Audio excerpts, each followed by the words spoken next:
It's the time for you to come back. We will be waiting for you. See you in Indonesia. I feel like drifting away.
Indonesia.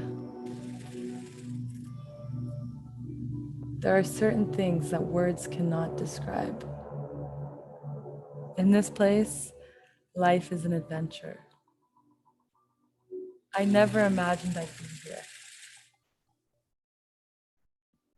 A land full of wonders, colors, and cultures.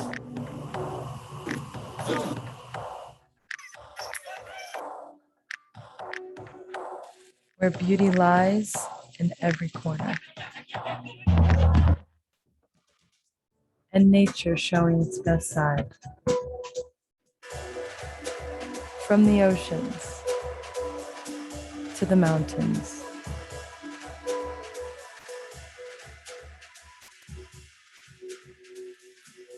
Waiting for you to explore, to make stories.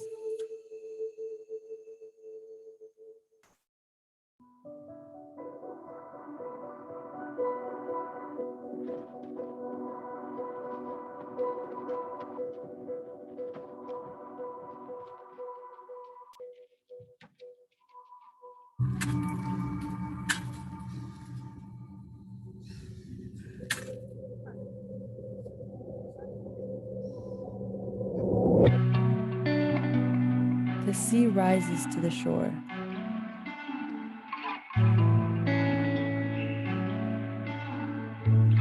Of what people call the land of the gods.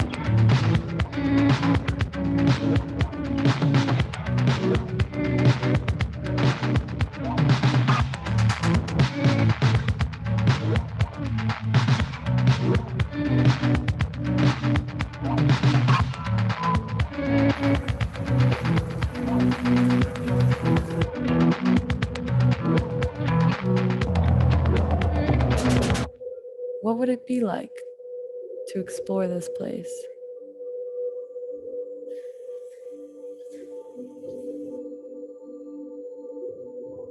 To experience these shores?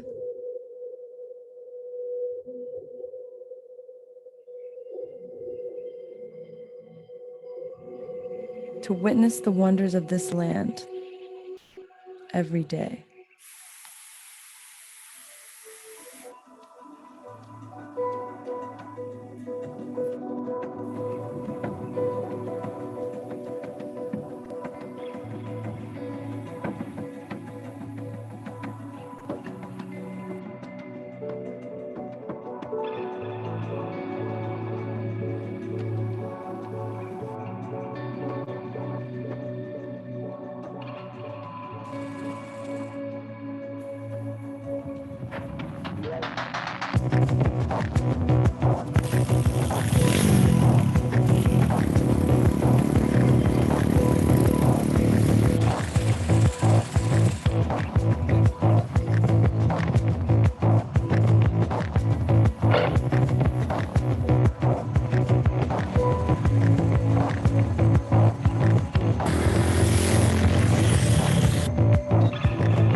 With love from Indonesia.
Okay, good morning, everyone.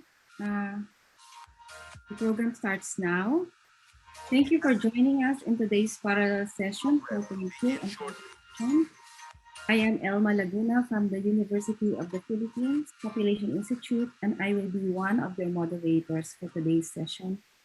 I will be working with Andy Pancanagra, who will serve as our second moderator. Ladies and gentlemen, may we have Ms. your Emma, I think we attention? need The to program see the will begin picture, shortly. Okay, sorry. Yeah. the program will begin shortly. Yeah.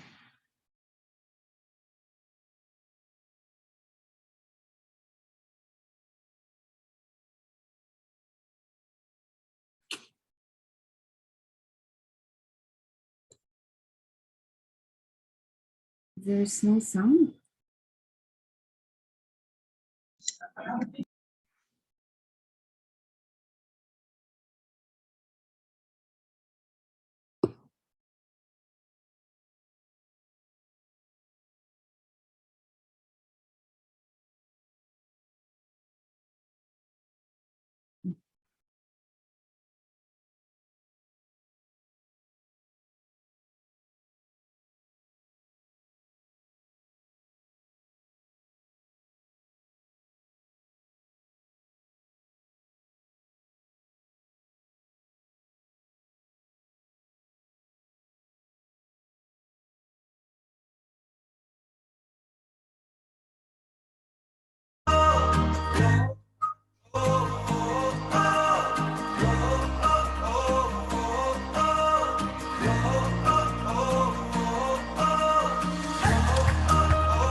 Okay, so good morning again. Thank you for joining us in today's parallel session. The topic is on contraception. So again, I am Elma Laguna from the University of the Philippines Population Institute, and I will be one of your moderators for today's session. I will be working with Mr. Andy Pancanogra, who will serve as our second moderator and will also assist me during the Q&A session. So let me turn over the screen to Mr. Nobraha for some housekeeping rules. Thank you very much, Ms. Elma. So my name is Pancha from the National Patient Family Planning Board, as mentioned by Ms. Emma, that I will be the moderator of this breakout sessions. And before we go with the presenter, I would like to inform you that each presenter will have 15-minute presentations, and we will remind you with the notification sound if the times is up and if they take over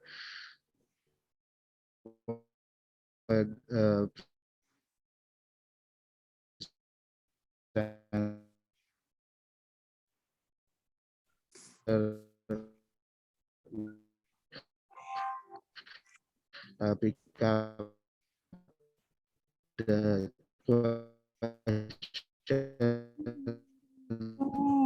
and then read it to all the speakers.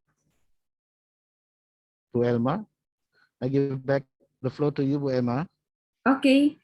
I'm not sure if it's only from my side, but Andy, you were quite choppy earlier, so I will just reiterate, some of the. Is it also the same for others? Did you get it? Yes. I already mentioned that. Can you hear me? Can you hear my voice? Yes, but clear? earlier, the connection is not so clear. Okay. I'm sorry. I just I'm not informed sure, that but I'm every not sure if it's speaker just will on my have side. 15 minutes. Yeah. Oh, okay. I'm sorry for that. Okay, I think I mentioned that every speaker have 15 minutes, Ibu Emma. And then if there are any problem with you, we can solve it at the end, and the other speaker will take over. And if there are any questions, all the participants feel free to write it in the chat box. I will read it, the questions, and then deliver it to the speakers. I think that's all, Ibu Emma. Okay. So thank you again. Thank you very much. I'm sorry for the technical problem. Sorry. Thank you It's very okay. much. So we have four presentations today, interesting presentations coming from our colleagues from India and Indonesia. So as listed in the program, they will be presenting in the same order as they were listed. I will first we will have Miss Anjali Bansal. I hope I'm reading your name correctly, from the International Institute for Population Sciences, and her topic is on sterilization incentives and associated regret among ever-married women in India, from the NFHS 2015-2016. Ms. Bansal, if you're online, you have the screen now. Yes, ma'am. So should I start my presentation? Am I audible? Yes.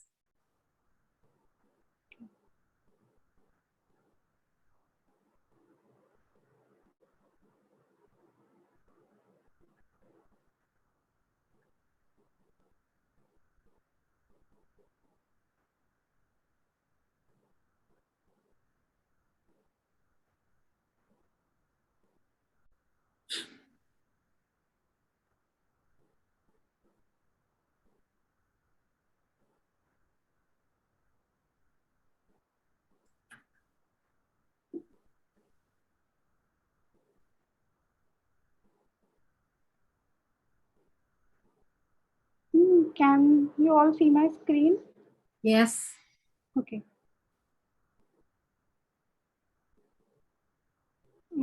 So good morning all. I'm Anjali Bansal. I'm a research scholar in International Institute for Population Sciences, Mumbai, India. So here I'm going to present my paper on sterilization incentives and associated regret among ever married women in India. I've used the data set of DHS, NFHS 2015-16. So these are the contents of my presentation. So as we all know that sterilization is an irreversible process. So it should be performed only after the woman achieved her desired number of children, and only should be informed. The woman should be informed about the side effects and consequences about it. Then only should be performed. But many literatures have stated that the women were not informed about these processes and they were undergoing the sterilization process. Though sterilization has improved the lives of many, but a sizable proportion of women regret the undergoing procedure owing to different reasons. So, according to my literature review, I found different reasons that the women regret about the sterilization, like the quality of care in the health facility. Also, there are very socio-demographic factors that are affecting the sterilization regret. So, in India, sterilization regret has increased from 5% to 7% in 2015-16, which roughly translates to around 280,000 women per year. So in India, basically, the sterilization procedure is generally offered free of cost to the acceptors, and in addition, an incentive is also provided covering the cost for the wage loss, transportation, and childcare during hospitalization in both private and the public facilities. So, so I've done many literature review on the sterilization regret, though I didn't find any such uh, good such literatures based on the cost, but I have found a literature based on the quality of care, which shows that the quality of care is affecting the sterilization regret. That if the quality of care in the health facility is poor, the woman is regretting about her sterilization. So we thought of adding another component, which is the compensation, because only the sterilization method in India involves a huge compensation. And so, because of this incentives, women can also undergo sterilization. And I found literatures in which we have found that because of mass incentives which is offered in India, because India has some fixed quota of sterilization that a state has to perform this percentage of sterilization. So because of that, women undergo sometimes sterilization and later on regret about it. So in this study, we endeavors to identify the association of the cost involved in the sterilization operation and the sterilization regret among ever married women in India. So here the cost involves uh, two costs, basically the compensation the woman is receiving and the sterilization cost she is spending in her operation. So I've used the data from the fourth round of NFHs. I've used the only fourth round because only in the fourth round in India they have provided the information about the cost of sterilization and the amount of compensation received. Earlier, the question was not asked to anyone. So the effective sample size for the study was 1,94,207 ever married women. We have computed the out-of-pocket expenditure incurred in the sterilization operation using the cost. It's a simple mathematical calculation which we have used for the out-of-pocket, the cost spent in the sterilization operation and amount received against the compensation. So the compensation received and amount paid for the female sterilization was truncated at 99.5% percentile as done in many previous studies.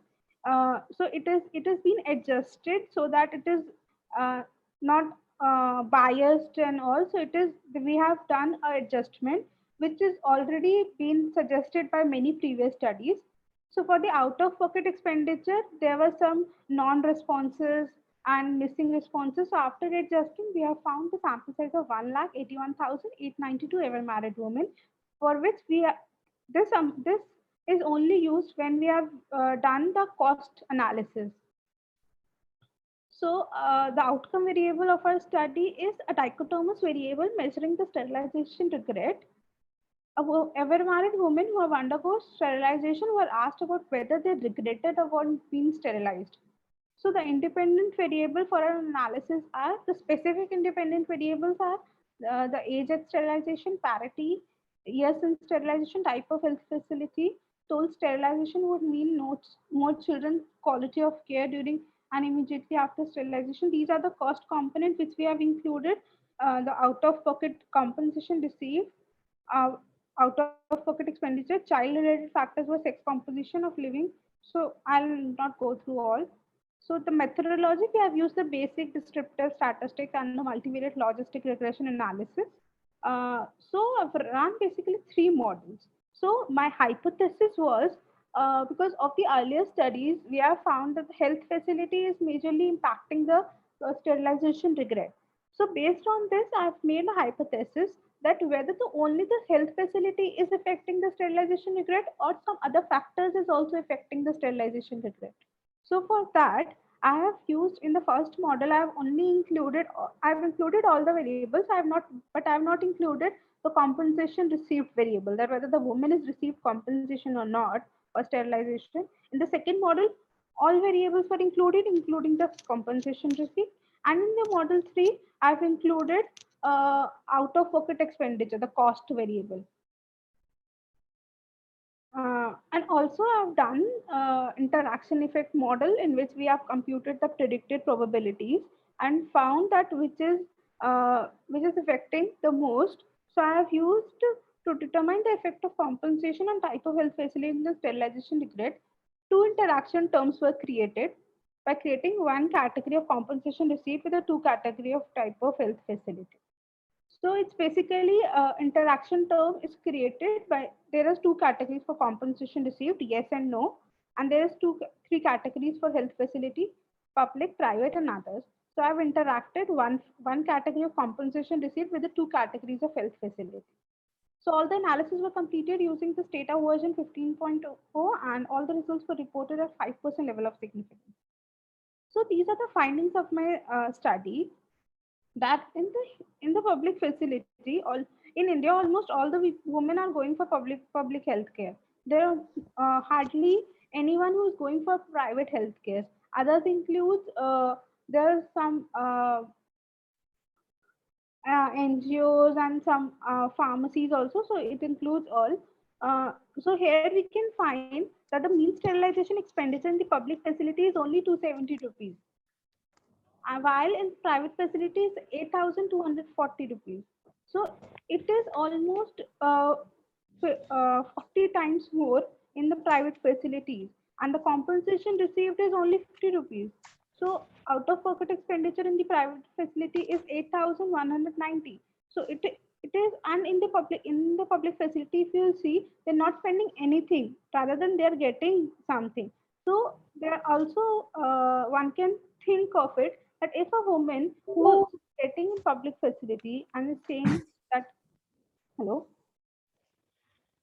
can I continue? Yes, you're on. It's okay. Okay. So I think you have 5 minutes more. okay, I'll complete. Right. Wrap it. Yeah. So here we can see that in the public facility, a woman is not spending anything from her pocket, rather than she is receiving. So how? Uh, why she is going again to the public facility? So here relies one question to the previous literatures, like why the women are only going for public then, if they are regretting because of quality of care in the public facility. And this is the logistic regression.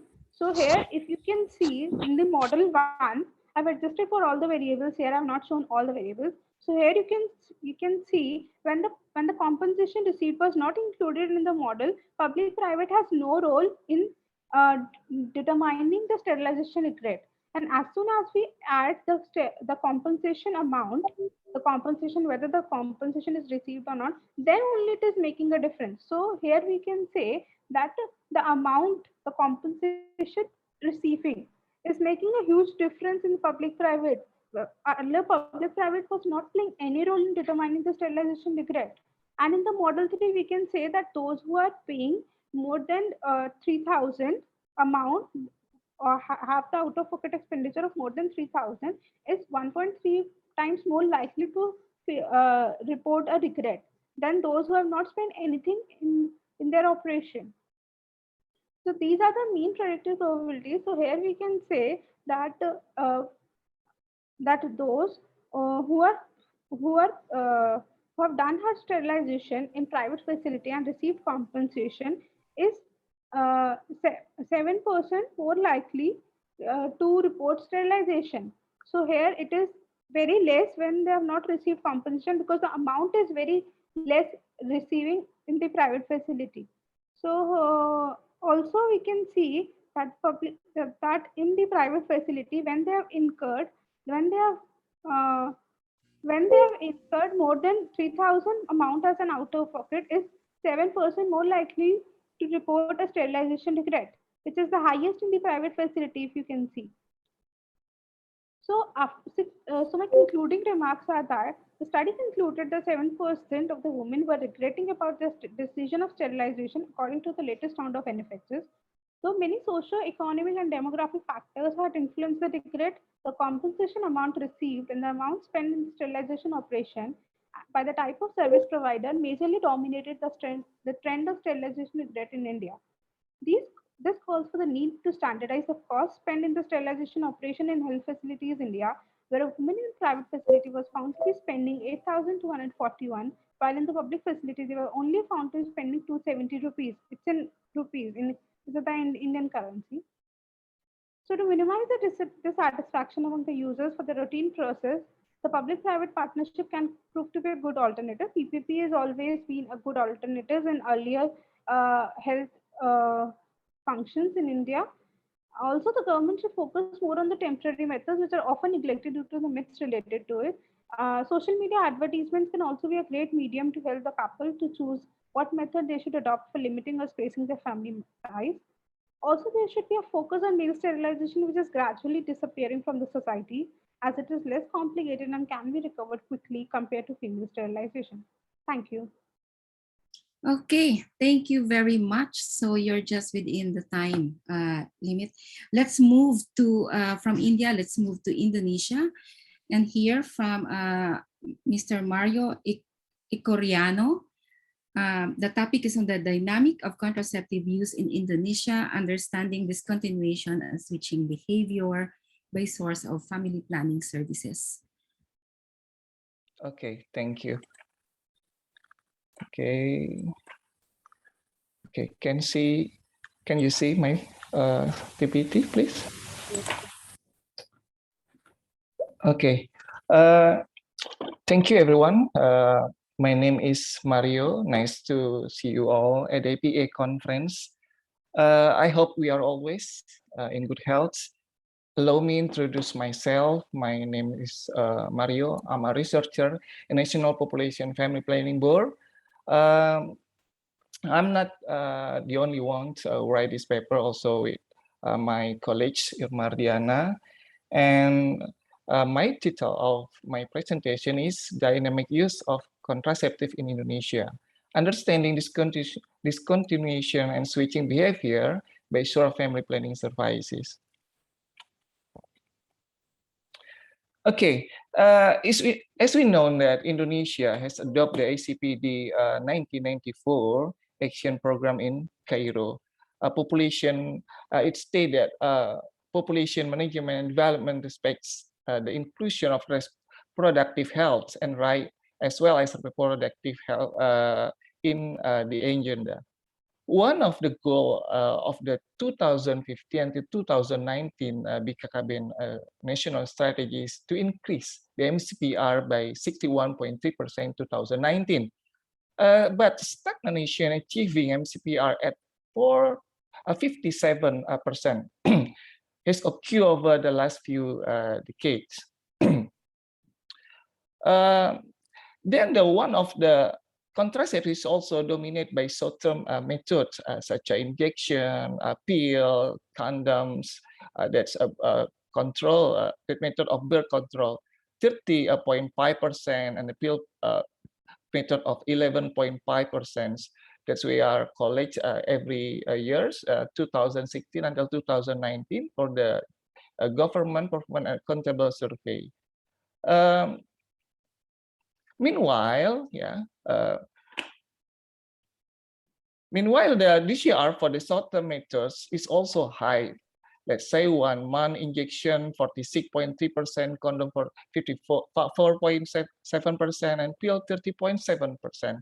And also the source of family planning services are private 72.5%, government 24.5%, and community-based 30%. What is our objective on this analysis? The purpose of this research is the first one, to analyze the dynamic and the pattern of contraceptive use based on the source of health facilities, private, government, and community-based health facilities. And the second, to determine the highest predictor factor for a couple to switch their current methods. For the methods of the analysis, we use the source of the data, Government Performance and Accountability Survey 2018, that we have collected every year from 2016 until 2019.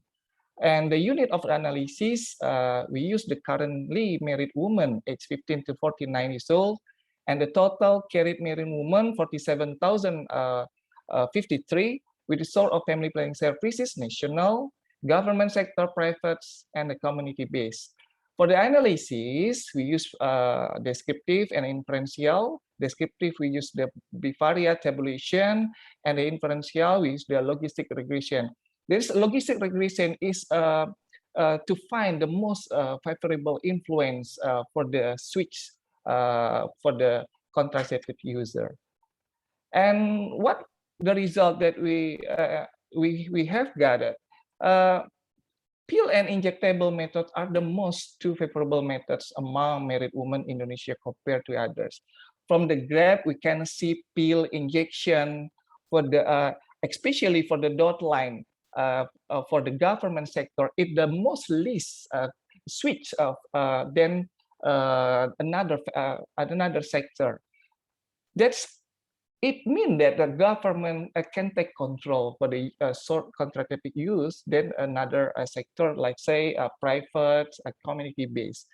And the lack of the qualified counseling, short-term method user, high priority and better well index are predominant factor for method switching behavior. Switcher are dominated by short-term method user.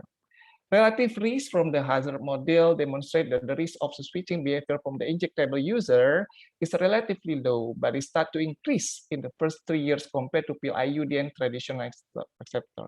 Is that we compare to another researcher. Okay, and majority of family planning user prefer to visit private sector for family planning service as opposed to another type of service delivery point.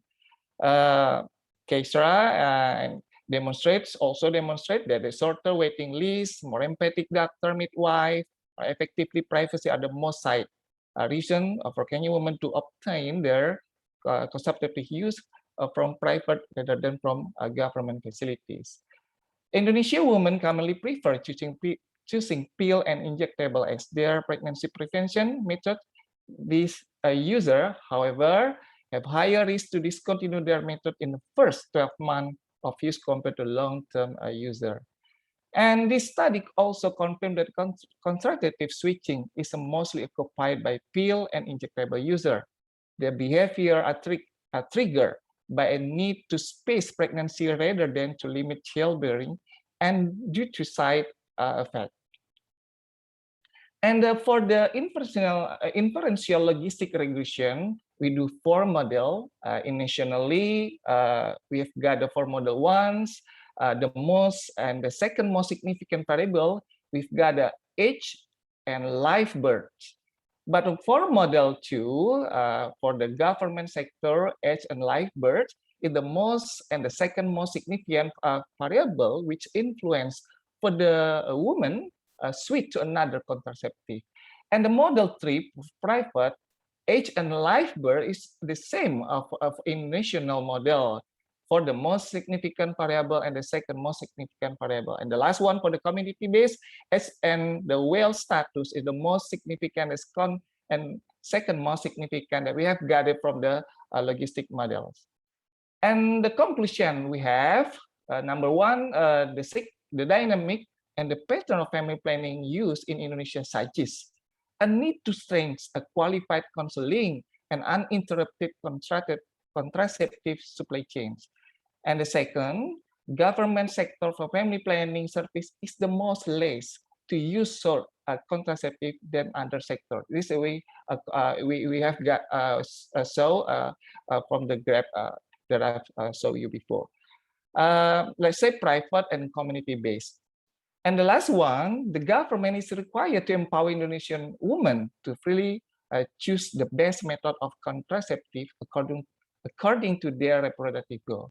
And the limitation of this analysis, of course, limitation sample to calculate the DCR for the source of family services, and representative data is only national and province. Okay, I want to see you about the discontinuation rate for every contraceptive. Like we can see pill and injectable. We've got 30.66% and an injectable for 1 month 46.3%. And for all modern methods, we've got a DCR almost 25%. Okay, thank you. That's all that I can present. We can discuss together for the Q&A session. Thank you. Okay, thank you, Mario. And we move to another paper on Indonesia again by Sari Kistiana. Sari is from the National Population and Family Planning Board, the same office as Mario, correct? And she will present on mass media preference on family planning information in Indonesia. Sari. Thank you, Elma. Allow me to share the presentation.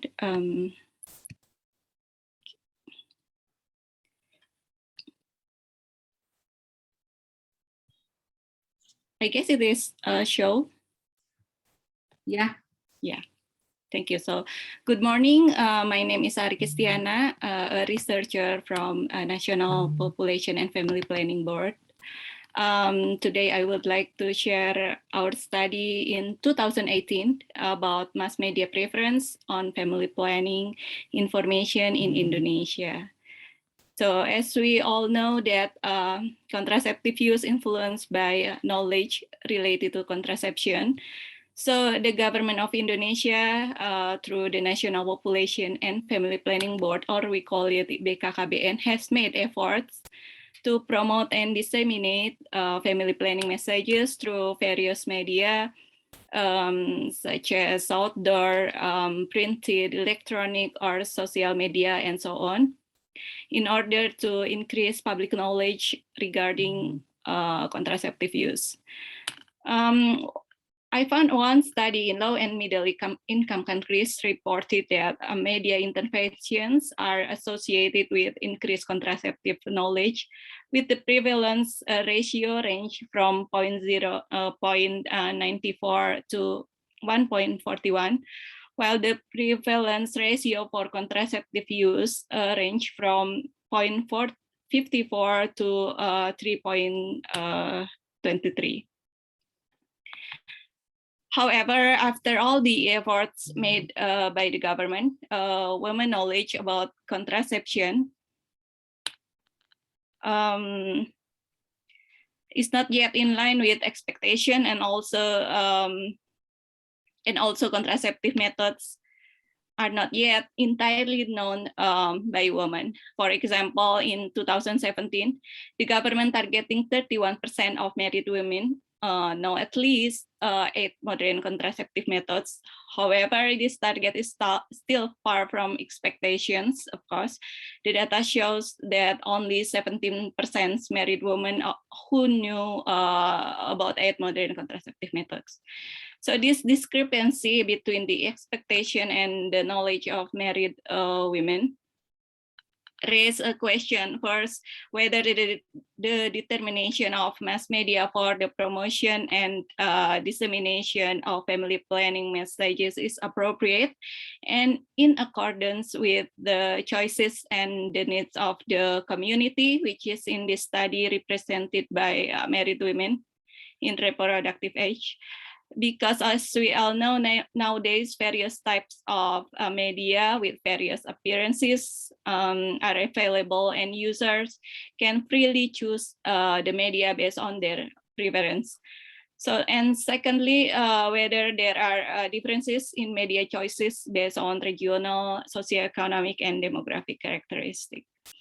Thus, understanding where women seek particular types of family planning information is one step toward increasing the knowledge.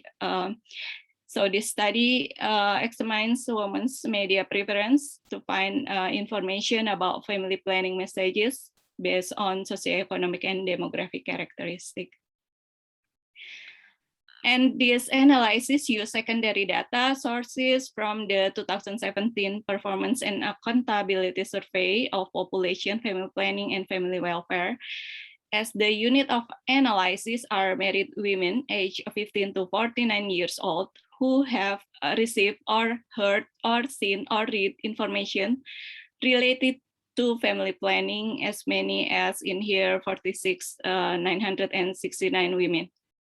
The method of analysis is simple, use descriptive approach with univariate analysis. So this univariate analysis was carried out to see the description of each variable used and presented in the form of the frequency distribution. So next is the result of the study. Nationally, the data indicate that women relied on television as their major information sources to obtain family planning message. To a lesser extent, the sample was inclined into outdoor media, such as street banner, or we call it spanduk, and poster. Relatively few women choose exhibitions and flip charts to obtain family planning messages. Next will be the mass media preference by province. So I do analyze 34 provinces. However, in this presentation, we only show the provinces with different patterns with the national one. So provincially, women's media preference are slightly different, although the main media in each province is the same, namely television. But the second and third media preference tend to be differ between provinces. So in here, we've seen the billboard is the choice of in obtaining family planning information for several provinces such as Aceh, North Sumatra, and Yogyakarta. Oh. And then in Riau Islands and Bali, the website or internet is one of the preferences in obtaining family planning information. On contrary, in Central Sulawesi, the website or internet is not a preference in Central Sulawesi. And then the mass media, which is less preferred for each provinces, are also slightly different. For example, the family planning mobile unit, the family planning information mobile unit, or we call it MUPEN, is not popular in obtaining family planning in Aceh, also in East Kalimantan and South Kalimantan, but quite popular in North Maluku. And radio is popular for obtaining family planning information in Papua and also Gorontalo. And banner is the third preference. Banner is the third preference in East Java. So by age group, generally younger women is more exposed to mass media than older one. And as we can see that website or internet is the media preference for younger women. And then based on place of residence, women who live in rural areas are less exposed to family planning information than women who live in urban areas. Women who live in urban areas, apart from televisions, banners, poster, or billboard, poster tend to choose billboards, and also websites. to obtain family planning information. Women in rural areas tend to choose family planning information mobile unit as the media preference to get family planning messages.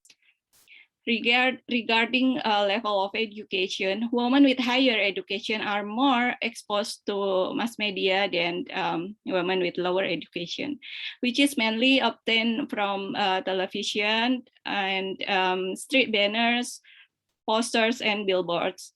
In addition to the four main media as the preference, women with more than secondary education choose the website or internet in obtaining family planning messages, while women with primary and lowest education choose to family planning mobile unit as the preference of family planning messages. So the higher the wealth quantile and the higher percentage of mass media exposure on family planning information.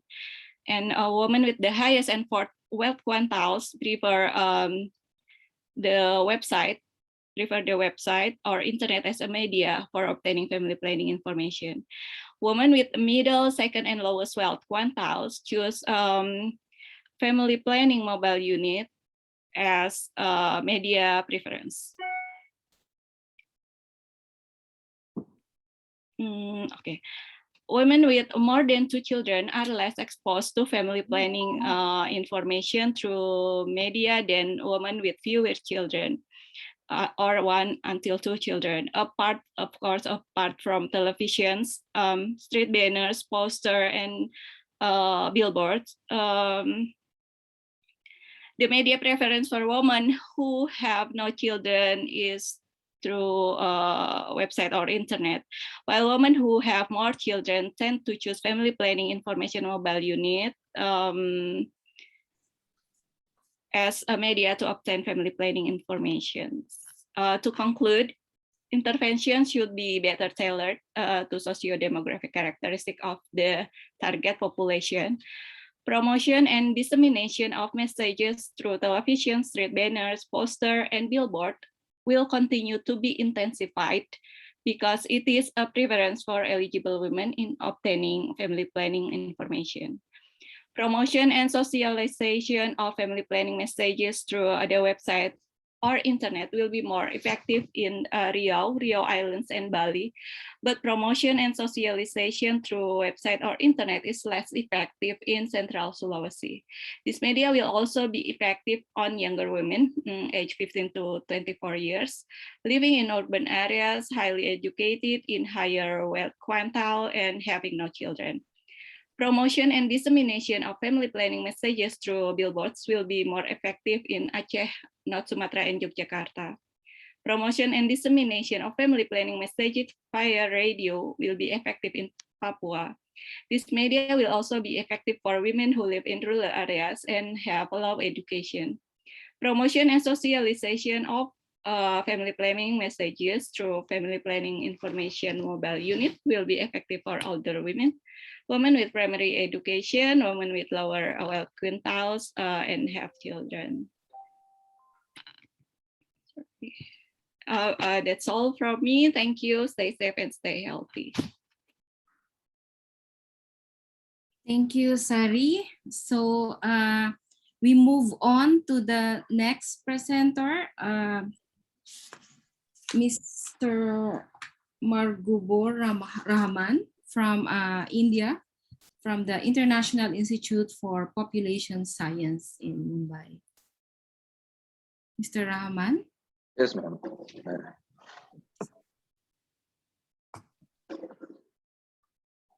The topic of Mr. Rahman's presentation is on trends, patterns, and determinants of contraceptive use for spaced childbearing among currently married women in India.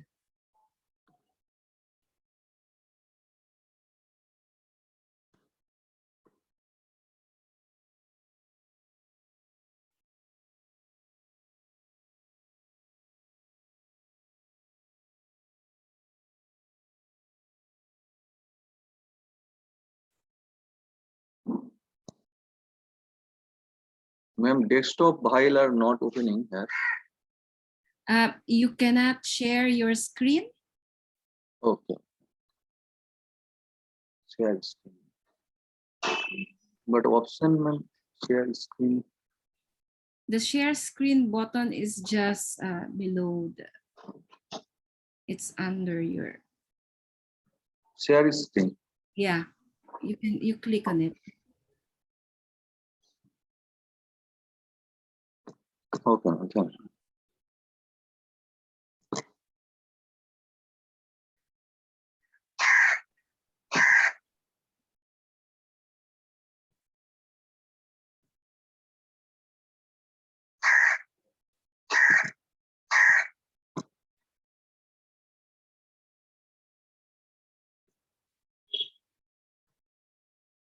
Okay, there you go.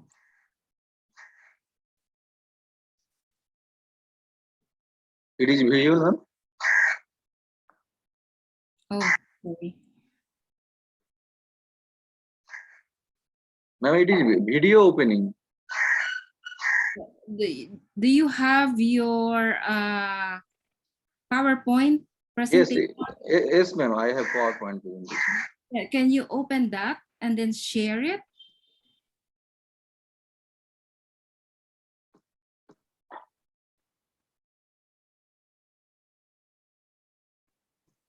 Yeah.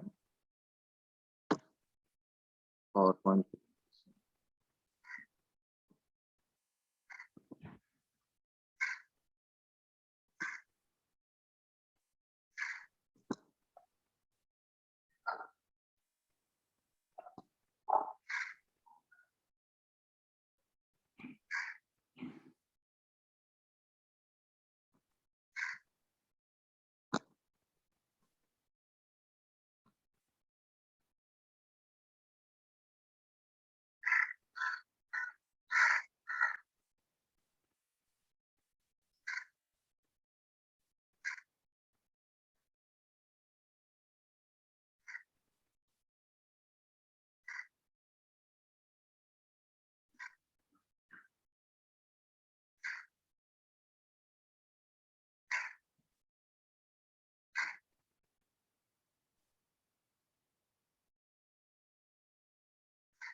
Okay.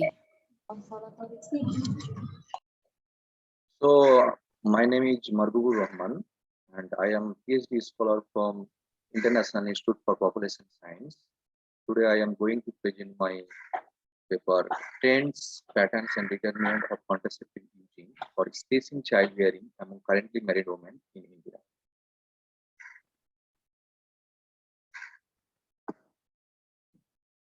So first introduction, India is the first country to adopt the family planning policies in 1951 in order to reduce the TFR and stabilize the steady population growth. Simply, family planning means using contraception to limit or space out the next childbirth. In India, the prime focus on family planning for limiting births has been hiding the study on demand, unmet need, and contraceptive dynamics for spacing birth. Unmet need and contraceptive failure for spacing childbearing talks about millions of unintended births, missed birth, neonatal mortality, pregnancy loss, and induced abortion and undernutrition. Using contraception for spacing also closely associated with the socioeconomic empowerment and lower maternity risks of the early married women who are got married in child age. So objective of my study is to study the trends, patterns of meet need and using contraceptive method mix for spacing birth, to examine the socioeconomic determinants of satisfied spacing demand with modern contraception SSDM. Data methodology I used the National Family Health Survey fourth round 1992 to 93 to 2015 to 2016 and Indian version of demographic and health survey data all used. Univariate, bivariate, and multivariate analysis applied for this study. Bivariate analysis with livestock tests are used to show the levels of contraceptive using and unmet need for spacing with socioeconomic background and logistic binary regression are used to determine the socioeconomic determinants of modern method contraceptive using for spacing birth. There are two outcome variables. Number one is the unmet need for spacing. Here, met need is 1 and unmet need is 0. And another one is using contraception. There, the modern method for contraception for spacing and selected some socioeconomic variables like women's age, women's education, place of residence, wealth index, caste, religion, etc. So, in my presentation, some key terms and definition are demand for spacing refers the number of women, those who wanting to delay the next birth. Next, the unmet need for spacing birth are those who are fit and sexually active but not using any method of contraception and reported wanting to delay the next birth. But they using contraceptive, then it's called met need for spacing or demand satisfied.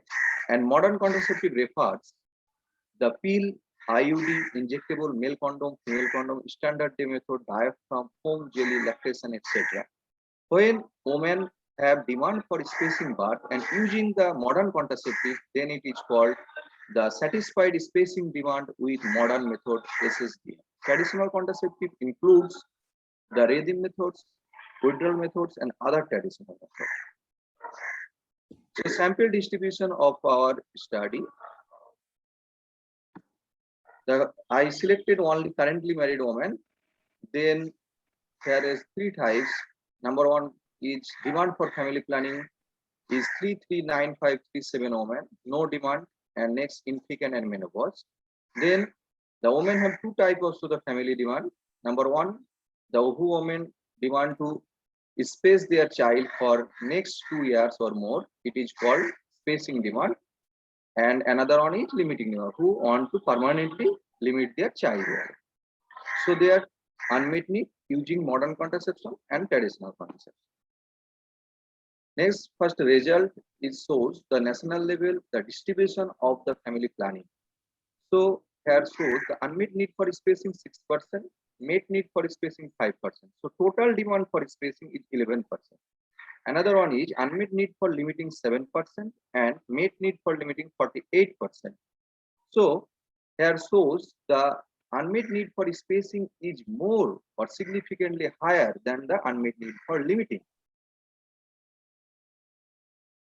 Next, the trends of unmet need and using contraception for spacing. First, figure 2 shows the trends of unmet need and demand satisfied for spacing birth in India 1992 to 2015. First, 1992 to 1993 NFHS 1, the women satisfied the family planning for spacing only 21.6%. Means the 21.6% women are using any contraceptive for spacing, and rest of 78.4% women are not using any contraceptive to delay their childbearing. And in 2015 to 16, still half of the women are not using any contraceptive for their spacing childbearing. Second one is the trends of using contraception by spacing demand satisfied women. So this figure shows the women who using any contraceptive, among them who are using modern contraceptive and who are using the traditional contraceptive. First, 1992 NFHS 1, it is 42.1% traditional contraceptive.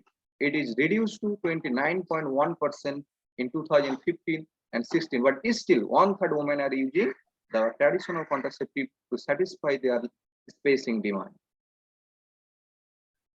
The district level pattern of unmet need using modern and traditional contraception for spacing in India 2015 and 16 figure shows that unmet need for spacing more than 80% in 128 districts, 68 to 79 more or high unmet need 127 districts, only 125 districts having the lower unmet need for spacing childbearing. Second one is the using modern contraception for spacing.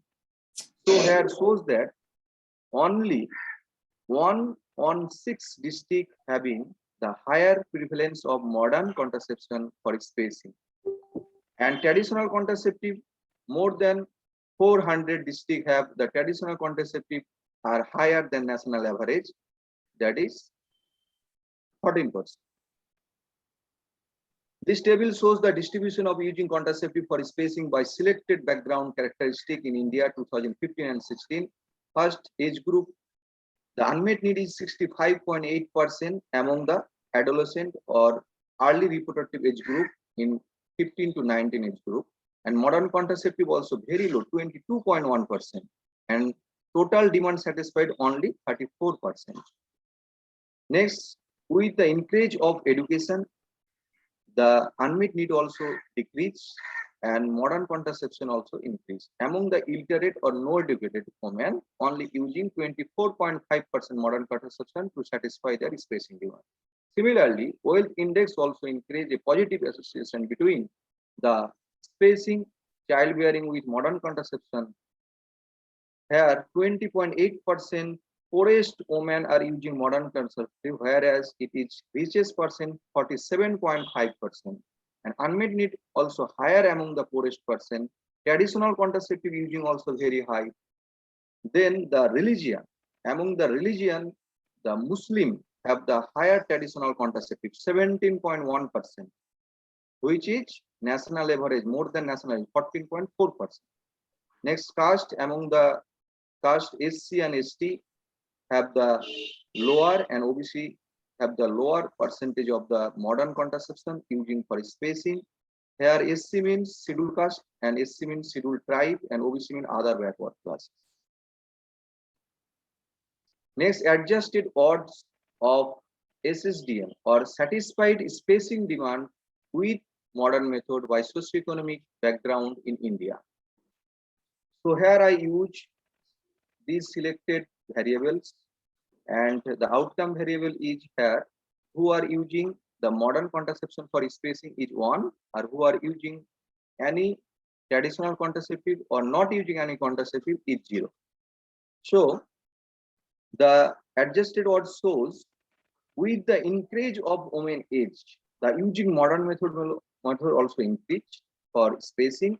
Similarly, with the increase of education, wealth status, among the religion, the others and Muslim having the higher likelihood of modern contraception than Hindu or reference category.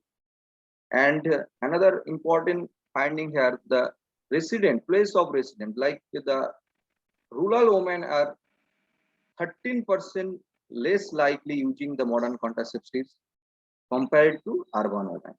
Mass media also plays a positive role to increase the or use the SSDM. Major finding here, the family planning is highly inclined towards birth limitation rather than birth spacing in India. Still half of women not using any contraception or unmet need for spacing.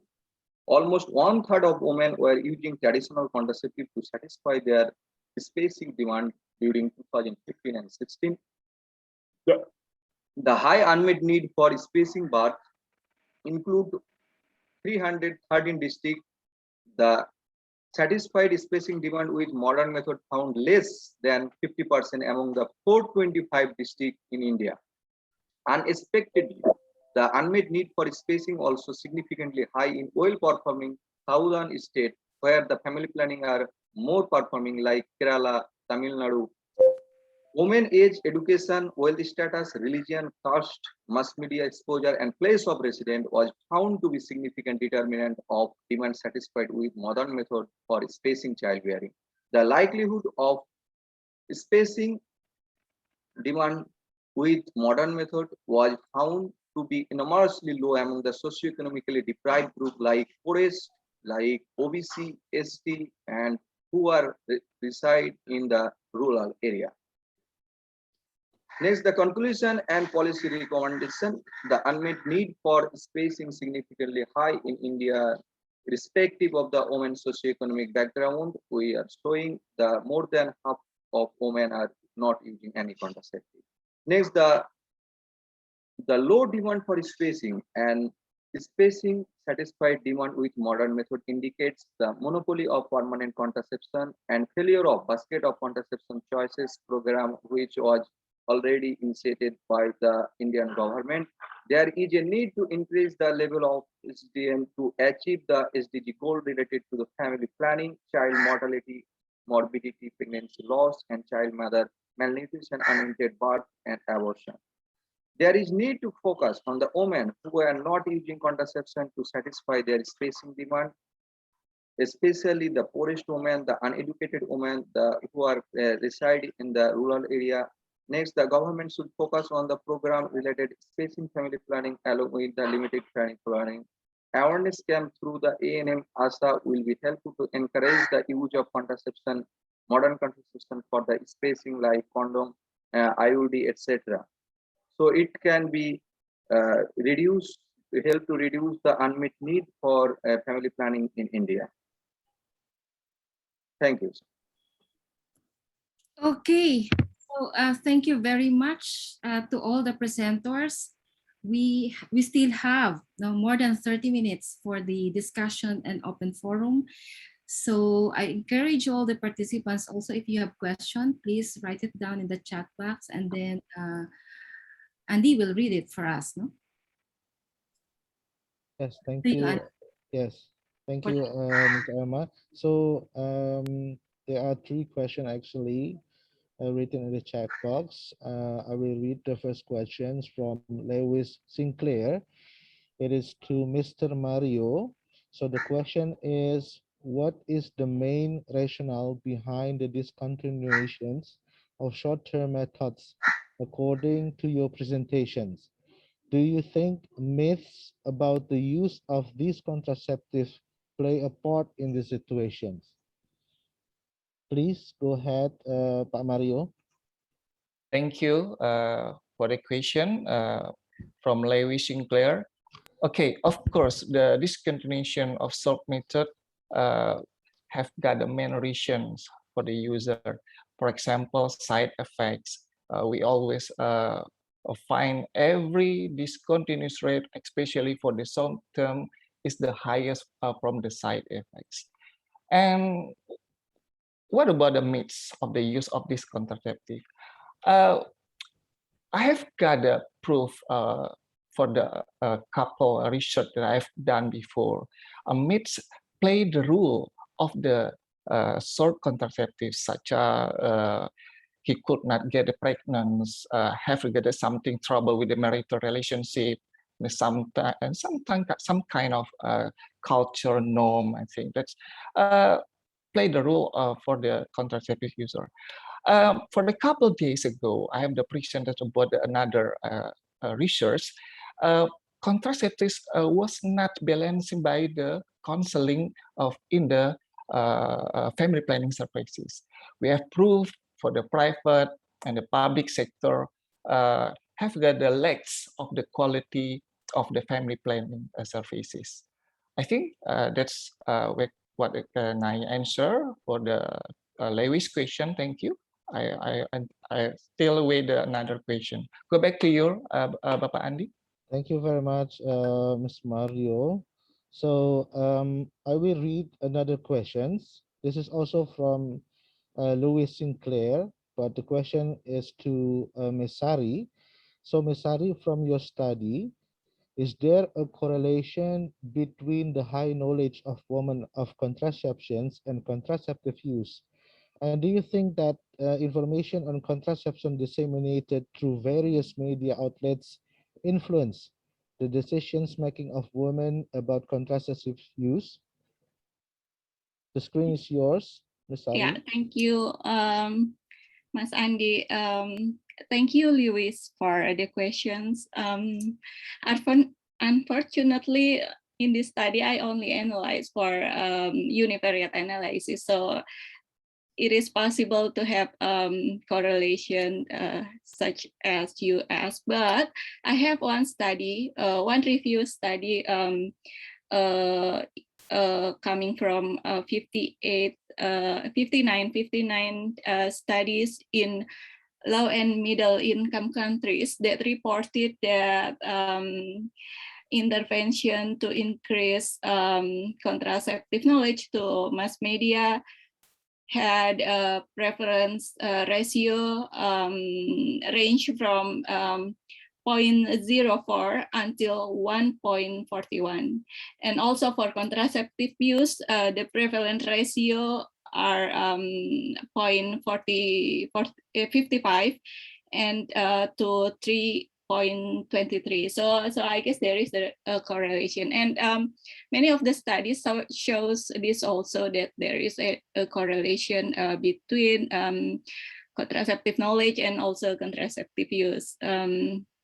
Do you think information on contraceptive is to influence the decision? Yes, I guess so, because the study stated like that. Of course, not in my study. I guess that's all, Mas Andi. Any other questions?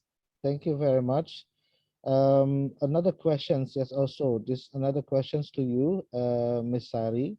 Yeah. So this is from Dian Agustino. So what are family planning mobile units exactly? Okay. And the second is it a method that the government use for community outreach in rural areas? How prevalent is the availability of the units across Indonesia? And how does it complement existing health service facilities?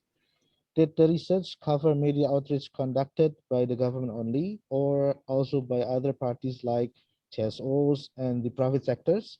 Has the government worked with them? Okay, can I Yes, answer? yes. Yeah. Yes, thank you, Dian Agustino. It's very interesting question, because I thought we all know about the family planning information mobile unit. I don't know, I have a picture of that or not, yeah, but let me show you. Basically, it's a car for disseminating, or for IEC, yeah, disseminating on and socializing information, education, and counseling for family planning information. This car attributed with modern audiovisual. I don't know if I had or my colleagues here in BKKBN had picture of the moped. Maybe we can share it in the message, the chat box. So it's basically a car to deliver the message. Is a method that the government use for community outreach in rural area. Well, it's not only for rural area. I guess it's for every areas, rural and urban. So it's basically for all areas. How prevalent is the available of the units across Indonesia, and how does it complement existing? Okay. The unit in here is the total of the units. I guess in every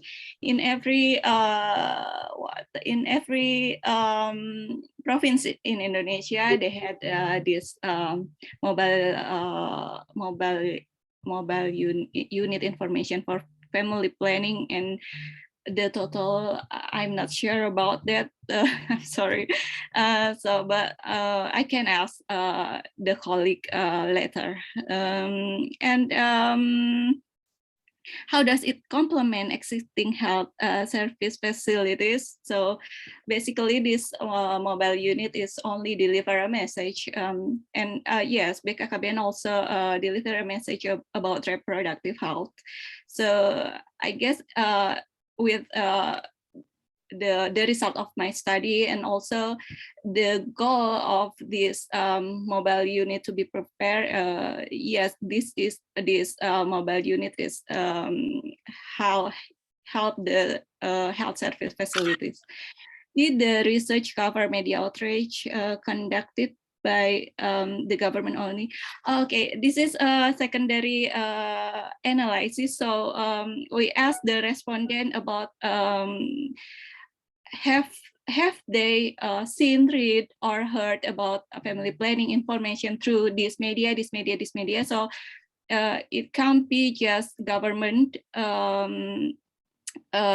from the government, the information, but also I guess it is also by other private parties or any organization, because the answer is from the respondents.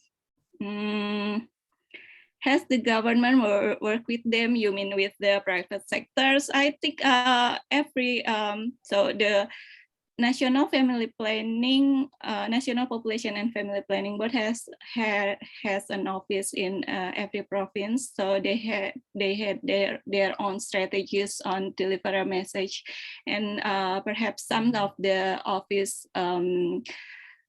cooperated with the private sectors or organization in delivering the message. I guess that's all, Pak Andi. Thank you very much for the answer, Ms. Asari. Yeah. So we will go ahead to another questions. This is to Mr. Margubur. So the question is from Ibu Amalia Dwi Susanti. So according to your paper, what is the possible cause of why unmet need is high in higher SES region in India? Thank you. Mr. Okay. Mahagur, the screen is yours. Yes. So the unmet need for spacing is significantly high in India. If we see the national level, it is half of the women are not using any contraceptive using for the spacing. But when we see the regional level, like the well-performing family planning state like Kerala, Tamil Nadu, and the urban areas, here also the family planning for spacing or using the contraceptive for using is very low. So here is matter one is that the number of the women who have demand for spacing is here lower. Like the women are 1 lakh women have the demand for limiting. Here only 1,000 women have the demand for the spacing. So the government mainly focus on the majority of people, but the where demand is high. So demand in India is higher in the limiting demand, or they are want to permanently childbearing stop to childbearing. And the if we see the family planning program in India like Hum Do Hamara Do promotion, or we are two and we have two child. So mostly India focus on the limiting family planning to reduce the unprecedented the population growth or huge population growth, like the second most populated country in the world. So there is another factor is the lack of the government promotion of the spacing childbearing, like the modern contraceptive to use for the spacing and its benefit. Like when we using the contraceptive, modern contraceptive for spacing, and gap is wider from the one child to second child, it is healthier for the child.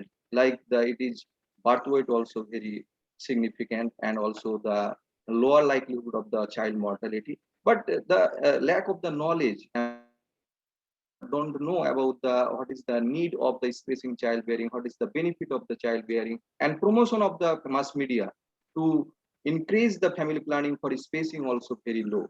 They are mainly focused on to limit the childbearing, to limit 2 child or 3 child or 1 child, but they are not promote there is also a significant role of the spacing childbearing to reduce the unmet need for the total family planning. Another one is that in India, when we applied the logistic model here, the who are poorest, who are uneducated or illiterate, they are not using the any contraceptive for spacing. So there is a significant role of the wealth status, because the reversible contraceptive or modern spacing contraceptive are mainly to the buy purpose. It is not free of cost, and some free of cost like condom, but it is the quality is very poor.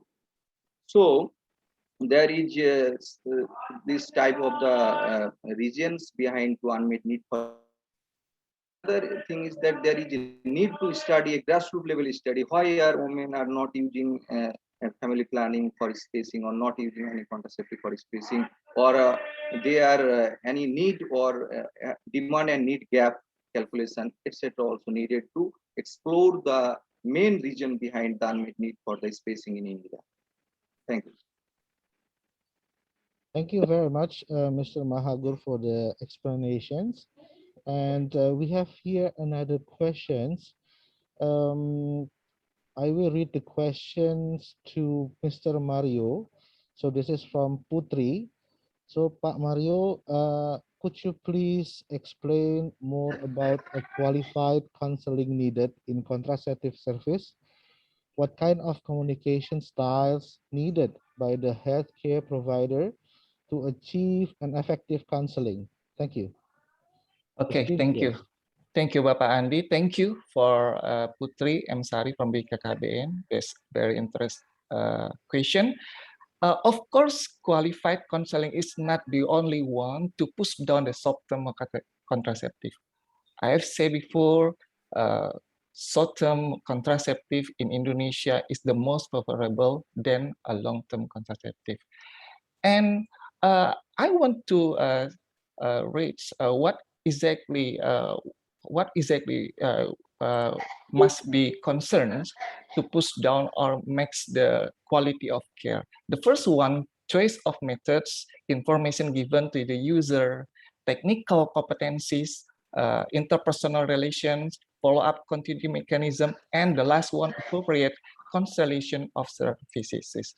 This is makes the contraceptives always stabilize, and the user can makes the choose the effective contraceptive than he wants. And I also want to say about what is the effective counseling. Yeah. Effective counseling, we have to mix the interpersonal relationship, of course, from the provider to the user, and don't need to wait too long for the get family planning services, and especially always remind when he will back to the clinic to get a contraceptive, and this kind of to take control of the quality of care. It's not only about the qualified of counseling, but also about the quality of care, especially for the family planning services. Okay, that's all I think, Bapak Andi. Thank you. Thank you very much, Mr. Mario. Thank you very much for the answer. So another question is also to Mbak Sari. So Mbak Sari is very famous here. And the question to her, this is from Ade Isyana. So Bu Sari, do you have any suggestions for the government? What kind of the television program that will be effective to increase people knowledge about family planning? Thank you. Thank you, Mas Andi. Oh, well, evidence-basedly, I don't have any study about this, but based on my personal opinion, Mbak Ade, based on my personal opinion, I guess the government should targeting in a program which has the higher rating, like, you know, Ikatan Cinta or something like that. Maybe we can deliver the message through that. What is it we call it? A soap opera or sinetron? I don't know we call it in English. So or we can deliver a message through the advertisement during that program. I guess that is my. But this is only personal opinion, because I'm not sure. I haven't read about that in a research study, so I need to dig in more to answer that question. And also, Pak Andi, I guess Mas Indra is having the similar question about this, the television. According to your research, is your analysis the TV is the higher? Yes, the TV is the higher preference. While it is very high cost, yes, I guess television is costly, for deliver the message. In your opinion, is the promotion of family planning through TV can be seen as in changing behavior of? Okay, as I stated before, that media can change women in contraceptive use with the preference ratio 0.0 54 until 3 something like that. But in Indonesia, if you ask the efficiency of changing in behavior, I guess we need to collaborate to do the further analysis for this, because in my study only descriptive study, so I can answer this. But yes, the media is influencing in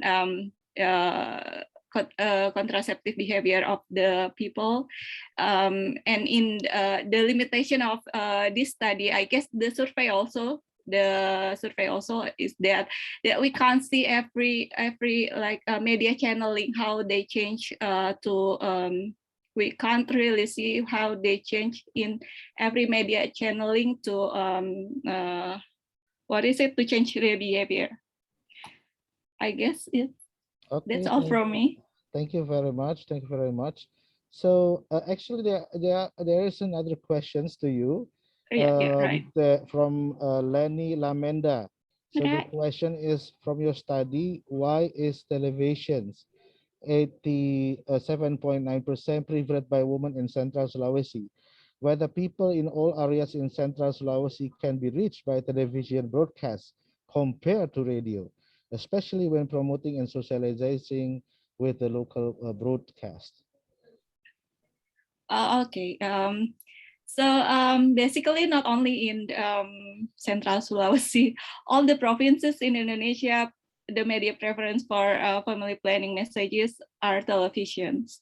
So whether in all areas can be reached by television broadcast, compared to radio, especially in yes, I guess the television is the #1 preference still in Central Sulawesi, based on my analysis. Radio might be less prefer to the woman in Central Sulawesi, although it has I don't know how many percent. Later I check, but television in all national provincially is the main preferred media for the family planning messages. Thank you. Thank you very much, Ms. Sari. So I found also another questions here from Dian Agustino. The question is to Miss Anjali Bansal. So there are two questions. The first is, where the woman overhead sterilization also provided with information of other options available for them, and how sterilization will impact their reproductive health. And the second is, has there been any effort to reintroduce vasectomy or male sterilizations? Thank you. The floor is yours, Ms. Anjali. For the question. So in NFXs, there is a question regarding that whether the women were offered about the other spacing methods and other contraceptive method than sterilization. And though I have not analyzed in my study this question, but there is a question, and in my for my previous study, I have done the analysis and I found that almost 70% women were informed about the other methods before sterilization, and they were also informed about the side effects and related all related side effects related to sterilization, and then only they have gone for sterilization. And for the another question, how sterilization would impact their reproductive health, uh, there is no such literature, and though I have not gone through it, such literature or how sterilization would impact their reproductive health.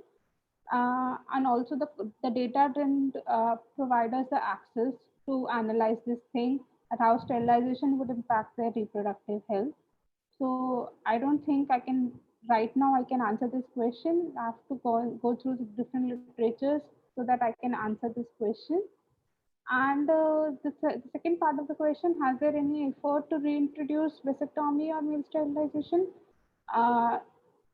No, I don't think so. Government has during the emergency in India in 1982, there were efforts, they were done some vasectomy, there was some male sterilization, but after that, the government was removed. So there was no such effort made to reintroduce the male sterilization because of that fear, because majority of the voters are from the male community. So they don't want there's some politics behind it, and so maybe because of that. So in the government, there is no such plan to reintroduce. There is only they introduce the sterilization. They don't specify female or male sterilization, but the but main focus is only on the female sterilization in India still.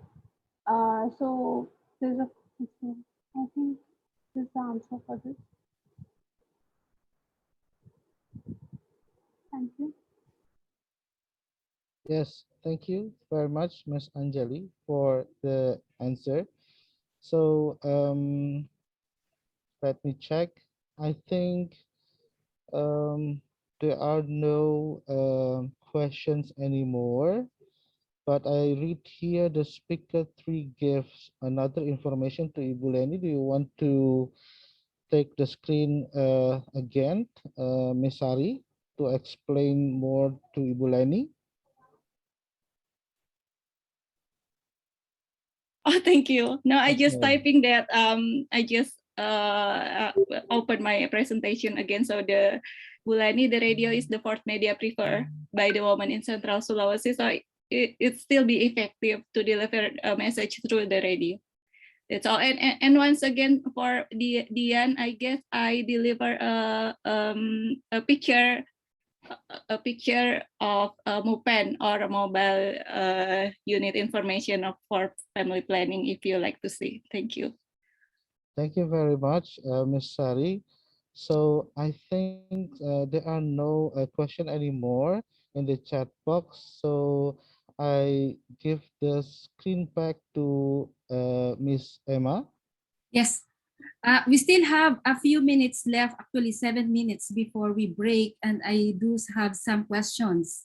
And this is for Miss Bansal. Anjali, I think I was actually curious, no, that between the difference between the incentive that the private sector and the public sector give to women. So why is this so? Who decide on how much to give? So yeah, that's my question. Yeah. So, ma'am, there is a guideline. It is set by the government that if a woman is undergoing sterilization, so she will get, if she belongs from there's within the states also there is like high performing states in terms of fertility contraception. So according to this, they decide the criteria. So here I have not cited, but in my paper I have cited that what is the amount for the low performing states and what is, and also the amount which is set by the government by the centrally, like it is set by the central government. Then within the states also they have some targets, like in this year they have to complete this type of this percentage of quota of sterilization. So among states they decide the incentives also. Like I've gone through a study which is in the Rajasthan. It's a northern region in India. So there they are giving cars against the sterilization also. Because of that, their husbands are pushing their wives to get sterilized. So because of these kinds of literature only, I have took up this study and see that if the sterilization, the compensation amount is making a difference in the sterilization. Because some studies have shown this, the husbands are getting their wives sterilized because of this mass incentives. And in some cases, the government is giving houses also, and in some cases they're providing the government job. So this type of within states there are some but centrally they have set some limits. So the central government, the main authority, has set some limit that, and in private also there are similar type of compensation amount only, but the cost involved in the private facility in India is quite high. Like I have gone through, like in my study I have gone through, and it was 1 lakh also for some cases, that they are paying 1 lakh rupees for their sterilization. So, yeah. Thank you. And I have another question for, this one is for Mario. On your paper, you have identified some factors that more or less explain switching behavior. What about discontinuation? Do you have that? I did not see that in your paper presentation, I think. No, who are likely to discontinue using any method? Yes, thank you, Elma. Unfortunately, I can find the discontinuation rate for this analysis because the limitation of the sample. Actually, I want to analyze internationally private, community-based, and government sector. But unfortunately, the sample is limited. So because I could not analyze this, so I analyze it for the internationally that. Yes. For the short-term method contraceptive, we have got the highest discontinuous rates, especially let's say 1 month injection, 3-month injection, condom and pill. And that's why I say we have to, the governments take control to make the list of the short contraceptive user. Then if we compare private and community-based, that's a point from the discontinuous rate.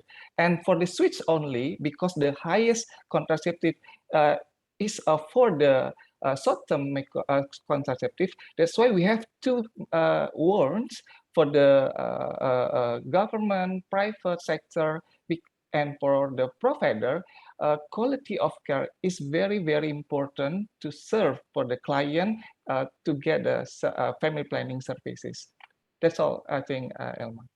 Okay, so thank you very much for our four presenters.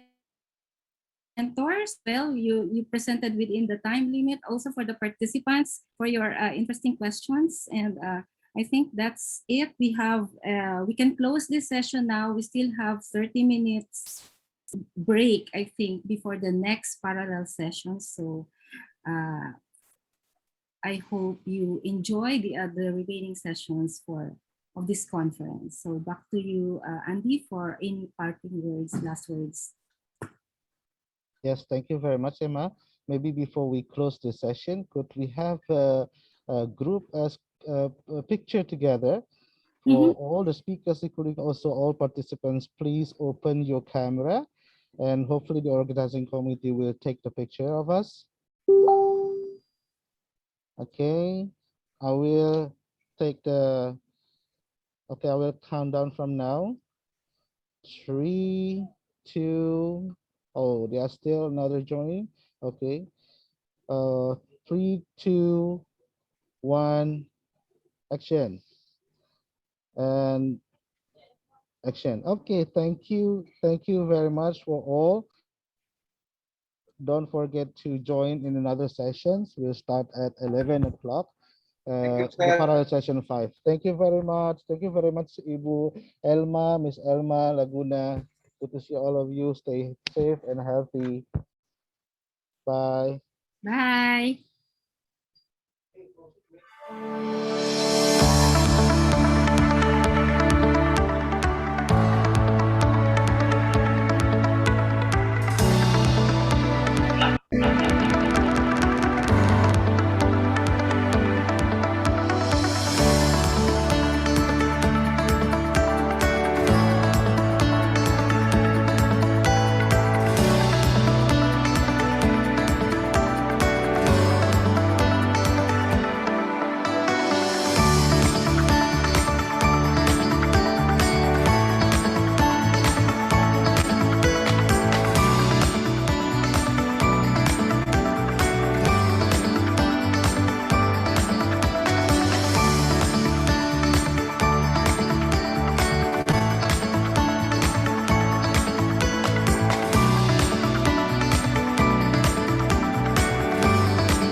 Okay, good morning, everyone.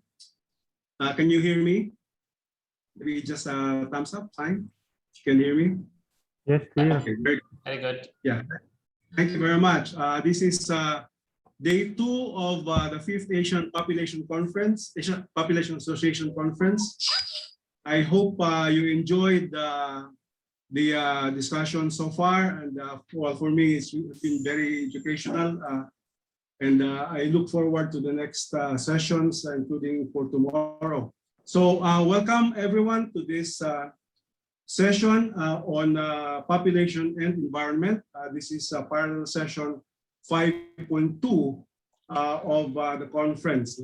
My name is Vicente Jorlano, just call me Vic for short. And I'm with the faculty of the Population Institute of the University of the Philippines in Quezon City.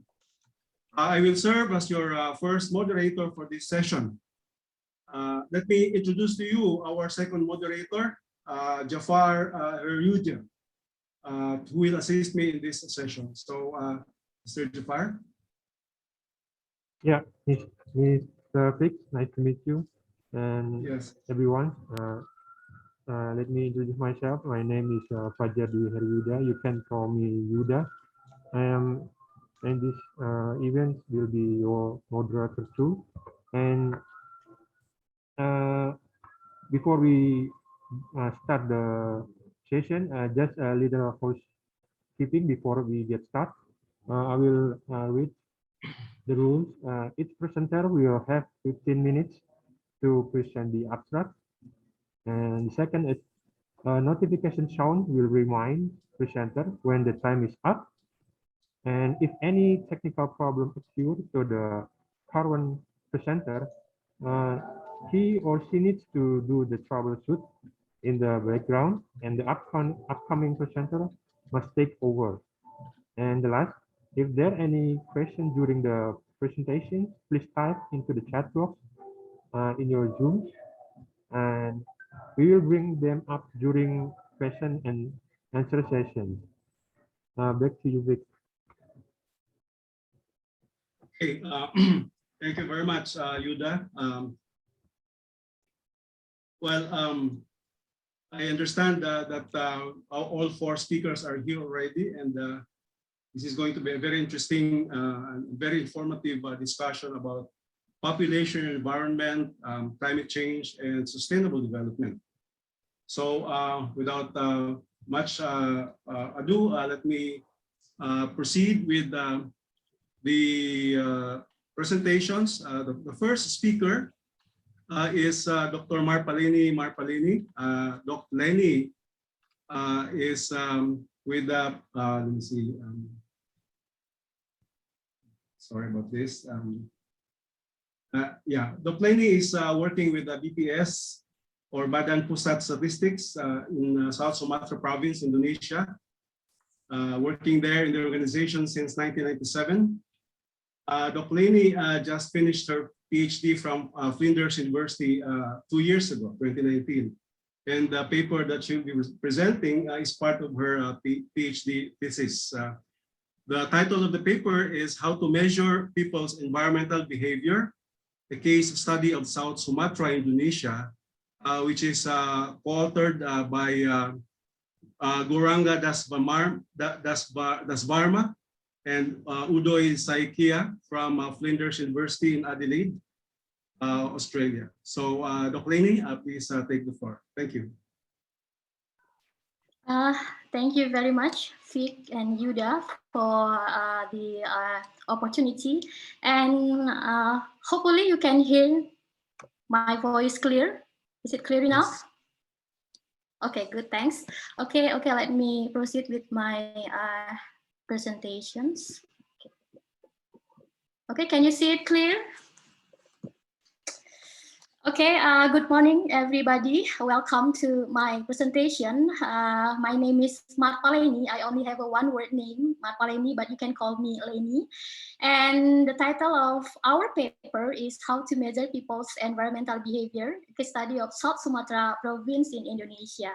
And as it is mentioned by the moderator, so this paper is part of my PhD thesis that I investigate during my study in Flinders in 2015-2019 under the supervisions of Associate Professor Goranga Dasvarma and Associate Professor Udoy Saikia.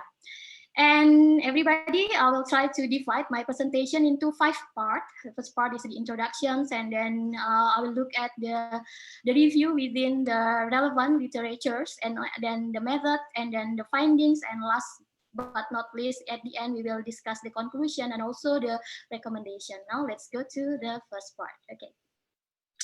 So I see that there are many of you are from Indonesia in this room, and for many of you who also not Indonesian, but you have been to Indonesia, you might see the things that in the picture is very common in some areas of Indonesia. Lenny, Yes. Lenny, yes. Sorry about it. Can you please go on a slideshow, please? Okay, like this. Thank you. Okay, sorry. Yes. So, Thank you. Okay, let me start. So, the first picture is about the way, if you see in some areas of Indonesia, you can see that many people really like to build their house very close to the riverbank. What happens if they do that? They will, dispose their garbage directly to the river. The second picture is also the way that some people often do. They, dispose of their garbage in unofficial dumping site, and some of them burn the garbage to dispose of the waste. And the other pictures is in rural areas in Indonesia. You might see there are many people still use open fire or firewood as an energy to cook at home. And also you can see that in the big cities in Indonesia, such as in Jakarta and also in Palembang, there are many people that they still rely on private transportation. So those pictures shows that people in general are not behaving in environmentally friendly toward the environment. So my research questions actually are threefold. For first is I would like to investigate the current level of environmental behavior in South Sumatra as a case of study, and then would like to see how friendly is it to the environments and why is that so. And let me now take you to South Sumatra. So South Sumatra is my hometown. I was born in this area and also studied here, and also then I come back after I finished my PhD to work in this area. And South Sumatra is one of the oldest provinces in Indonesia. The land area is around 87,000 kilometers square. The population is more than 8 million. And if you read history and you ever heard about Sriwijaya Kingdom, you'll find that the history said that the center of the kingdom is located in this area. And this is why we select South Sumatra as the case of the study. So it is selected because South Sumatra is located in Sumatra Island. Sumatra Islands, is prone to disaster. And according to BNPB, Badan Nasional Penanggulangan Bencana or Disaster Management Agency of Indonesia, the most common natural disaster that occur in South Sumatra include flood, fires, drought, and etc. And these natural disasters is not only a standalone phenomena, but they rather happen, continuously. And the misapplications of natural resource management practice can be considered as the largest contributors of the natural disasters in this province. And in addition, as I mentioned before, South Sumatra is selected because of accessibility and also familiarity reasons. Now, let me share with you what is environmental behavior according to the previous research.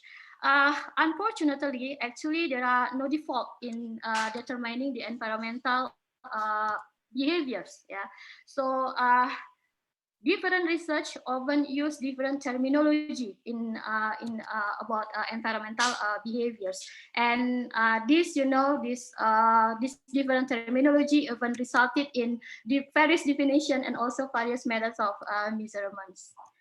And it also often found like this I share with you in the slide. There are two research who use the same terminology, pro-environmental behavior. However, they define the term differently, and then they also use different variables and method to to measure the behavior. As such, it is very difficult to compare and contrast among the behavior among the indicators of environmental behavior. And previous research also research use also investigate the determinants of environmental behavior. Some of them is like one is by National Geography and GlobeScan with the index called Green Index. They use consumption categories and also socio-demographic variables as the determinants of environmental behavior. However, the current finding shows that the environmental behavior still varies across demographic factors such as genders, income, location, resident, and etc. So that's why it's still there's a need to further investigate the linkage between demographic characteristic and all aspects of the environmental behavior constructs. So as such, this is the aim of our paper. Our paper aims to introduce the EBI, we call it EBI, the Environmental Behavior Index, as an index to measure the environmental behavior construct in the case of South Sumatra province. And this is the method that we use to achieve our aim. So I'm very sorry about this. So first we see the data, the source of the data. The data, we use two types of data, primary data and secondary data. For primary data, we do household data collection from a subset sample of one survey in Indonesia. We call it Susenas, and then we merge the data that we have from the household data with the data that we get from our secondary data from BPS, because the respondent that we use is the same with the respondent that from BPS Susenas. And then this is the sampling design of the household data collection. So when we select the sample, we use probability sampling. So because South Sumatra is is very big. So we decide to select areas that represents South Sumatra in the north, in the south, and also in the west, and in the east, and also in the center. So we select 5 regencies based on cardinal directions. And then after that, we also select the respondent by considering the gender and also the educations of the household. Next, and this is how we define environmental behaviors in our research. So for the purpose of this paper, we define environmental behavior as people behaviors with regard to 6 dimensions of daily living, namely food, water, energy, transport, housing, and waste disposal. And then we select 30 items from previous studies with regard to 6 dimensions above. These are the variables that we use in each of the dimensions. And then this is how we measure the index. So in order to create the EBI index, we use the factor analysis, and then we combine the method with the two-third rule proposed by Alkire and Foster.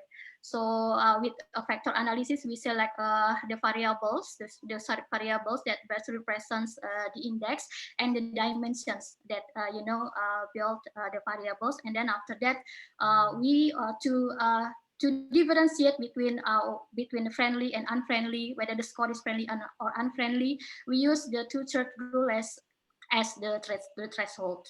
So this is how we. This is also another measure that we introduced in our paper. We call it the friendliness line. So we use the two-third rule from Alkire and Foster. So based on this rule, if like this, the score of EBI is from 0 to 100. So if the score is above the two-third of the score, which is 66.67, we can put the score. Okay, and this is the finding. So this is the finding of our research.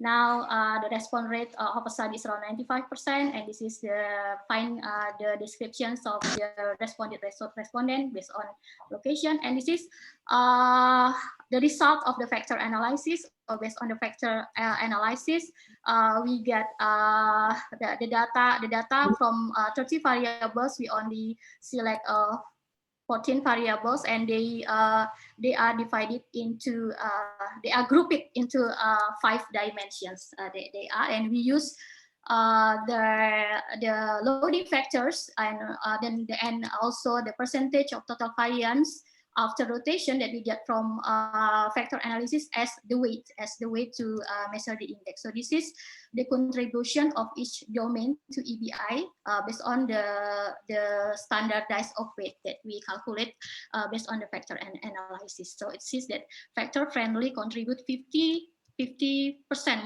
more than half of the index.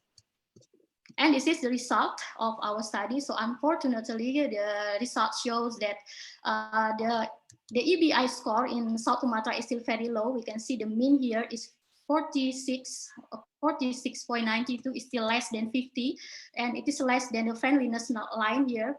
It is less than 66.67%. So 66.60%. So it means that the adoptions of environmental behavior in this case study is very low. And why is that so? And this is our finding shows that when we calculate the EBI index of every respondent, so from the 499 respondents, we got that almost 80% of all those respondents behave unfriendly toward the environments. That's why it makes the mean of the EBI is very low. Only 20% of the people who behave friendly towards the environments. And this is the EBI based on dimension. So we also calculate the EBI from every dimensions, and we get that the value of EBI in the dimensions that contribute the most to the index, which is transport friendly, is very low. It's the lowest. That's why the index is very low, and this is the proportions of people who the proportion of people who behave friendly and unfriendly toward the environment. So it's see that there are many people who behave unfriendly in each of the dimensions. And if we divide the EBI based on socio-demographic characteristic, we see that there's no demographic characteristic that behave friendly toward the environments. I mean, you can see it that the achievement is below the friendliness line. And this is, you know, the EBI based on dimension and also dimensions. Maybe I can directly go to the conclusion. So the conclusion of our study are, you see the overall EBI in South Sumatra was below 50, indicating a generally unfriendly environmental behavior of the people. 80% of the household had score of EBI below 66%. Sorry, yes.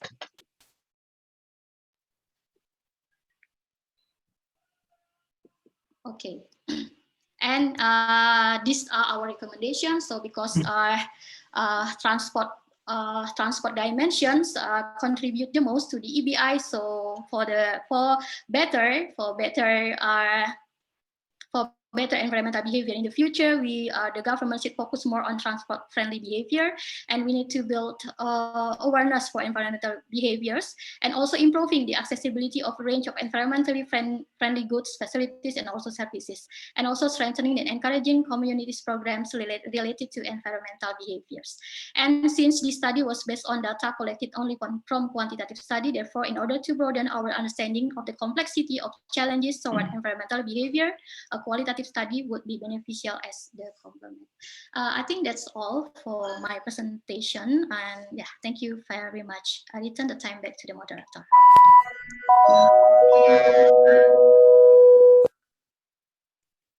Thank you very much, Dr. Lenny, for making the presentation well within the time allocation. Just as a reminder, as Mr. Yudia put it in the chat box, that you can please reserve your questions at the end of the 4 presentations, and just write them in the chat box, no? So that Mr. Yudia can go over them and shoot the questions for the speakers. Okay, thank you very much again for that, Dr. Lenny. Moving on to the second presentation. The presentation is about, let me read the title. Do the experiences and perceptions of climatic disasters influence the fertility outcomes and intentions of women of reproductive ages in Bangladesh? So this is the first of 2 papers about Bangladesh. The paper will be presented to us by Kandakar Jafar Ahmed.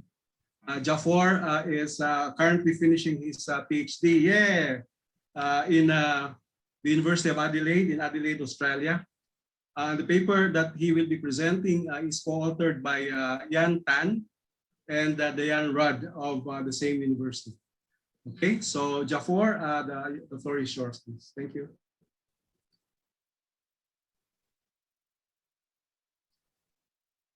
Can you hear me, please? Yes. I'm sharing the screen.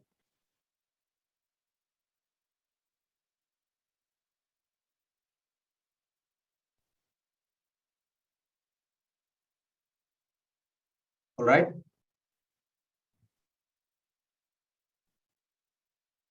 Can you all see the screen? Yes, thank you. Thank you. Ladies and gentlemen, welcome to my presentation. I am Mr. Jafar, currently pursuing my PhD from the University of Adelaide. I'm here to present my research paper titled, Do the Experiences and Perceptions of Climatic Disaster Influence the Fertility Outcomes and Intentions of Women of Reproductive Ages in Bangladesh?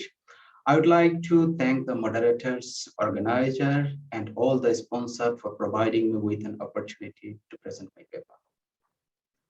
This research addresses the research question, as mentioned above, do the experiences and perceptions of climatic disaster, such as floods and cyclones, influence the fertility outcomes of women. Fertility outcomes means the number of children and whether women want to have more or less children in future. This research has been conducted in Bangladesh. Bangladesh is highly vulnerable to climate change variabilities and extremes due to its geographical location. According to the latest Global Climate Risk Index, Bangladesh ranks 7 in the world with 185 extreme weather events from 2000 to 2019. Climatic disaster or climate change bears significant impacts on population dynamics, such as fertility, mortality, and migration. Of the population dynamics, we know much about the impacts of climatic disaster on mortality and migration, while the studies on fertility is understudied, particularly in Bangladesh. It's really important to understand the nexus between climate and fertility because it is significant ethical and policy imperative, especially for Bangladesh. Existing scientific body of literature argues that the adaptive behaviors of an individuals to climatic disaster are influenced by how they perceive the occurrence in future and to what extent they have experienced the disaster. And experiencing any disaster affects the adaptive behaviors, not only directly, but also indirectly through their perceptions. One such adaptive behavior may be the changes in women's fertility behavior. Women may postpone or revise their intentions to have child, or they may prefer more or less children in relation to their experiences and perceptions of climatic disaster. For example, the fertility decline following the war in Angola was assumed due to derived from voluntary birth control by women due to their worst experiences or perceptions of probability of another disaster. It is important to understand the perceptions of natural hazards or climatic disaster because it can bring benefits for disaster mitigation policies because people's behavior is largely dependent on their perceptions. This research conducted 544 household surveys with women aged 18 to 49 years with at least a child and who are currently living with their husbands in 2 villages in Bangladesh, one affected by flood and another affected by cyclone. This research also conducted another 73 in-depth interviews with women of the subset of household surveys. The quantitative findings from descriptive statistics, path analysis, and binary logistic regressions were triangulated with qualitative findings. However, qualitative findings are not presented to the presentation due to space and time constraints. This table highlights the socio-demographic characteristics of respondents. The findings showed that there was no significant age differences between villages. However, there were differences in education, household income, and contraceptive use status. Fertility outcomes, for example, the number of children alive was comparatively higher in the flood-affected village than the cyclone-affected village. Moreover, comparatively higher number in the flood-affected village wanted to have another child than the women in the cyclone-affected village. These slides and the following 2 slides highlight or demonstrate the experiences and perceptions of climatic disaster of women, which is measured by 4 statements of age, which is developed through a comprehensive literature review. The statements of experiences are, first, I have seen at least 1 or more climatic disaster in the past 5 years. Second, I have seen some historical climatic disaster which caused the deaths of many people in my lifetime. Third, I see climatic disaster from my childhood or from when I have been living here. Last, I have several worst experiences of suffering from climatic disaster. If we look at the figure, we can see that most of the respondents, like around 60% or to some extent more than 60% or 80% women, strongly agreed or agreed with the given statements in both flood and cyclone affected villages. If we now move to the next slides of perceptions of climatic disaster, there are another 4 statements. First, within the next 5 years, there will be another climatic disaster. Second statement is that climatic disaster will be severe like the past one. Third, the climatic disaster may cause severe damages to house and properties. Last, climatic disaster may cause the deaths of some people. If we have a look at the figure, we can see that at least 50% of women in both villages strongly agreed or agreed with the given statements. So we can conclude that like in both villages, women were more likely to experience and perceive climatic disaster. These quantitative findings are triangulated with qualitative findings derived from in-depth interviews, but the qualitative findings are not presented to the presentation. This research examines the direct, indirect, and total effects of the mean score of experience of climatic disaster on desired fertility of women, the desired fertility or ideal fertility of a female at a given point in time is the total completed number of children a woman wants to have in her lifetime. The path analysis considered the desired fertility as an endogenous variables because women may try to achieve the level before their menopause, and the perceptions of climatic disaster could impact that. The indirect effects of experiences on desired fertility are measured through the perceptions of climatic disaster. Age and the number of climatic disaster were considered in the path model because they are potential confounders affecting the mean score of perceptions and the desired fertility. The standard path coefficients are presented in figures 3 and 4. Figure 3 for cyclone affected villages, figure 4 for flood affected villages. So if we start from the findings of the cyclone affected village, we can see that mean score of experience significantly and positively impacts the mean of perceptions, which is evident for both areas. Mean score of experience is affecting the mean of perceptions. So that means women are more likely to have higher perceptions if they have higher experience level of climatic disaster. Now I will move to the effects on fertility. Perceptions has no significant effect on fertility in any of the villages. If we can have a look on the figure, perception has no significance on desired fertility. However, if we look at the coefficient below, it is negative. That means perceptions negatively affects the desired fertility. The number of disaster has significant effects on the desired fertility. However, the results are different. The number of disaster experienced by women negatively affects the desired fertility in cyclone affected villages, and it affects positively in flood affected villages. That means women are more likely to desire more children if they experience more flood in the flood affected villages.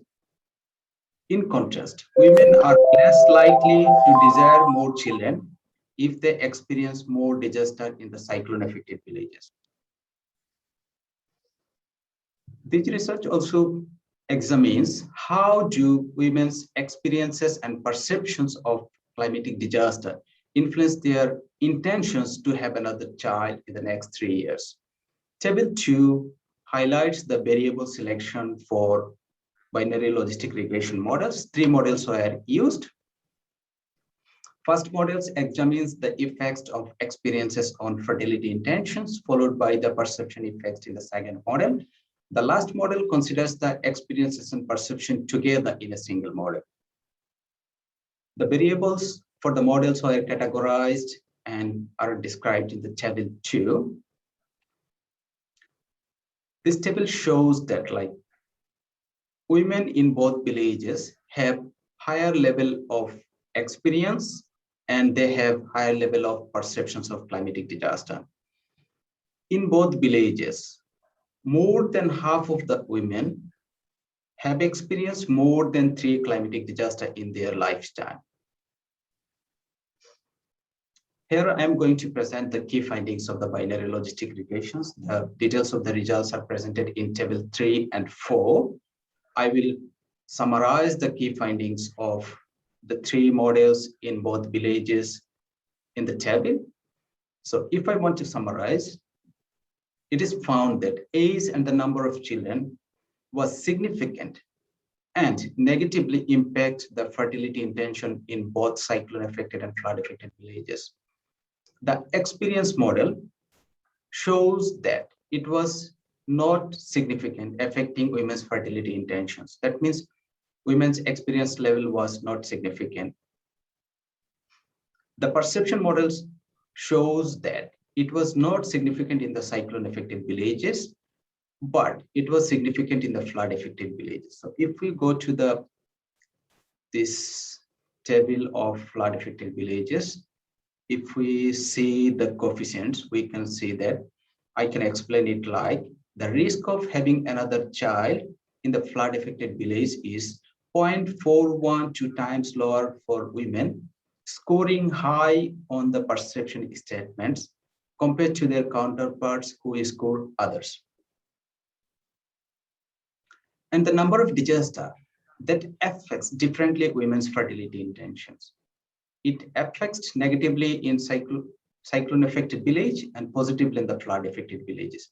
That means women are less likely to have another child if they experience more cyclones, and they are more likely to have another child if they experience more floods. So this concludes the focus of the discussion today. To end, I would like to highlight key findings. In conclusion, it can be said that women's experiences and perceptions are differently associated with their fertility outcomes and intentions. Experiencing more destructive climatic disasters such as floods and cyclones increase the fear of disaster in future, which can affect women's intention to have another child in the next 3 or 5 years. Our results suggest that experiencing more destructive cyclones are associated with decreased number of children, and women were less likely to have additional children. We can argue that increased vulnerability to destructive cyclones are potential to affect the socioeconomic conditions of household and then women's fertility decisions. In contrast, experiencing more floods increase the number of children, and women are more likely to have additional children. Children have a distinctive value in relation to floods, and some households have found to consider having more children as a potential coping strategy to floods. The in-depth interview findings emphasized that the importance of having more children for women, particularly more sons than daughters, who can help before, during, and after flood. Here are the references if you need to browse them. Finally, I would like to thank everyone.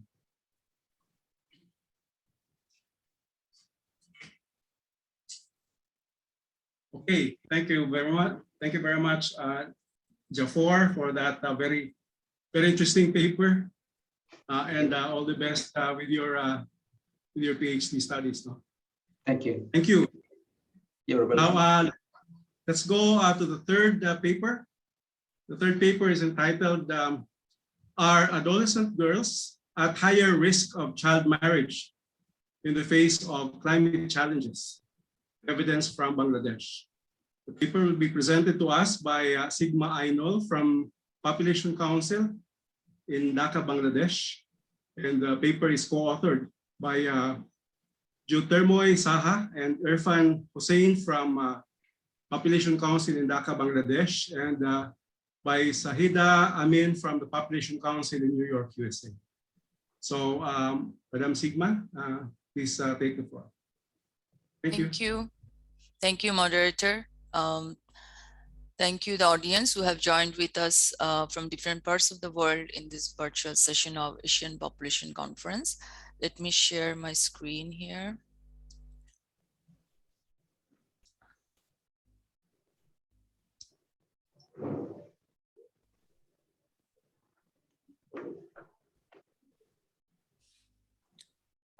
Let me introduce myself first. I'm Sigma Ainul. I'm a social and behavioral scientist at Population Council in Bangladesh. In this presentation that I'm going to present today, I have several co-authors, Jyotirmoy Saha, Mohammad Irfan Hussain, and Dr. Sajida Amin. The research question that we want to answer are adolescent girls at higher risk of child marriage in the face of climate challenges. Evidence from Bangladesh. So let me give some brief description of how our country is. Bangladesh is characterized by several indicators of vulnerability to climate change, as low-lying coastal communities on the Bay of Bengal region is vulnerable to sea level rise. And also there is evidence of variable but different kinds of environmental risks, such as waterlogging, river erosion, flooding, and salinity with prolonged waterlogging in southwestern part. Southwestern region has also experienced a major devastating cyclone in recent years. To name few, Cedar and Isla is the most devastating one that we have seen in last decade. And northern and central districts are mostly affected by flooding, which is an annual occurrence, and flooding is all over Bangladesh. It happens annually in the monsoon season. On the social side, Bangladesh also has very high child marriage rates. 2 out of 3 girls are married by the age of 18. And also within country, different region has experienced, there's some variation of child marriage rates as well. So what we're interested in, this paper tries to explore the impact of environmental vulnerability on the probability of child marriage in the communities. So what does literature tell us about the child marriage? What are the drivers, particularly in a setting like the low income setting of Bangladesh? So what we see that it is very well established that child marriage is related with poverty. Child marriage is also associated with less dowry, particularly in the cultural context of South Asian, like Bangladesh, Nepal, India. Because with the age of the girls increases, the dowry price also increases. So that's how it works as an incentive for the families to give girls to marriage at early age. And mostly the recent literature also associate child marriage with insecurity. And this insecurity is not only the economic insecurity, it's mostly talk about the social insecurity. And it comes from the risk and fear of preserving the sexual purity of girls, and also from the promiscuous behavior of men and young men in the communities. Child marriage is also found to be higher among the migrant community, and recent literature also cites that child marriage can be a response to climate change as well.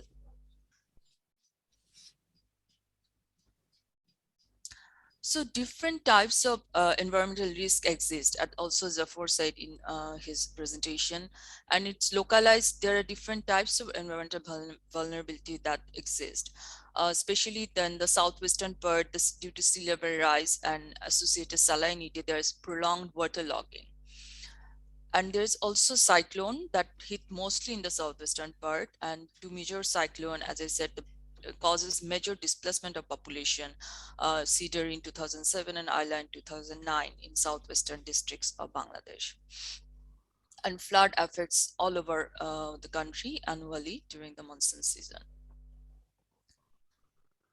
So now I'll walk you through what does this variable of environmental risk really mean to the community, how it manifests through different variables, how it affects their life. It affects their, one question we want to answer is the child marriage, but there are others like the access to service, access to education, and so on. So this is a picture from a southwestern part, to be very, very specific, from Shatkhira. These communities waterlogged for extended period of time, like 7 to 8 months. These communities are submerged in the saline water. And how it affects, it's due to increased salinity. There's a scarcity of drinking water in this community. The lands are less productive. Usually they get only one crop, whereas the other parts of the country can take 3 crops from that land. So there's definitely effect on the productivity of the land. And due to that, there's a loss of livelihood. It also affects the access to school for the children and adolescent girls and boys in this community, because the schools are also submerged. So they can't read, the schools are not open for like 6 months. And also there are different types of vulnerability for girls, especially the adolescent girls in this community, and it comes from a different context. Just to give some examples, that girls are sent far off to fetch the safe drinking water. In some parts, they have to use the toilet in a shared toilet in the neighborhood, but the soil is little high. So it's very difficult for them to move at the night time to even use the bathroom. So there are different types of vulnerable situations they have to go through in the community, the girls.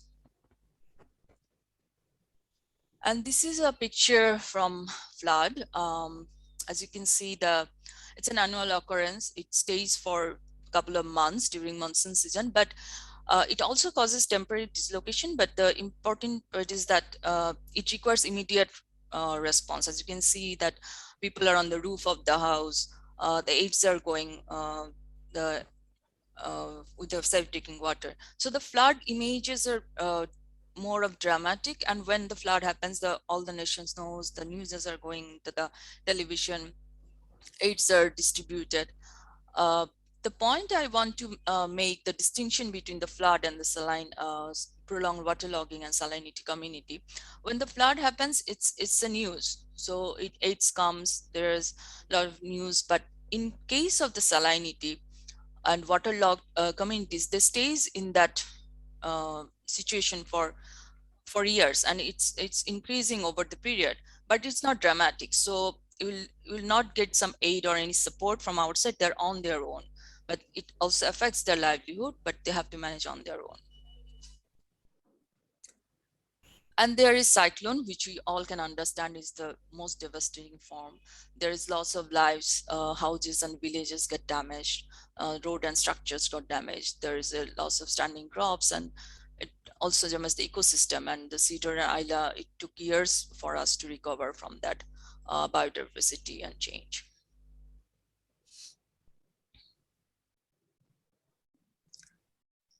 So how does the climate affects child marriage? It affects through different intermediate variables.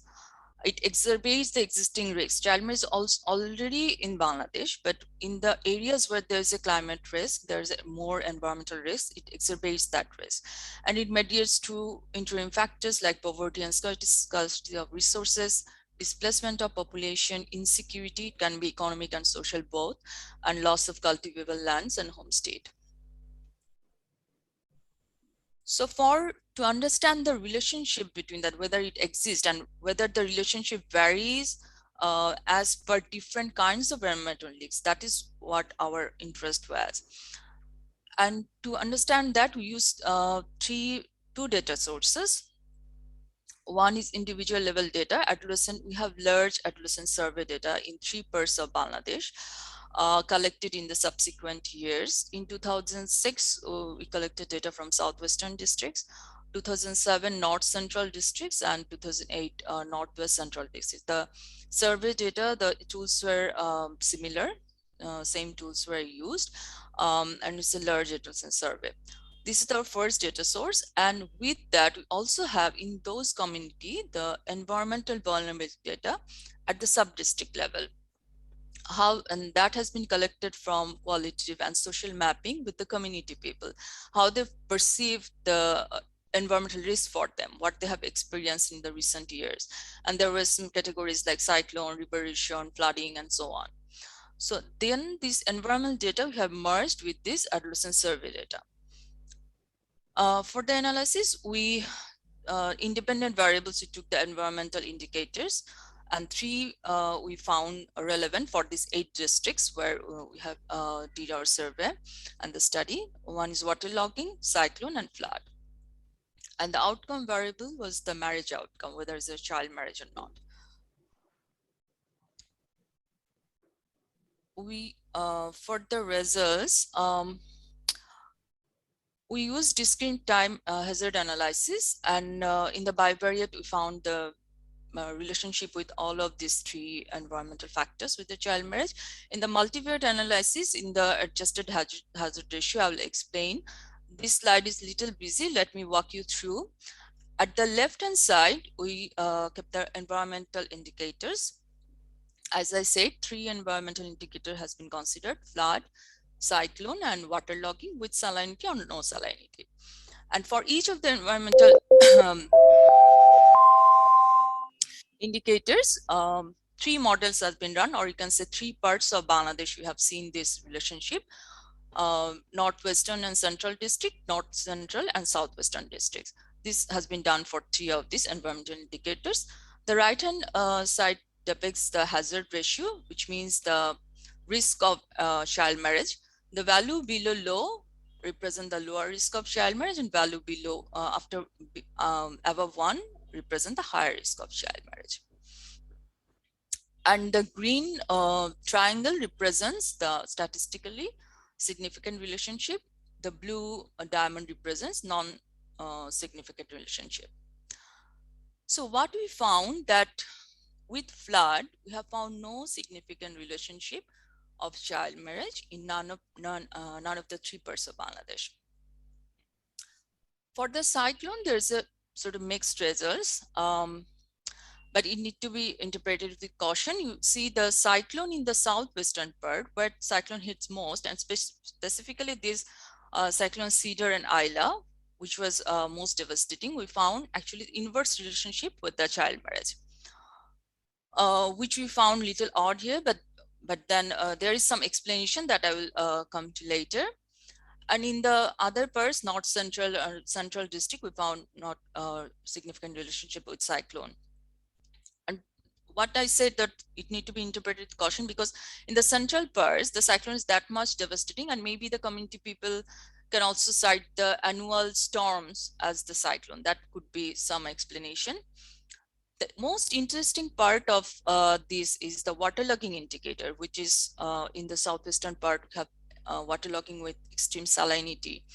So when the waterlogging is with salinity, which is the southwestern districts, which actually puts the girls into the higher risk of child marriage. And the waterlogging with no salinity, which is the central part, that does not put the girls into the higher risk of child marriage.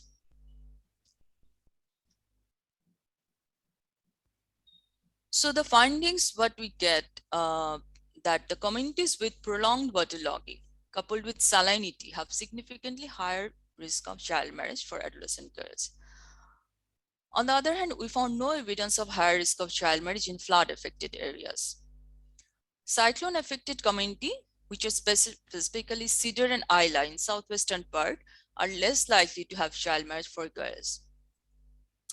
The possible explanation that I mentioned earlier could be that there can be 2 ways, because the cyclone Cedar and Isla happened in 2007 and 2009, and we collected data in 2016 in that bird. So in between, there could be possible out-migration for the most vulnerable population who are highly affected, and they have moved away from that place. So we didn't see the effect on those people. The other explanation could be after the Cedar and Isla, there's a lot of disaster relief and there are a lot of programs that happen. So that population may have recovered that shock by the time we did the survey. The way I want to rest my case here is, As I mentioned, that the flood is more dramatic and more sudden. On the other hand, the waterlogging is slow onset. It is not dramatic, but it has significant impact on the livelihood and life. So rather than the dramatic and sudden disaster, such as flood, the slow onset, the waterlogging with salinity communities, which are less dramatic and less visible, actually represent higher risk for child marriage for girls. So slow but cascading and long-term impact are there in the household in terms of livelihood and social aspect in the waterlogging community. So development aid and the programs need to really pay attention to these communities which are waterlogged with salinity so that they can put a wider net to safeguard the communities and adolescent girls in these communities. Thank you. I'll stop here.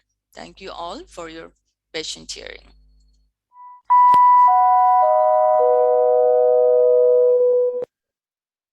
Thank you very much, Sainol, for the very interesting presentation about the impact of climate challenges on the risk of child marriage. Thank you very much. All right, let's go to the last presentation, this time from the Philippines. It will be presented to us by Dr. Edo Andrisi from the Seoul National University in Seoul, Republic of Korea. Dr. Andresi is an associate professor at the Department of Geography in Seoul National University. He teaches a wide range of human geography courses at both undergraduate and the graduate levels. His research interest is on rural development in Southeast Asia through the lenses of economic and development geography. He has fieldwork experience in Thailand, Malaysia, Lao PDR, Indonesia, and obviously in the Philippines. So his paper is entitled Persistent Vulnerability Among Seaweed Growing Communities in Iloilo Province, the Philippines. So Dr. Edo, you can take the floor. Thank you. Salamat and terima kasih, and thank you very much. I will share my screen now. Let's see. Hello? Can you see the PowerPoint? Yes. Yeah. Okay.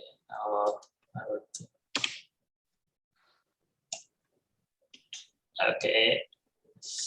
Yeah, thank you once again. And in addition to the very nice introduction by Vic, I also like to point out that I'm originally from the Netherlands, but my mother is originally from Indonesia, from Bandung, and now I'm in South Korea. So it's yeah, quite diverse from my side, with advantages, but also with certain disadvantages at times.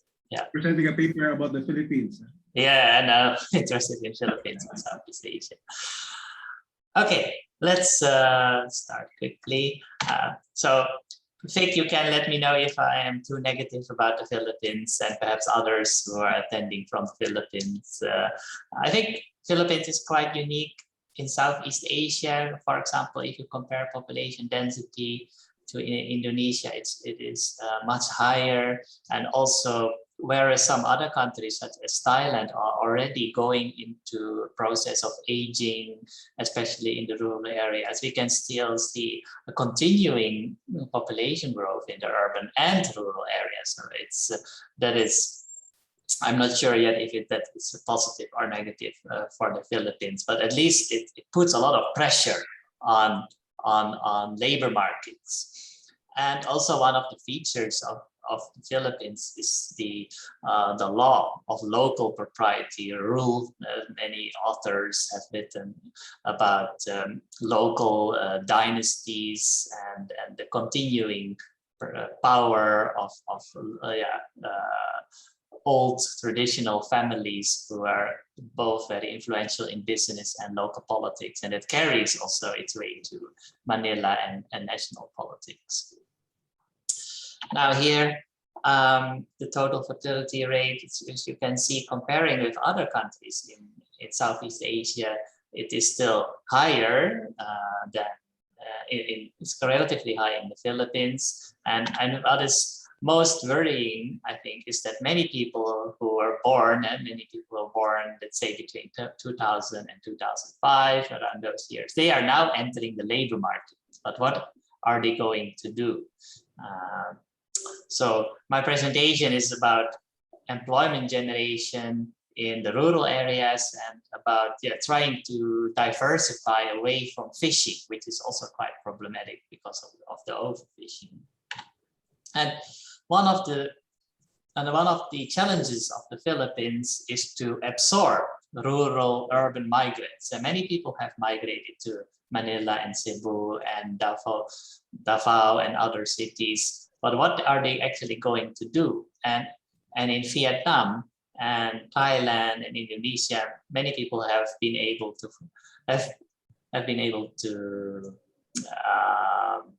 or they were able to find a job in the manufacturing sector, either factories owned by domestic entrepreneurs or by foreign direct investors from East Asia and the United States and Europe, etc.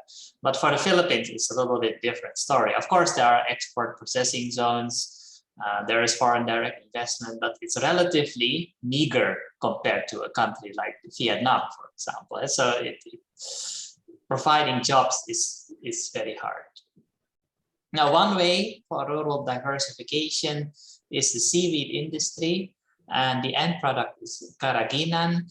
So we can find karaginan in ice cream, in toothpaste, in cosmetic products, in makeup products. So karaginan is a binder, a thickener that is used in a lot of different products. And that karaginan represents the downstream part of the seaweeds industry. And here we can see the upstream part of that global value chain, the Capaphycus seaweeds that are mostly grown in Indonesia and the Philippines. The areas in southern Philippines are very famous, and also Palawan.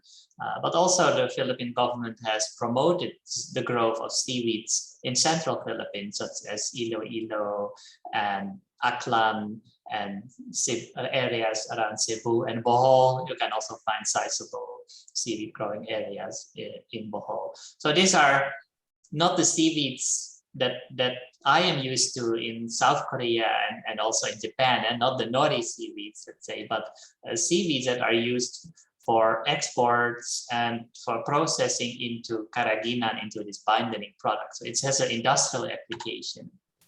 Now, a seaweed growing here, harvesting seaweeds. So downstream success, the Philippines has actually been very successful when we look at the downstream industries. That the refineries in Cebu are very wealthy and have made a lot of profits. But the production of seaweeds has declined between 2009 and 2017. And because of a lot of different factors that I will show you later. And also, meanwhile, the production of seaweeds from Indonesia has increased. There maybe some participants are very familiar with that. So seaweed prices in general have declined in the Philippines because of an increasing supply from Indonesia. Indonesia is also supporting now dried seaweeds to the refineries in Cebu. So downstream success, upstream stagnation in central Philippines, which is actually not the best place to grow seaweeds in the Philippines compared to southern part. So we have increase in Indonesian supply, higher seedling prices, so it's also problematic, and of course a range of typhoons on an annual basis, especially the Haiyan Yolanda typhoon of 2013, and then other environmental factors such as the El Nino weather phenomenon, which increases the surface temperature of the ocean water, and that if the water becomes too hot, like warmer than 28, 29 degrees Celsius, that it also reduces the productivity of the seaweeds, and then it can have more ice diseases. So the number of seaweed growers has declined quite substantially actually in recent years. Here an example of the ice disease. So when it has this icy color, then it's useless. Actually, it's dead, and it cannot be used by the refineries in Cebu anymore. So it's bad for the seaweed growers. So based on these considerations, how have the livelihoods of seaweed growers changed in Iloilo province in recent years? What factors determine the pattern of divergence between Estancia and San Dionisio and Iloilo province? And what are the implications for coastal rural development? And conceptually, my research has been underpinned by these three different colors. So the green color is the value chain from upstream to downstream. The yellow part represents more the role of external influence, like the national political economy or the local dynasties, things like that. And then the red part is more the sustainable livelihoods approach. So an integration of these three concepts and approaches.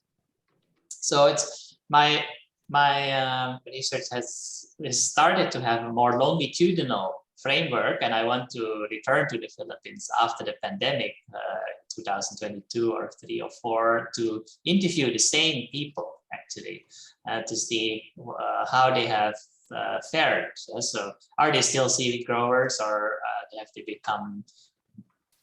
they managed to find other jobs or turning to fishing? Now here a map of the two barangays to zoom in of in Estancia, the municipality of Estancia, and you can also see here a government housing program after Typhoon Yolanda Haiyan. So the 2015 results, that was based on the first round of field work.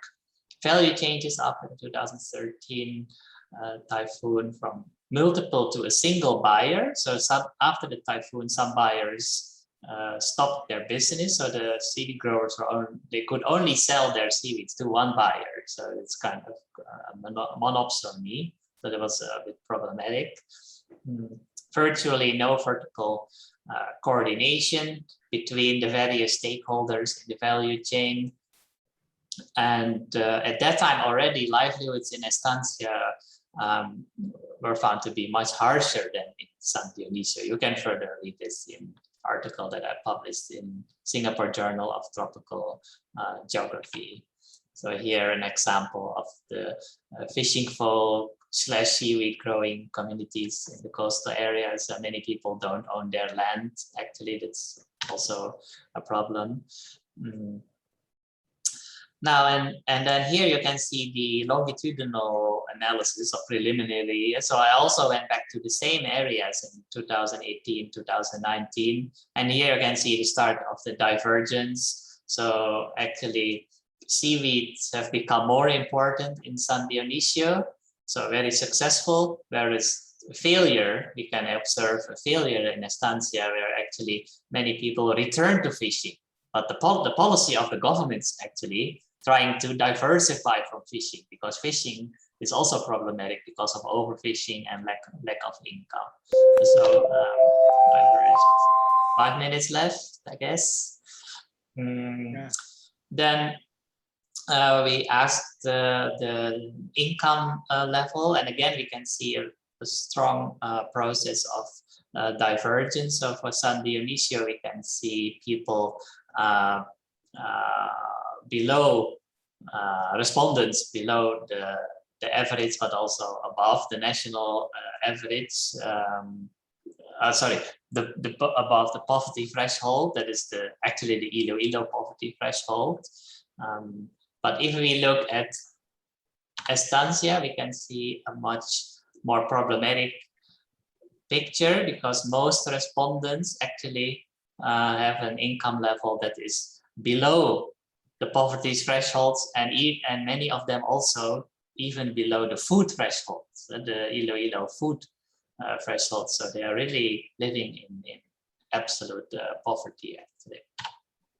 So what are those problems then in estancia? So the associations don't work properly. They are also they have experienced pattern client relationships, changing social and political capital. It was detrimental, lack of financial capital to reinvest in seaweeds after typhoons.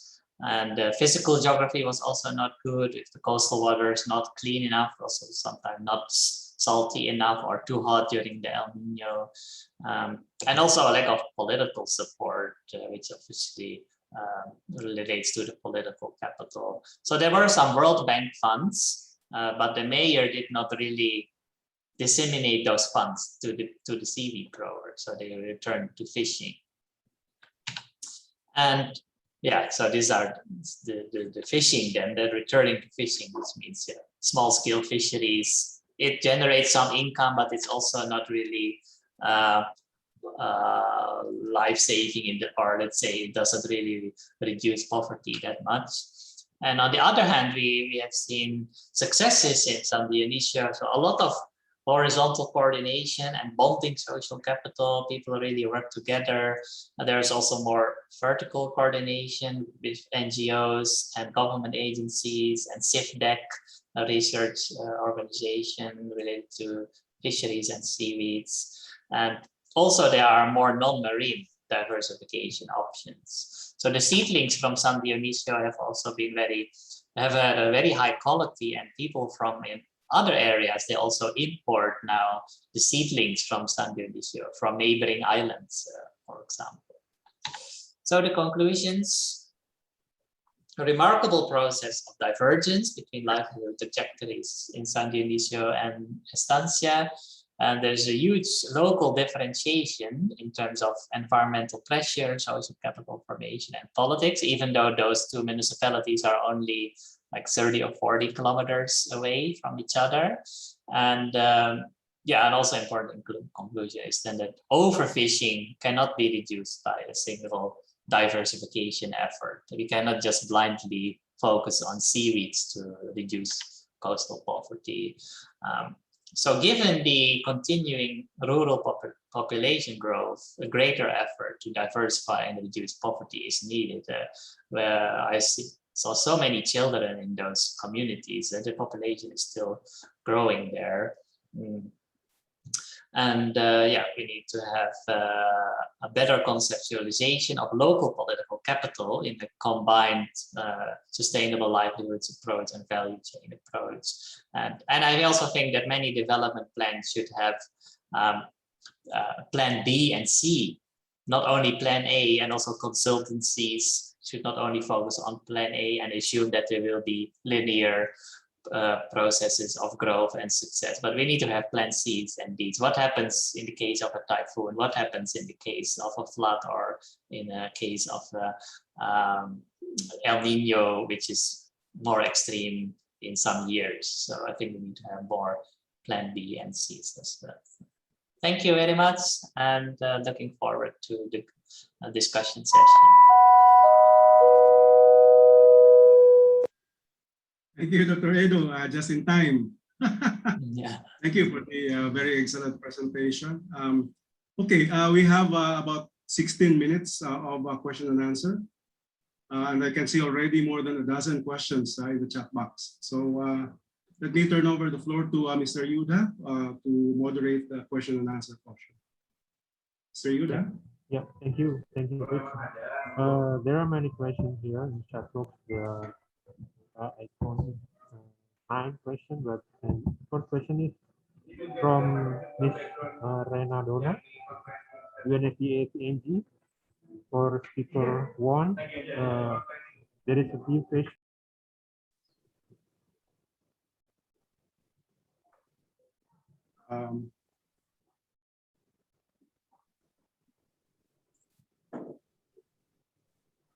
Yuda, you're Hello? Yeah, okay. Please, Okay. yeah. Okay. Can you repeat the question, please? Yeah. The first question is for Ms. Marpaleni. from Ms. Rena Dona. The first question is, could you please elaborate on how the term friendly is defined? And the second, how about communication and coding as variables? Are they not basic needs in Sumatra? And the third question from Ms. Rena, do you intend to check EBI across time? Thank you.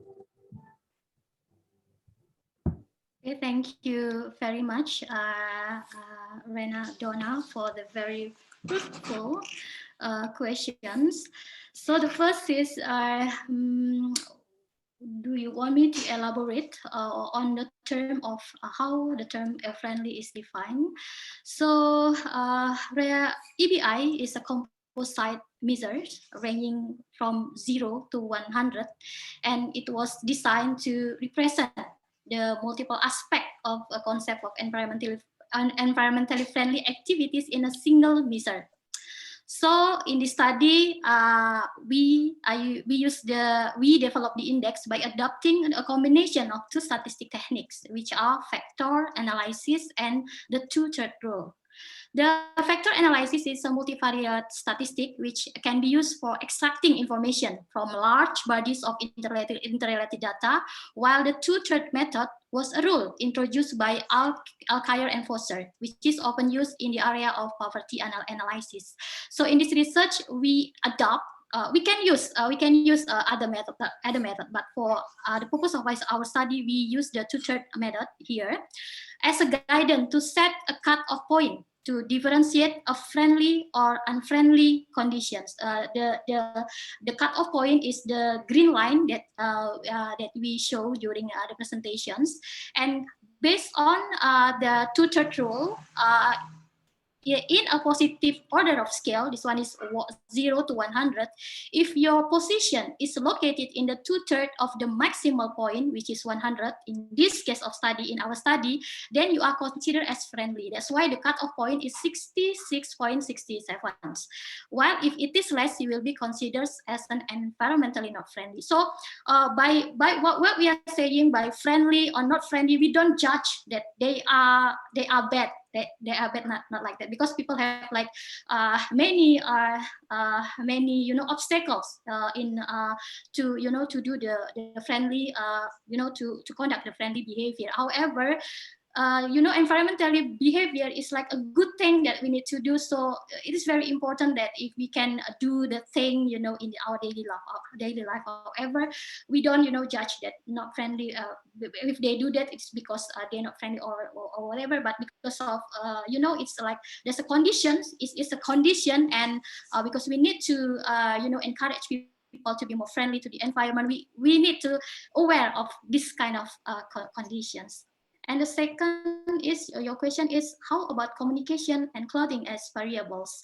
Are they not basic needs in Sumatra? So in our study, we focus on 6 dimensions of daily consumption. So now we don't, and we also select the variables based on previous study, and we select the variables that can match with the conditions of the people of South Sumatra, because there not every variable that already listed by previous study we can ask that variables for the people in our case study, because maybe then they don't do it, like such in one questions, like under variable they ask about do you use like in a cooking, like in energy they ask about do you use gas as a cooking facilities.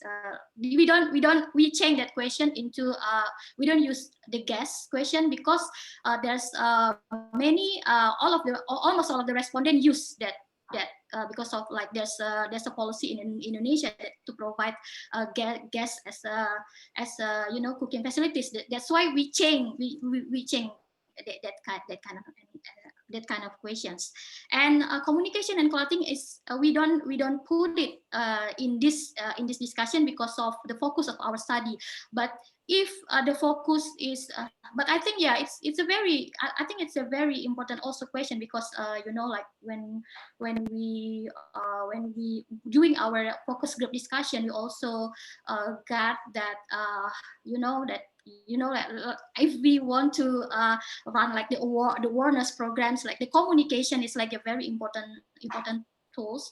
Maybe in the future research, I think it will be interesting if we can put that variable as well. But we need to find studies who have done who have put that variables, and then we can try to, you know, to use it in the next study. Maybe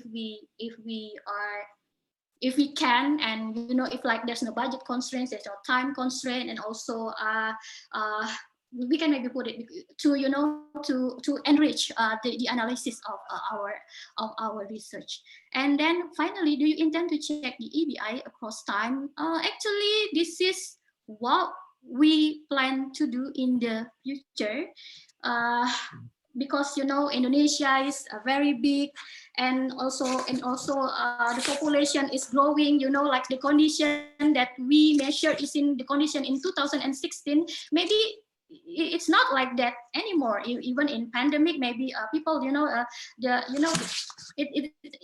condition will be different. So like the present research, we only focus in South Sumatra, because we expect that our study can be act as like a pilot project for the development of environmentally friendly behavior in the country. But if we, you know, in the future, we can do this and we can adapt this study in other areas, or we can also do it across time, also in South Sumatra, we would love to do that.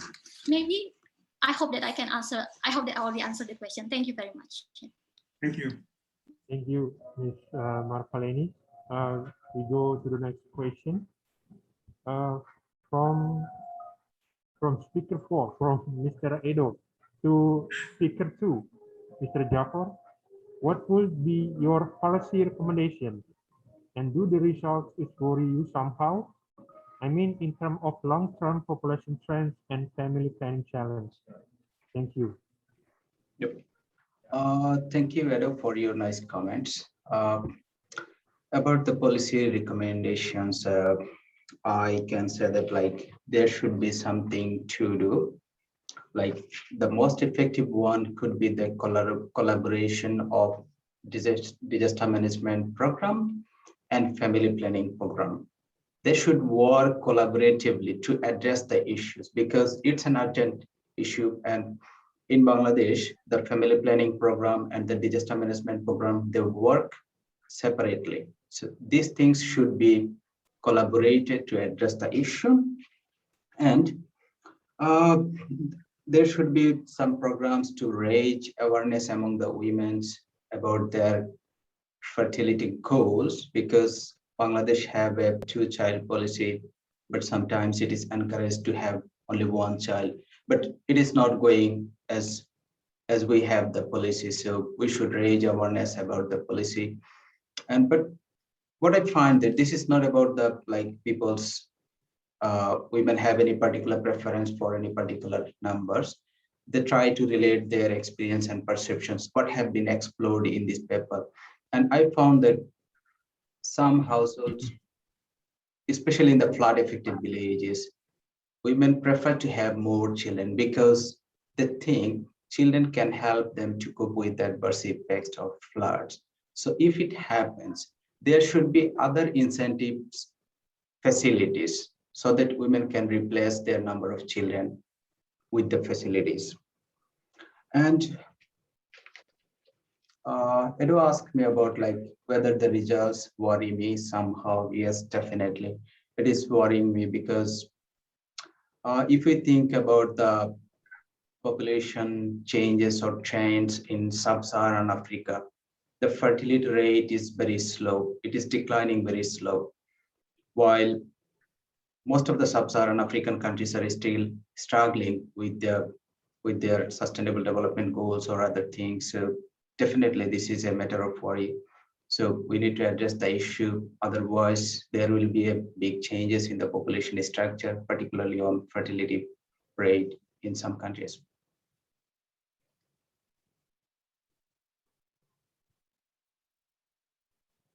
Thank you. Yep, you're welcome. Thank you, Jacob. for the next question, I invite Vix. Maybe you have a question for speaker. Okay, thank you very much, Yuda. This is a question for Ms. Sigma. I understand that there's a differential impact of dramatic and slow environment challenges on the risks to child marriage. Now, how will this important data inform disaster management planning and family planning programming? So, in more concrete terms, Madam, thank you. Thank you for the question. Yes, that is what my last slide is about. That maybe what is the more sudden, we focus on those population, those communities like in the flooding, on the cyclone affected areas. And the waterlogging and salinity prone areas are invisible. So we don't do much program there, so that is why we're seeing the child marriage risk actually is higher for those girls. So that is the policy implication and my recommendation to development partners and the government to put a wider cast on those communities because their adolescent girls at higher risk. So that we should not slip through. That is my recommendation in the final slide. And I think I have some other question from about the effect of education. Should I respond it now? Yeah. Yes. Whether we have considered the effect of education, someone has asked me. Yes, we did see. Yeah, we did see the effect of education both on the adolescent education and mothers and fathers education, and we have controlled that in the model. So after controlling that effects, the effects of education of parents and the girls herself, we have found this result that child marriage risk is actually higher in the waterlogged and salinity areas. And Thank there you. was, okay. That's okay, yeah. Mr. Yuda, maybe I can ask the last question. We have about 2 minutes left. Yeah. And please. With your indulgence. So this is for Dr. Edo. Well, this is I have a personal interest in this, being from the Philippines. We know that the Philippines has the longest coastline, probably in the world. And therefore, if you develop industries that affect a lot of people, this will be very helpful to improving productivity and poverty and reducing poverty. So, would you be able to provide us with more concrete policy recommendations, maybe local or national policy recommendations that can translate providing support not only for seaweed growers, but also for other emerging industries in the Philippines? Thank you. Yeah. Well, I'm not sure if it's concrete enough. I don't think so actually, but in general, so I have done some field work in central Philippines, and what I found is actually that the NGOs, in my opinion, they don't have enough capacity, or let's say sometimes the government has too much power, or local governments. So I would actually advocate for a stronger role of the NGOs, because I think many NGOs have good ideas, but then they are not allowed to do many things by, for example, mayors in the Philippines.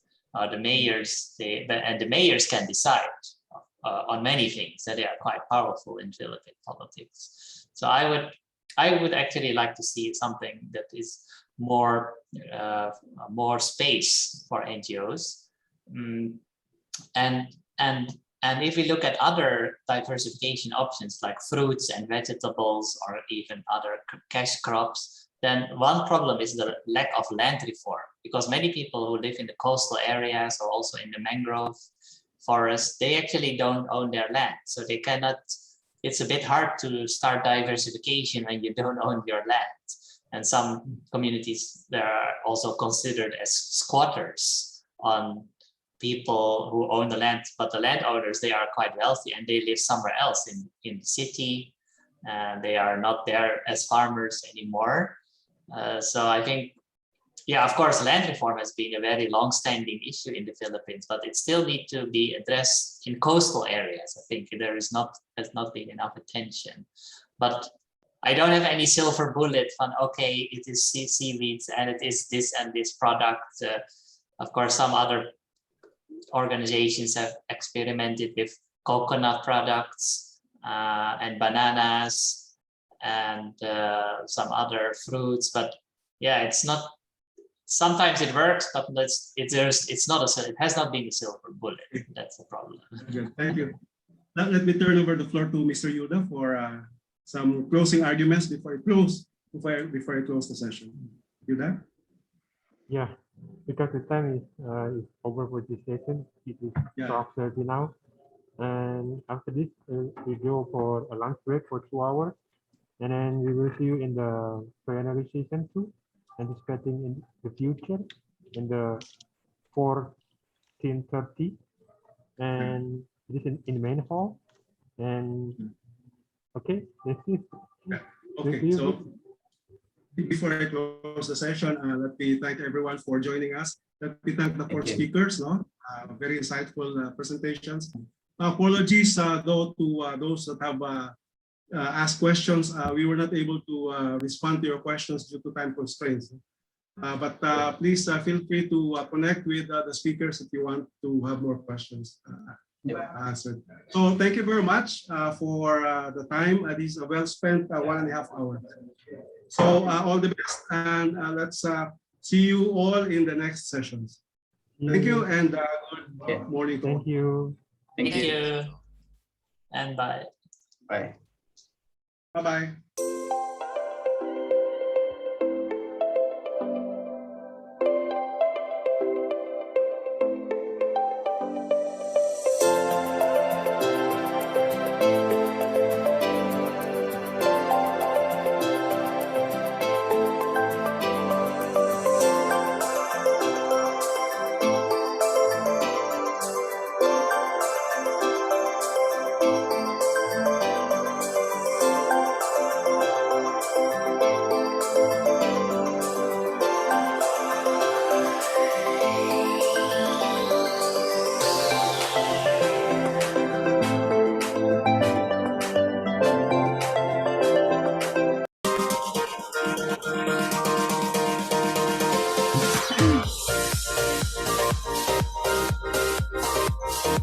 Dr. Arifin, may I ask a question?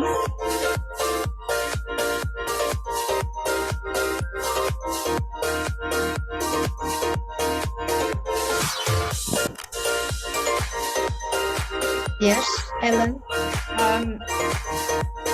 Will the speakers be on the screen with their,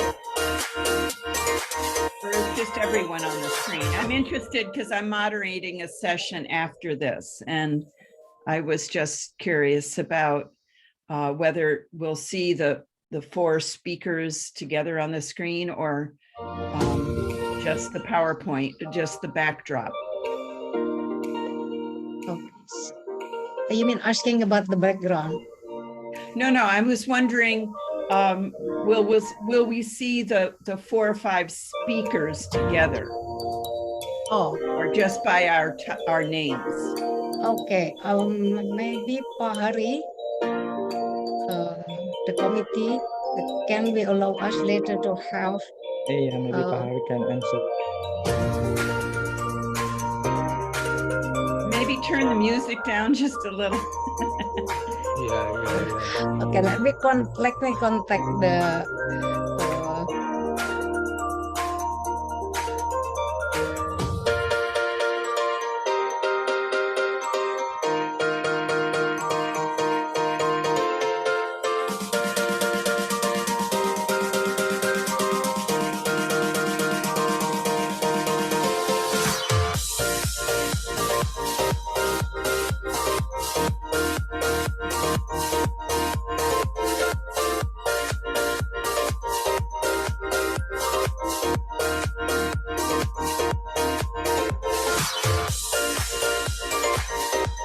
I asked the technical team to lower the music.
Good morning, Ellen.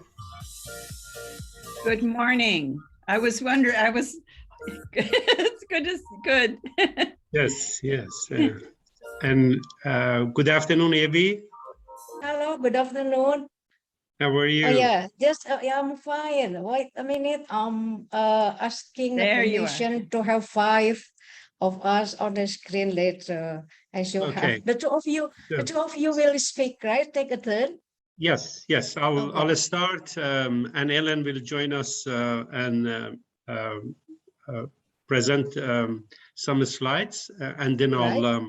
wrap the presentation. So you have to bear Right. with us for probably 1 minute less or more. So that's the case. But, Okay.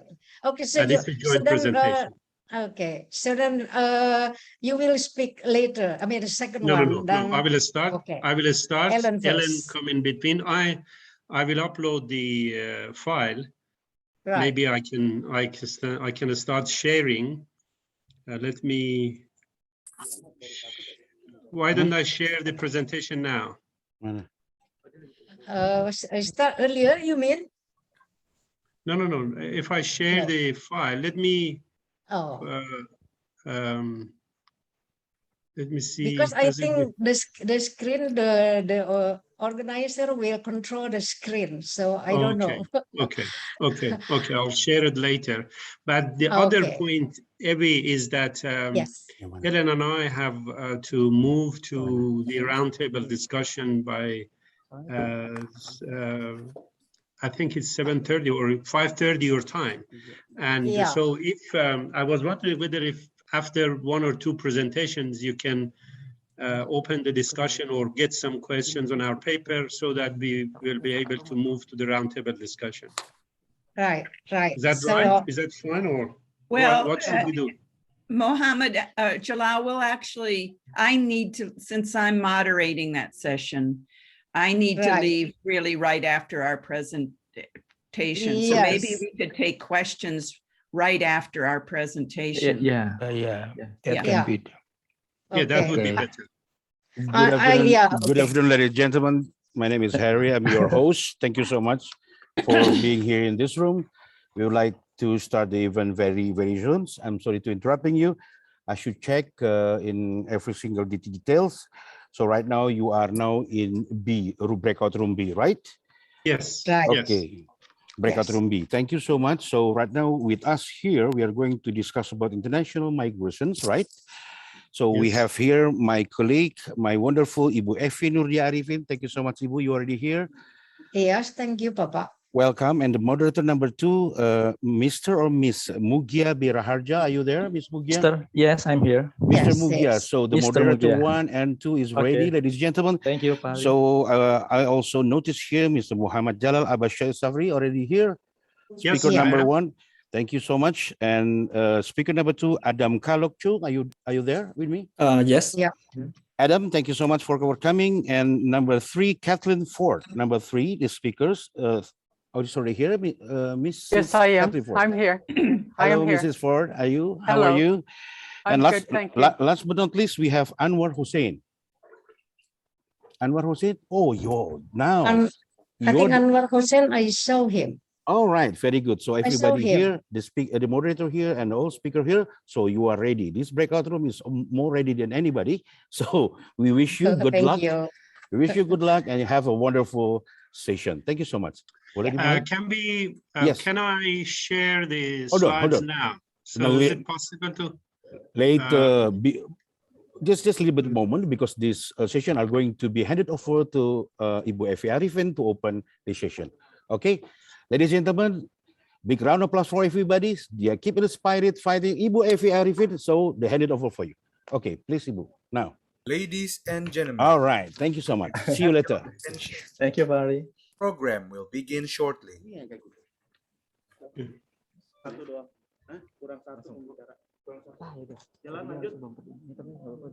Can I start? Okay, Bu Evi. Okay. Can start now. Good afternoon, ladies and gentlemen. Welcome to this session. It's about international migration. And this afternoon we will have 4 papers with 5 speakers. The first paper will be presented by two speakers. So we will have Professor Muhammad Jalal Abasi with his co-author, Dr. Ellen. And also the second paper is about is Dr. Adam. And the third one, Professor Kathleen, and the last one, Dr. Anwar Hussain from Bangladesh. So I think this session will be a very important session. And I think with regard to migration, migration can be voluntary and involuntary. So for this session, we will listen about the involuntary migration, especially with regard to refugee and forced migration in Asia. And I think this is very important topic.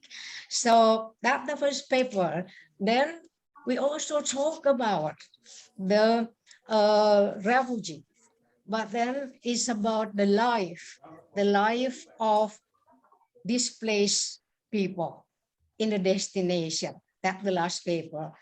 The other one, we talk about the life of the migrant in their destination, and we will discuss or hear or listen about their mental health or psychological well-being.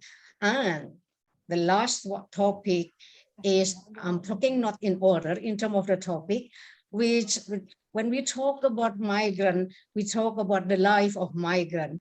Now in Hong Kong, we will discuss about the destination or at the individual level, especially in a family. So that I think is a really important and nice composition in our session. And for this session, I have my second moderator. Then could you kindly introduce yourself? By the way, before that, I forgot to introduce myself. I'm Evi Nurvidya Arifin. Currently, I'm a senior assistant professor at the Center for Advanced Research, University Brunei Darussalam. So now is my second moderator to introduce yourself. Okay, thank you, Ibu Evi. Good afternoon, everyone. My name is Mugia Bayu Raharja, and I'm a researcher at National Population and Family Planning Board Indonesia, or BKKBN. And just a little housekeeping before we get started, Ibu Evi. First, each presenter will have 15 minutes. I repeat, 15 minutes to present the abstract. And then a notification sound will remind presenter then when the time is up. If any technical problem occur to the current presenter, he or she needs to do the troubleshoot in the background, and the upcoming presenter must take over. If there is any question during the presentation, please type into chat box in your Zoom control panel. We will bring them up during Q&A session at the end of our presentation. Okay, I think that's all. I return to Bu Evi to guide this parallel session. Please, Bu Evi. Thank you. Now let's move to the first paper, which is our privilege here to have a Professor Jalal, who may be not an upper member earlier, which actually he is the president of the Asia Population Association of the Second Council of the Second Council. Am I correct? Then that's our privilege, and I think our current president also in our session. So without further ado, let's give the time to the first paper. Please kindly, who will go first, whether Ellen or Prof. Jalal? Please, time is yours. Thank you, Evi. Is my PowerPoint slides shared or not? Okay, can you change to the screen? Yeah, that's okay. Let's click on that. Yeah. Okay. Is it shared? Yeah. Yes, it is. is. Okay, thank you very much, Evi, for the introduction. It's a great pleasure for me to make this presentation in collaboration with Professor Ellen Crayley, who is joining us from Colgate, and very early morning, in fact, for Ellen. Have And coffee. I'm really honored and very delighted that the APA conference is going so well. Let me give you these take-home messages before we start our presentation. The point that we want to make is that refugee and forced migration has become one of the main policy challenges of our time. And Asia, and in particular, is the origin and host of a large number of displaced population. And what we have learned so far is that, unfortunately, little attention has been paid to the drivers and impacts of forced migration by our fellow demographers. And it is important thus to understand forced migration from demographic perspective in different areas that we will be highlighting in this presentation. And it has really implications for multidisciplinary research, training, and policy. What we know is that there is a continuum of migration between voluntary and forced migration. And there is not always clear, the distinction between voluntary and forced migration is not clear. Forced migration usually predominantly include IDPs and refugees, and sometimes potential for environmentally displaced persons. But this is the darker side that we do not have much information and we understand little. There has been an increasing trend of forced displacement across the globe over the last 3 decades, particularly since 2010. This figure shows that the number of the displaced population has increased from 40 million to 82 million. A large number of them are IDPs or internally displaced people, followed by refugees. By 2020, there were 82 million people who were individually displaced, including 48 million IDPs, 26 million refugees, and 4 million asylum seekers. If we want to focus on Asia, Asia is the origin and host of a large number of displaced people. By 2020, again, 6.7 million were displaced from Syria, 2.6 million from Afghanistan, 1.1 million from Myanmar, and also Turkey, Pakistan, and Iran were the main and largest refugee receiving countries in the region. This figure also shows that other countries in the region, Asia Pacific region, are the receivers of the displaced population. So given the size, scale, and complexity of the displacement across Asia and globally, it is important to study forced migration and include in our research and training. Demographers can have significant roles in the understanding of the displacement or displaced population through different areas. One is the conceptualization and theoretical framework, analysis and measurement, data collection, and also, as it was mentioned in the previous panel discussion on the modeling and prediction. And also we have to focus on policy analysis and programs. And finally, to be able to do all of these, we have to train new generation of demographers. Ellen, it is yours. I pass it into yours so that you can present the areas that you're going to discuss. Thank you very much. It is an honor to be part of this important forum, and I thank the organizers for raising the issue of international migration and forced migration so prominently within the program. We appreciate that so very much. As my colleague Jalal has outlined, the role of demographers in the study of international migration, and now increasingly, we hope, forced migration, flows from our toolkit as demographers for effective conceptualization, measurement, modeling, explanation and interpretation, and then sharing of that information with our students and with policymakers. The demands on demography to participate in the study of forced migration come from the policy and humanitarian sphere, as well as our colleagues throughout the social sciences. We are being invited in fact, demanded to come in because of our analytic toolkit to contribute.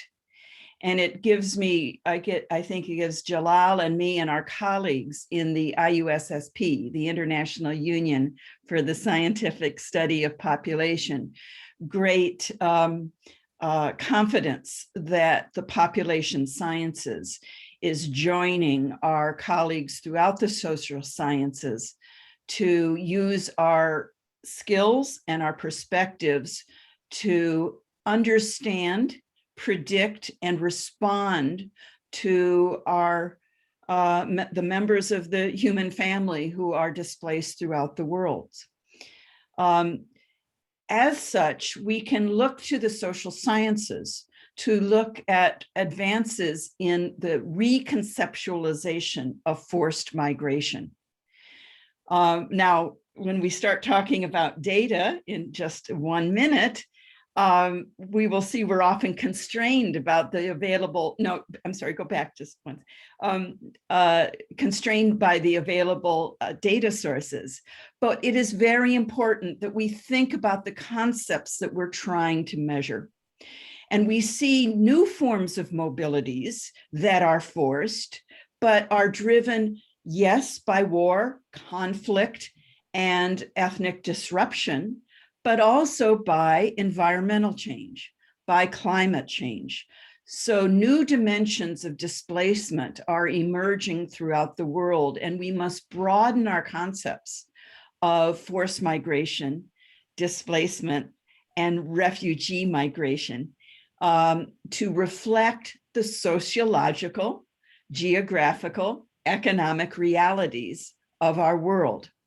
We also need to recognize, and this we do very naturally as demographers, that there are immobilities as well. One of the effects of the COVID pandemic is to stifle and disrupt migration because of border control and because of the pandemic. That's even the effect throughout displacement in Africa, where political violence has actually restricted labor mobility, okay? So we have to think about the full range of migratory and mobility behaviors.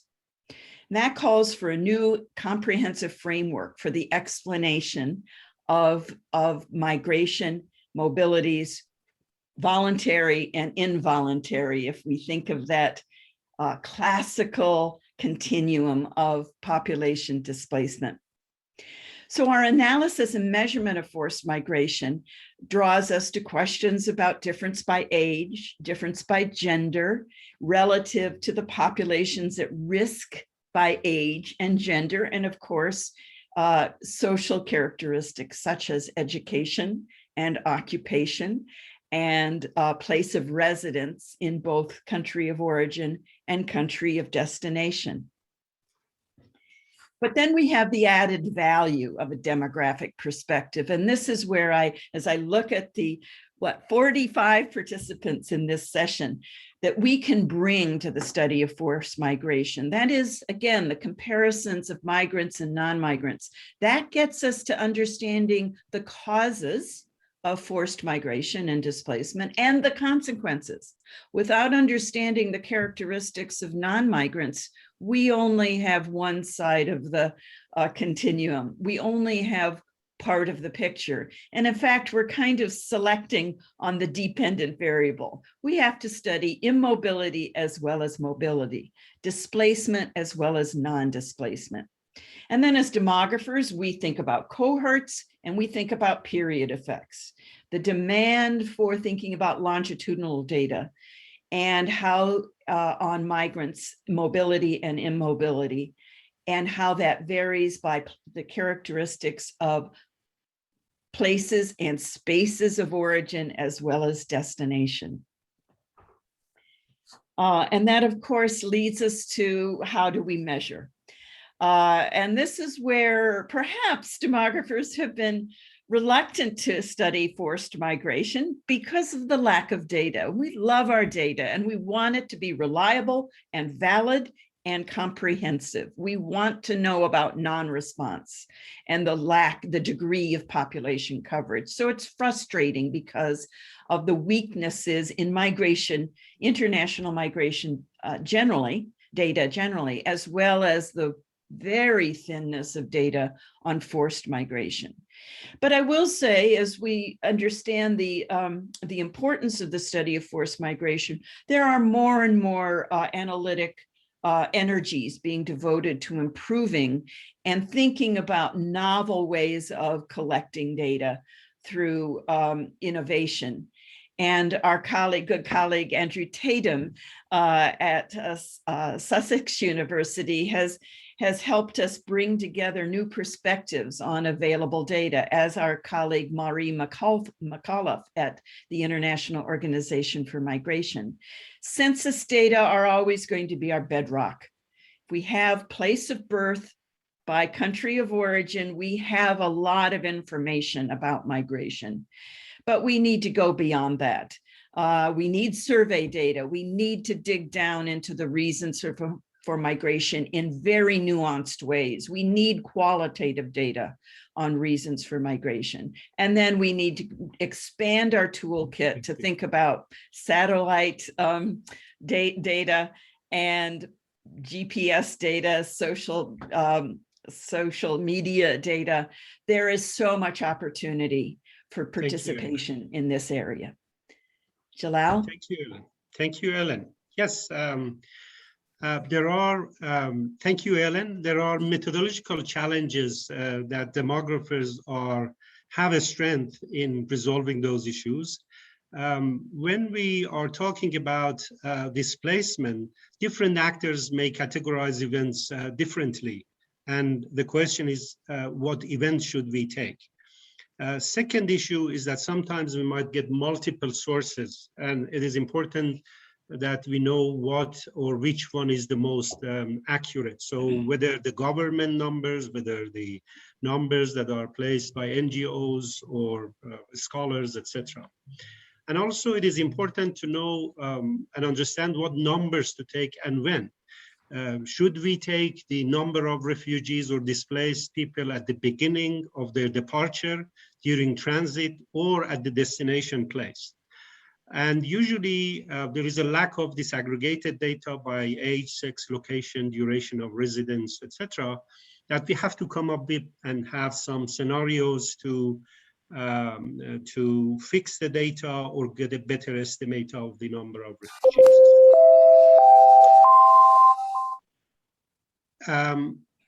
Another area that demographers can contribute to is predicting future flows of forced migrants.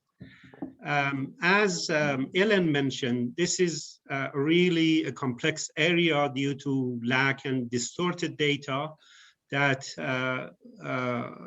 is very difficult to rely on for future projections. We have to do modeling of the displaced population and consider likely scenarios for population dynamics to come up with better estimates of the number of refugees, number of displaced persons with different characteristics that they have in order to be able to do policy design. Our studies really is contributed to policy design. So why we demographers are interested in number of people, their characteristics, is because to do planning and programming for the improvement of the lives of people. So the goal of demographic studies should really be reduce vulnerabilities and risks of refugees and IDPs. And the principles of efficiency, effectiveness, equity, and justice will only be possible and informed by the demographic parameters that we provide to policymakers. Finally, to be able to make these contributions, we have to train a new generation of demographers and do more research on forced migration and refugees. So it is important to establish multidisciplinary national and regional training and research centers across Asia. There is a need for offering demographic courses and include forced migration theories and methodologies. And by training a new generation of demographers, we will not only be able to generate new knowledge, but we can improve our data collection and also train our new generation of demographers to increasingly do rigorous research and provide more evidence-based interpretations concerning forced migrants.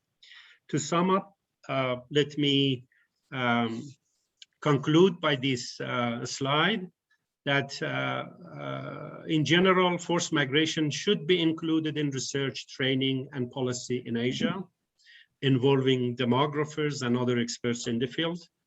We need, there is a need for reconceptualization of forced migration, particularly during and post-COVID-19.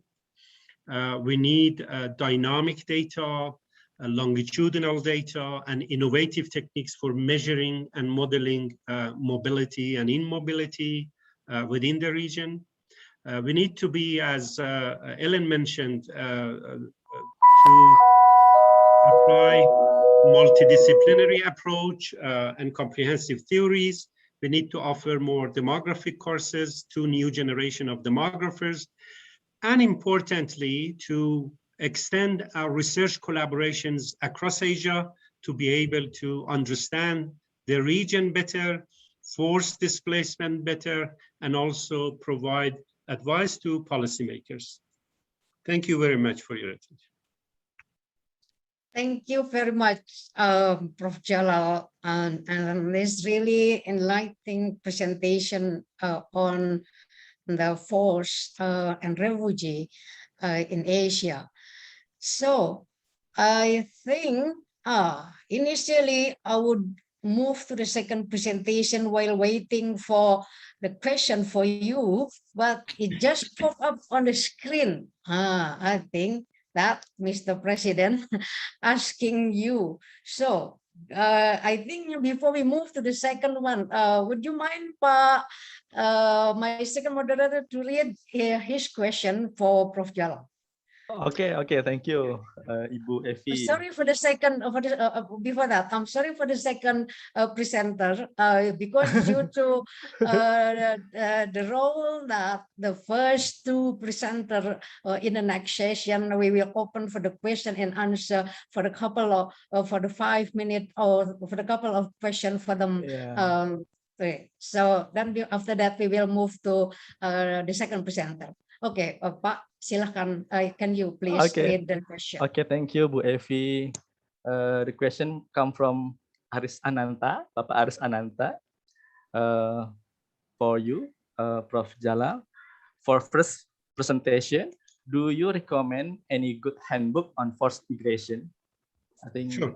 That's the question.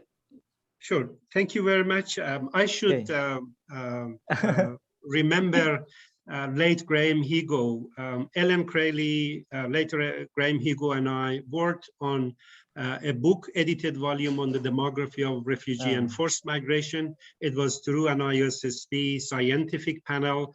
It took us almost 8 years from 2010 to 2018, and it was published by Springer. So the copy that I showed here was basically demography of refugee and forced migration, edited by us. And it has 18 people who contributed to different chapters. And I think this is one of the references that can be used in teaching demography of refugee and forced migration. Okay, thank you. Do you want to ask more questions, Pak Aris Ananta? Any other Direct to question the from the okay. floor? Okay, If there's it's no, and if it's okay, then yeah, there is there's another oh, question, Pak. there's Can another you? question. Yeah, okay. Is it a myth that forced migration has no pull factor and no migration selectivity? Please, Ms. Jala. Ellen? Yes, that's a very, very good question. And I would say it is very much a myth in the sense, in two senses.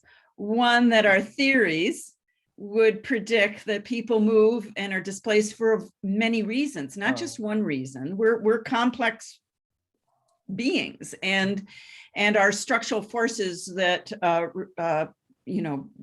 result in displacement affect people differently. So the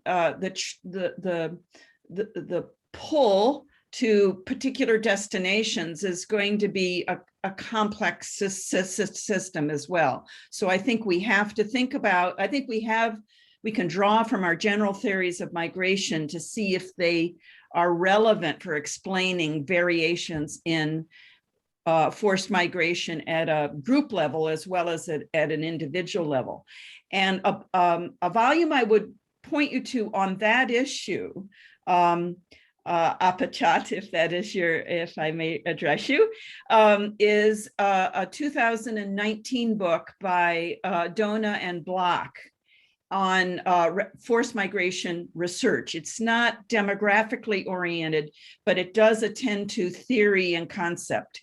And it's kind of issues in forced migration research is, I believe, the name of it. And that's a good starting place.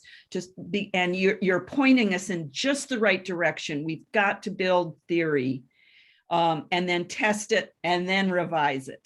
So thank you for that question. Thank you, Ellen, Is there for the explanation. any other question?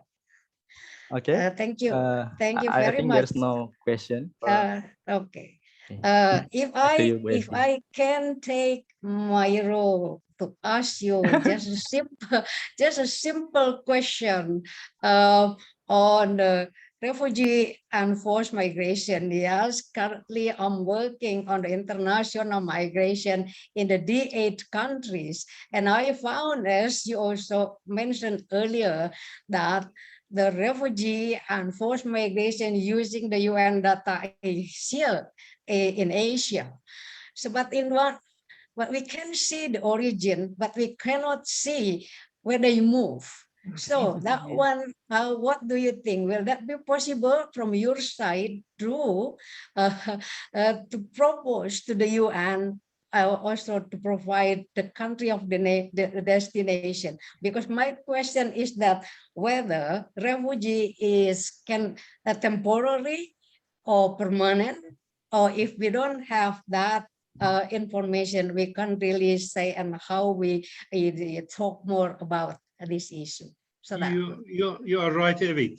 This is the topic of our next roundtable discussion on the data. And as you rightly said, refugees are underestimated. And in Asia, I was looking at the figures of the UNHCR, only 66% of them are covered. And asylum seekers are only 37% covered. So there is a lack of data, as we mentioned, and lack of disaggregated data. You mentioned the writing, and the next roundtable discussion somehow is going to discuss the implications of this incompleteness and inaccuracy of the data and how to overcome the problem. Thank you. Okay, thank you. Thank you so much for your presence in this session. Thank you so much for sharing. I think now allow me to move to the second presentation for this session. Now I'm calling Dr. Adam. He's from Hong Kong Baptist University.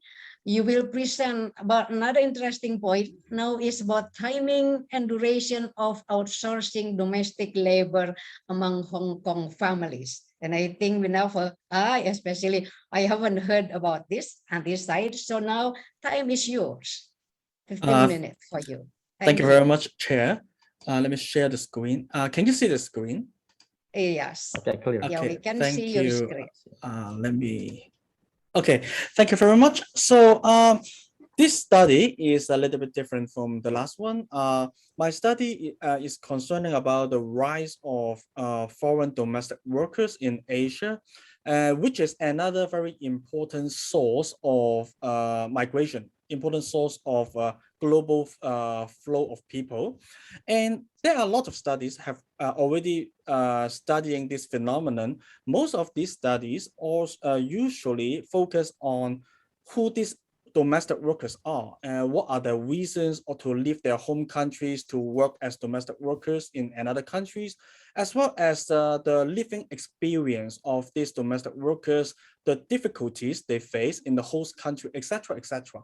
So I usually I conceptualize these studies as the supply side. So if you want to understand why there are the rise of foreign domestic workers in Asian society, there is one way to go. But my study will take another perspective. I'm going to study the demand side factors. So who are using these services? Who are actually employing foreign domestic workers in Asian societies, and I try to understand the phenomenon from another perspective. So my study is concerning about the timing and durations of employing live-in foreign domestic workers among Hong Kong families.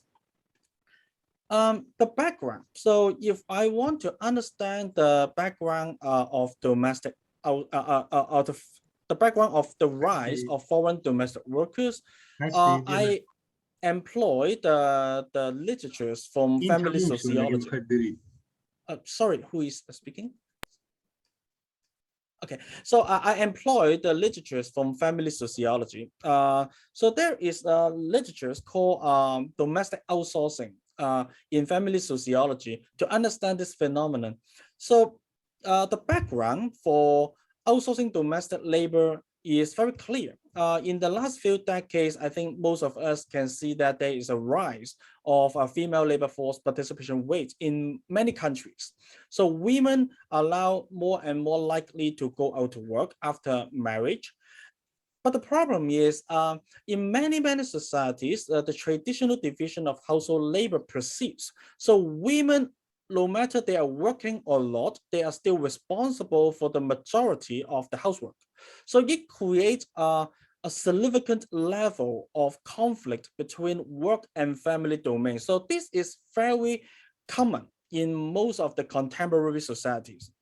So how to deal with this work-family conflict? There are many studies devoted to find the solution to work-family conflict. And one solution is in Asian society, for example, is that the government allow to import some domestic workers from other society to take care of the housework. So against this background, there is a rise of foreign domestic workers in Asian societies like Hong Kong as well as in Singapore.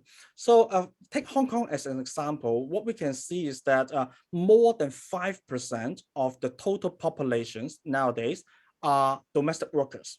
So 5% of the total population is quite a lot. And we see that there is a significant rise of this phenomenon in the last few decades, and it is not stopping. The percentage of domestic workers in the total population is keep increasing every single year in Hong Kong. So I think it's very important to understand who and the reasons for the household employing these domestic workers. So I employ the literatures of domestic outsourcing. In the literatures of domestic outsourcing, in the existing theoretical framework, usually there are three major sets of factors affecting whether a household try to outsource the housework to the service economy. The first set of factors are the need-based factors. So the heavier the family burden, the heavier the work burden is, the more likely the couple will face work-family conflict. Okay, so the more severe the work-family conflict is, the more the lead the couple has to outsource housework to another parties. So a lot of factors, including the number of children, the age of youngest child, employment status, especially maternal employment status about the mothers, as well as whether they are living with parents or in-laws, are all influential to the decisions that whether the couples outsource domestic work or not. But it is not only the lead determine whether the household outsource domestic work, because it is expensive. It is expensive to hire live-in domestic workers. So resources also matter. So what we find in the past study is that education, income, and wealth, household wealth, are all important determinants of domestic outsourcing. And lastly, willingness-based factor, whether the couples are willing to outsource is also an important matter, because some couples may think that housework is a private matter. We do not want to invite some strangers into our home to do the housework. So if the couples are not willing to do that, they are not going to employ live-in domestic workers. Now, these three sets of factors are quite well established already in the literatures. So what is the research gap? The research gap is that majority of the studies nowadays talking about domestic outsourcing relying on cross-sectional data. So they are studying whether the couples, whether the household is now at the moment use or not use domestic workers at home or not. The problem is that domestic outsourcing is not just a one-off decision. It is a continuous practice. So the problem is after you get married, when to start outsourcing. And another issue is after I outsourced domestic work to the domestic workers, when to end the practice, whether I should stop hiring the employer, the domestic workers is an important issue. Low pass studies have examined domestic outsourcing from an event history perspective. So so imagine here, why is there a rising prevalence rate of hiring domestic workers? There can be different scenarios. One is that in scenario A, maybe only 3 couples out of 6 couples are going to outsource, and every single one of them outsource for 4 years only. Maybe in another scenario, 5 couples, okay, out of 6 couples are now hiring domestic workers. But in a cross-sectional study, because they only hire a short time, 4 years, some of them, the practice are not captured in a cross-sectional survey. And what about only 3 couples are hiring domestic workers, but they hire for a longer time, for 8 years? It is more likely in a cross-sectional survey to capture the practice in 1 year. So there can be the rise of foreign domestic workers in Hong Kong in a cross-sectional survey can have 2 sources. One is that it is really more and more common. Another source is that people are hiring domestic workers longer and longer. So which source actually explain the rising prevalence rate of domestic workers in Hong Kong is unknown. So what I'm trying to do in this research is trying to compare the differential risk in experiencing 2 different events. So I want to ask whether what factors are associated with the transition into employing domestic workers, and what factors are associated in stop employing domestic workers. And this study is among the first to adopt an event history analysis approach to study the factors of starting and ending the use of live-in help. So what I'm studying, my data is collected in Hong Kong, is from a representative household survey collected between 2018 and 2019. So what I'm going to do next is trying to employ a discrete time logic model. There are 2 models. One model is trying to explain the factors starting employing domestic workers, and another model is trying to model the end of outsourcing. And for 2 models, I will use the same set of factors: need-based factors, resource-based factors, and willingness-based factors. So here for my data, we can see that the prevalence rate, the 1-year prevalence rate of married couples in Hong Kong employing domestic workers keep increasing since 1980s, okay? In the 1980s, only about 3% of all domestic households hired domestic workers. But now, up to 2019, nearly 20% of domestic household are employing foreign domestic workers. So 1 in 5 households employ foreign domestic workers in Hong Kong nowadays. So using the discrete time logic model, I try to compare different marriage cohort, the year they get married, and try to see what are the cumulative probability of hiring domestic workers. And what we find out is that in the 1980s, the risk of hiring domestic workers is not very high. So up till the 10th year after marriage, less than 10% of them are going to hire domestic workers. But this cumulative probability of starting employing live-in domestic workers keep increasing dramatically and gradually. So you can see that in 1990s, in 2000s, and in 2010, the cumulative probability of employing live-in domestic workers keep increasing. Nowadays, if you are married after 2010, nearly 30% of these couples will hire a domestic workers after the first 10 years of marriage. And how long these couples will continuing the employment of domestic workers? Well, before we find out that the risk of stopping or the employment does not increase dramatically. So we can find out that the risk of stopping the practice after 1990s is quite stabilized. So nowadays, I think most of the couples will hire the domestic workers for more than 10 years. Okay, so the practice is a durable practice. Most of these households who started employing domestic workers will last for more than 10 years. So I'm not going to show you the tables of logic models because there's so many numbers. I'm just trying to summarize the findings here. What we find out is that the entrance model and the exit model, I find out that they are actually driven by different set of factors. In the past studies, which is cross-sectional survey, we find out that need-based, resource-based factor, and willingness-based factor are all inferential in determining the cross-sectional prevalence of employing domestic workers. But if we trying to decompose the cross-sectional prevalence into entrance and exit, we find out that in the entrance model, all 3 sets of factors matters, but only the lead-based factors and resource-based factor matters in determining the exit of the practice. So what are the conclusions of this study? First, the rising prevalence of employing live-in foreign domestic workers in Hong Kong is true, and it is mainly because of the increasing risk of entrance, not decreasing risk of exit.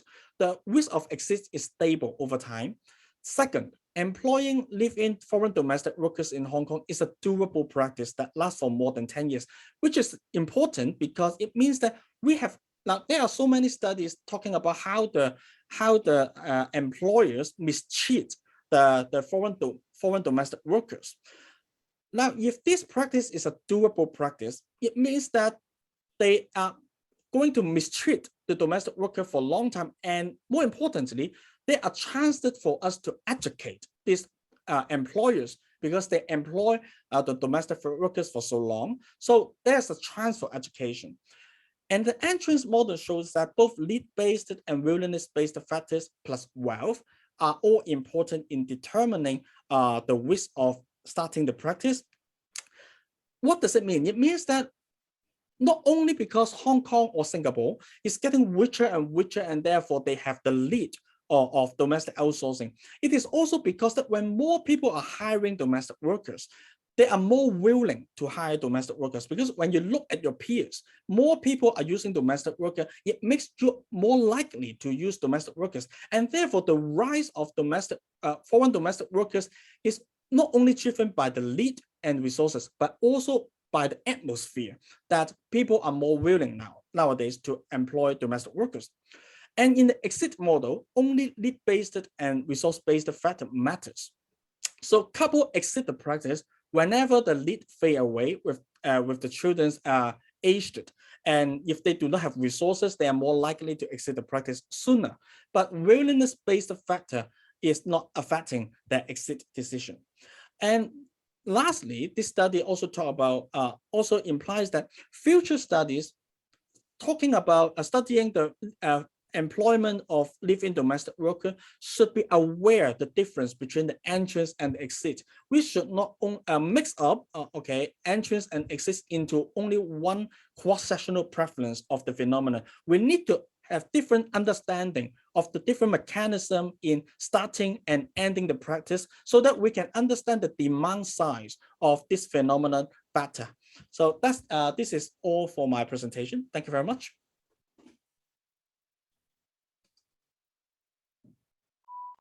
Okay. You just finished a few seconds before that. Thank you very much for wonderful presentation.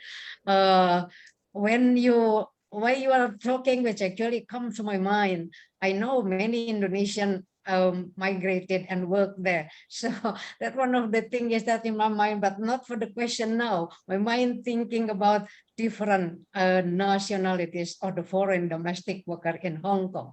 Okay, now move, of course, that's very important, very interesting presentation. Now we move to the third presentation. I know Professor Kathleen is here with us already, and your paper written, jointly written with another three person. Are they going to present also the paper, or you will? You yourself alone who will present the paper? I'm sorry, can you unmute your mic, please? Be just myself today. Okay, so before I give the time to you, Professor Kathleen, at the moment you are in Institute for Population and Social Research, Mahidol University, Salaya, Thailand, and you also emeritus, professor at the University of Michigan. So your paper will discuss about Thai migrants to Malaysia, mental health concern and life satisfaction. Again, looking at the welfare, the well-being of the migrant at their destinations. So now time is yours, 15 minutes for you. Thank you. Thank you.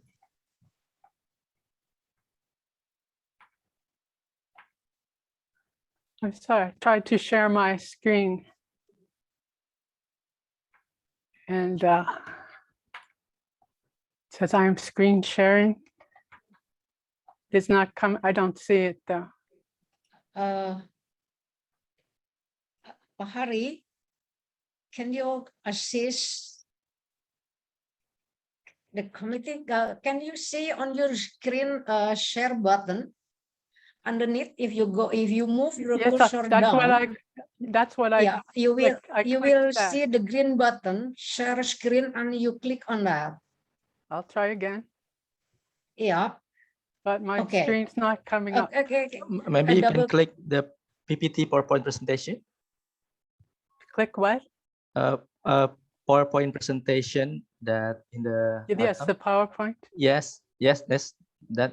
Yes. Okay. Yeah.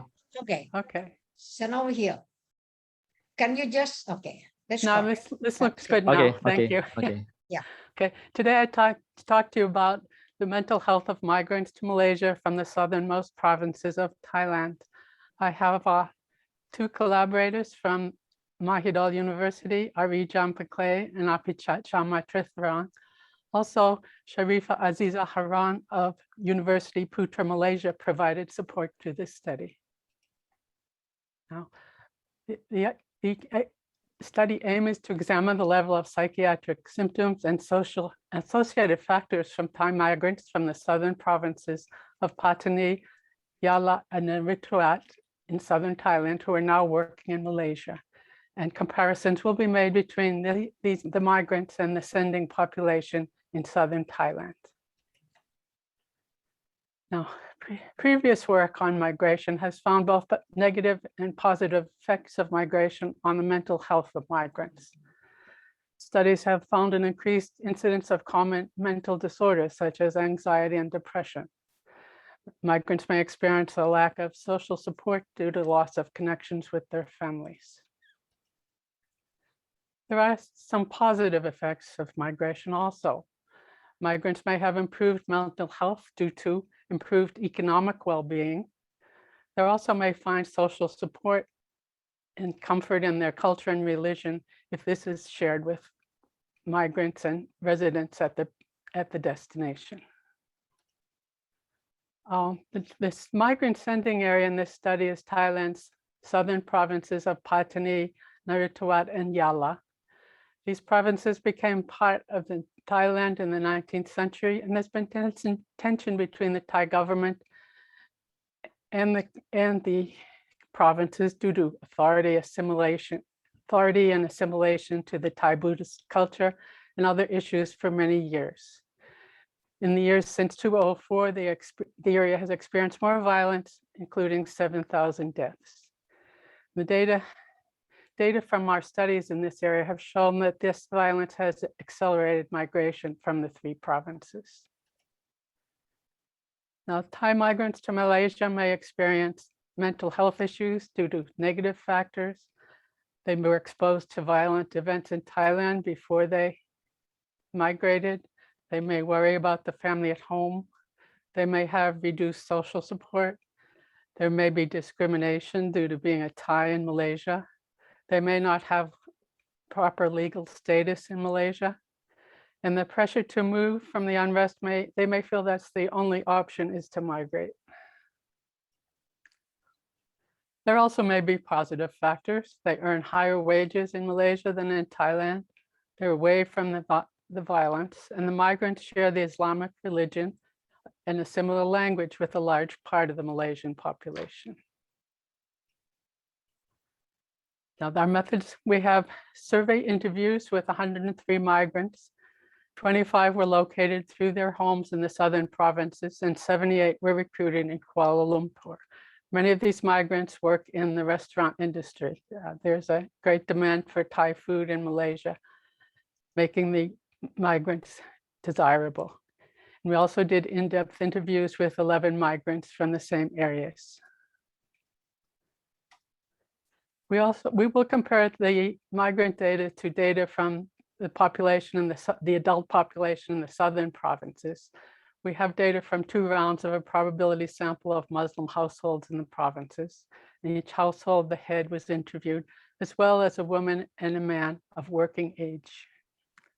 And in the survey we're using, 1,746 persons were interviewed. Now, our measure of the psychiatric symptoms is the WHO self-reporting questionnaire.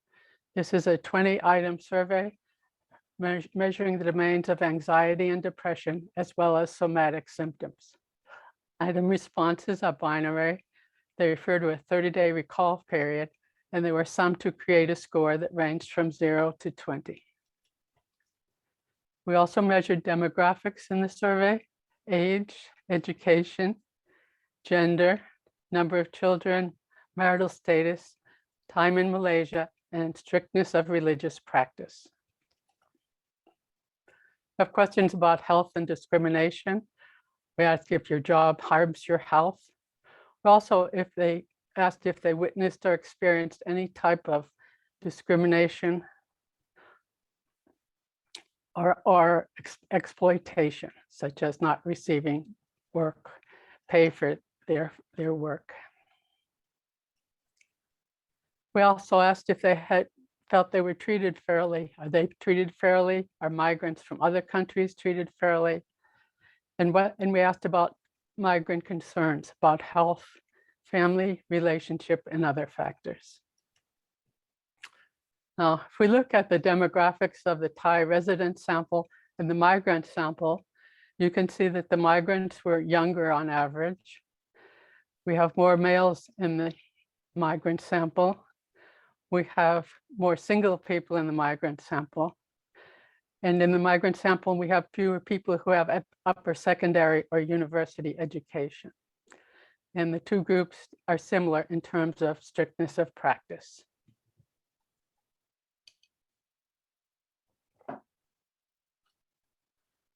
Now, if we look at the SRQ score for migrants, remember this ranges from 0 to 20, we get about 5 for the Thai migrants. And some studies have shown that about people with about 8 or more symptoms may be in need of help from a professional, a mental health professional. We find that almost a quarter of the Thai migrants had 8 or more symptoms, with females reporting more symptoms than male.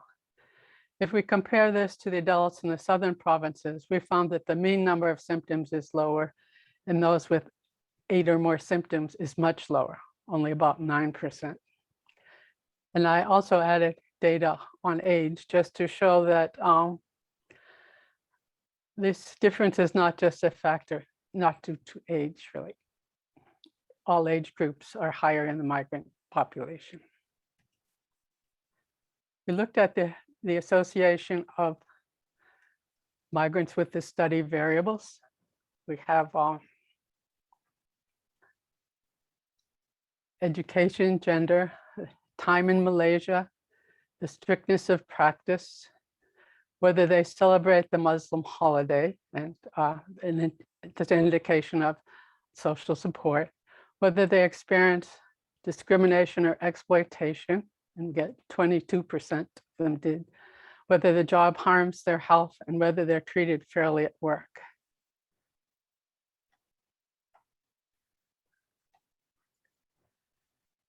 And whether they think other migrants from other countries are treated fairly at work.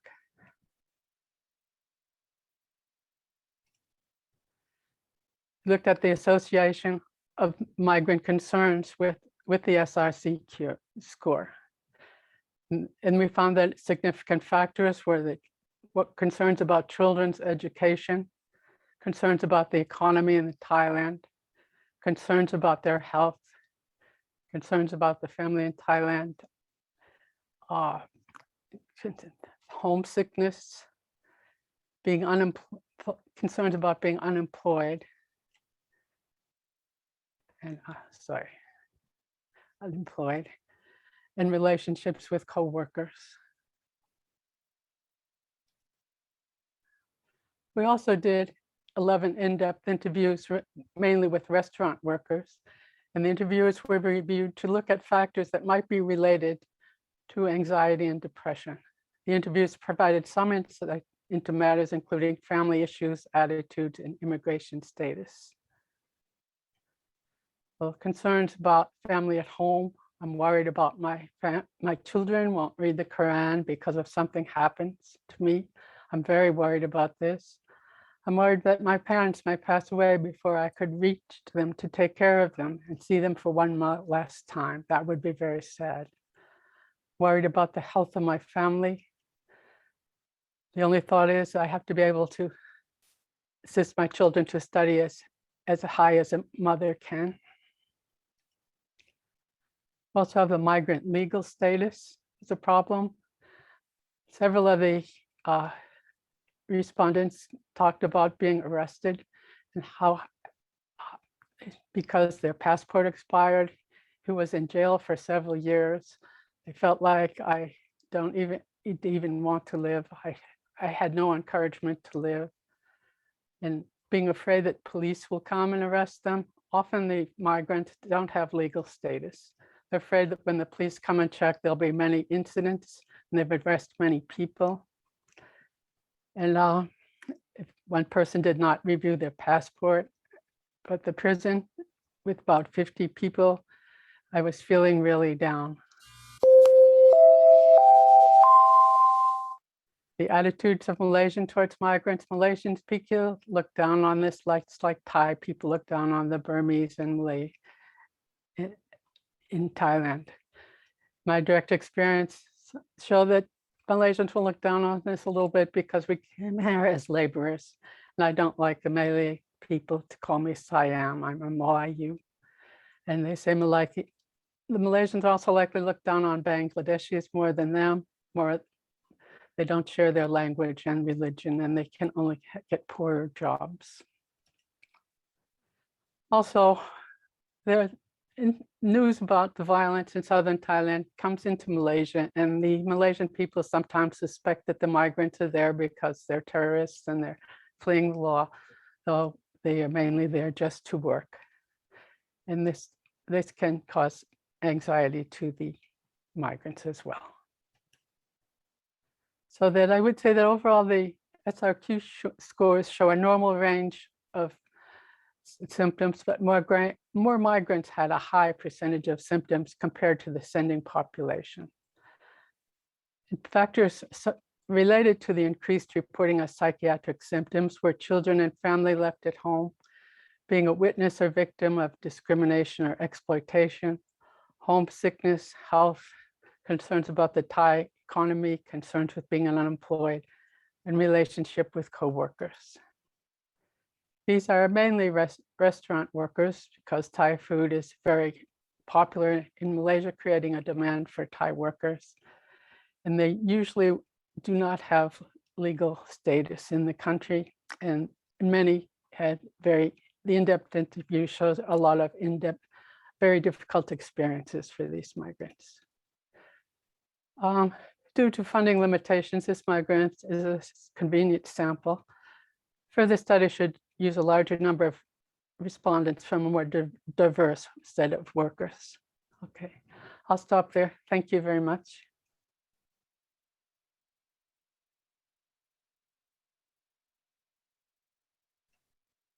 Thank you very much for your presentation.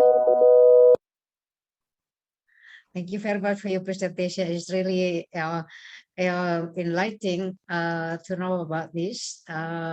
So without further ado, I think maybe some of you also go on to listen to the next session. Let's move now to our last presentation. Now from Bangkok, we go to Bangladesh. Dr. Anwar Hussain from the Department of Population Sciences, University of Dhaka, Bangladesh.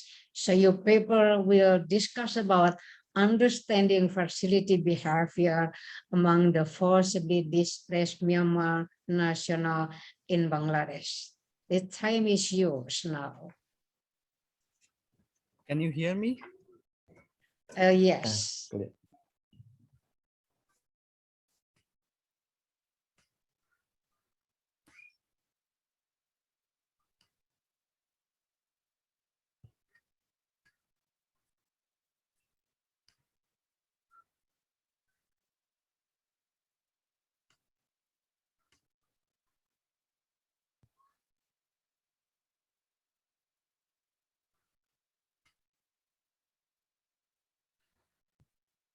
Bismillahirrahmanirrahim. So thank you very much.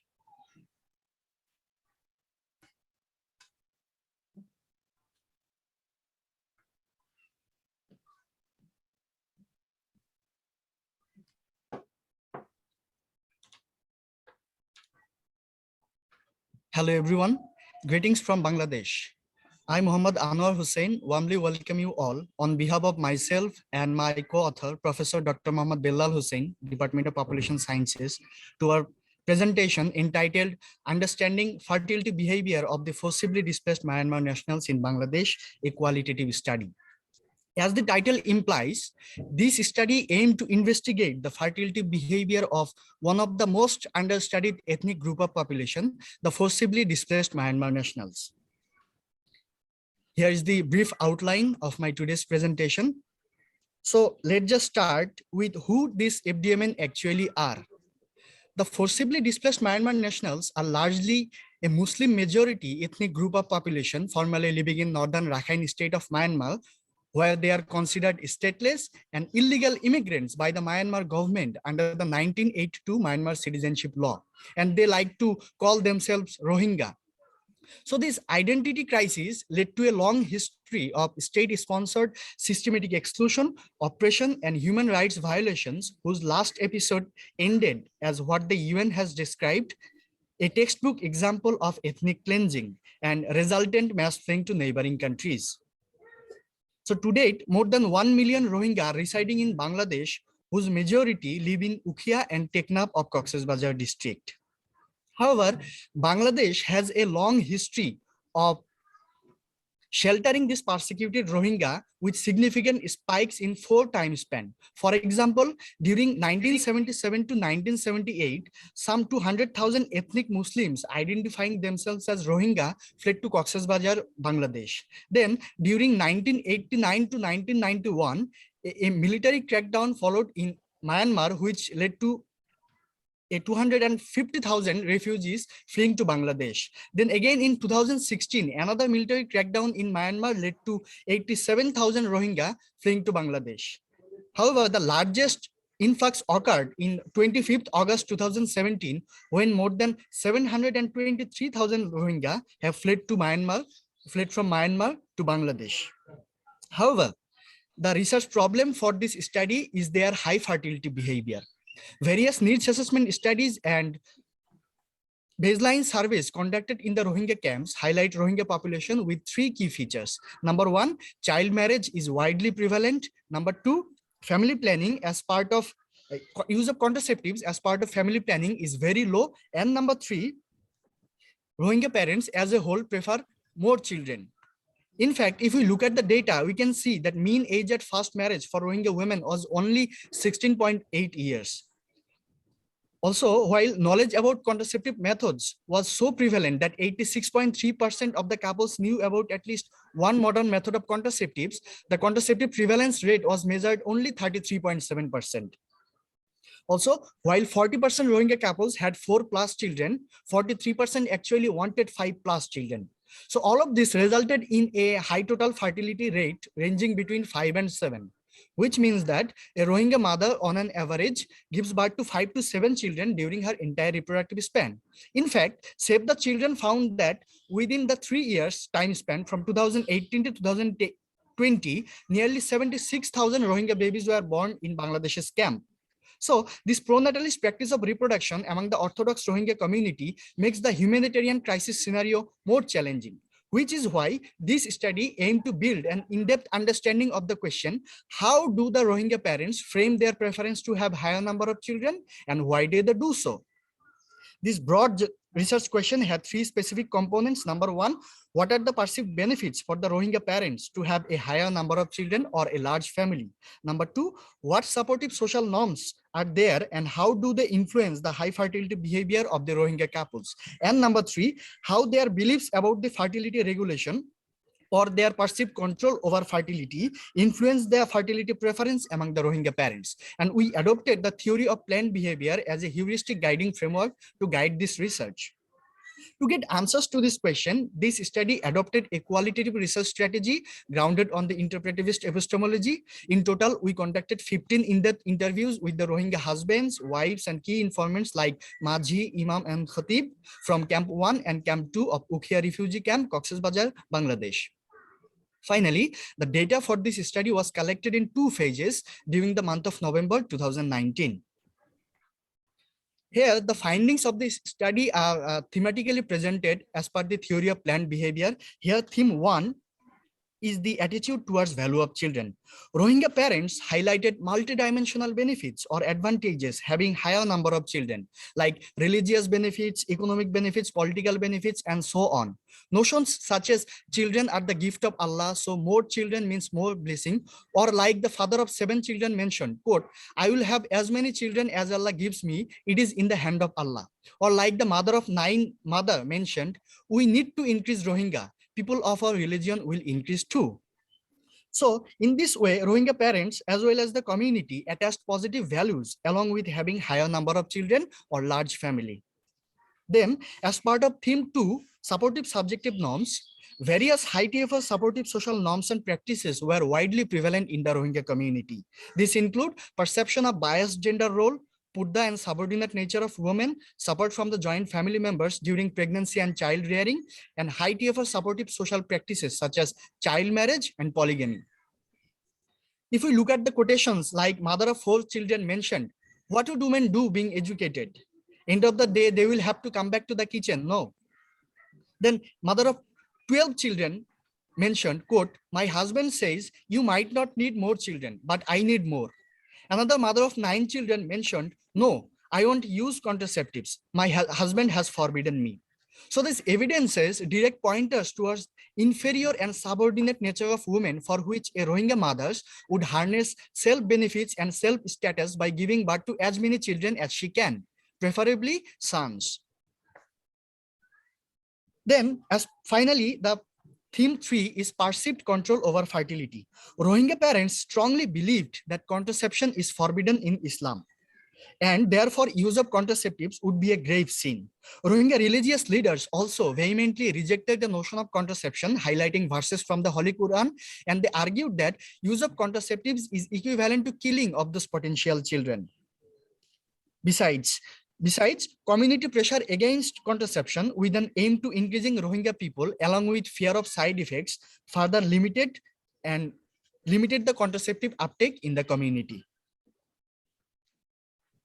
So, to summarize the findings in a simple theory of planned behavior guided framework, we can see that first of all, Rohingya parents highlighted multidimensional benefits or advantages for having higher number of children or large families, such as religious, political, economic benefits, and so on. Also, on the flip side, they had multiple justifications for not using contraceptives. These include perceived religious restriction, fear of side effects, and community pressure against contraception. And in between these two poles on the community level, various high-tier supportive social norms and practices were already widely prevalent in the community, such as child marriage, perception of biased gender role and subordinate nature of women, strict regulation of purdah, and so on, which further sustained, facilitated, and kept the high fertility norm functional in the community. So together, these three components or the belief structure of parents, according to the theory of planned behavior, in concert influenced and determined parents' preference to have higher number of children, which ultimately resulted in having a high TFR or a large family. So to summarize these findings, to generate key takeaway message would include, number one, high fertility is not merely a blind choice of Rohingya parents. Rather, it is an outcome of rational decision making. Rational from the point of view of Rohingya parents, because they perceived having more children religio-politically advantageous, with their notions that children are the gift of Allah, or they are actually Muslim soldiers.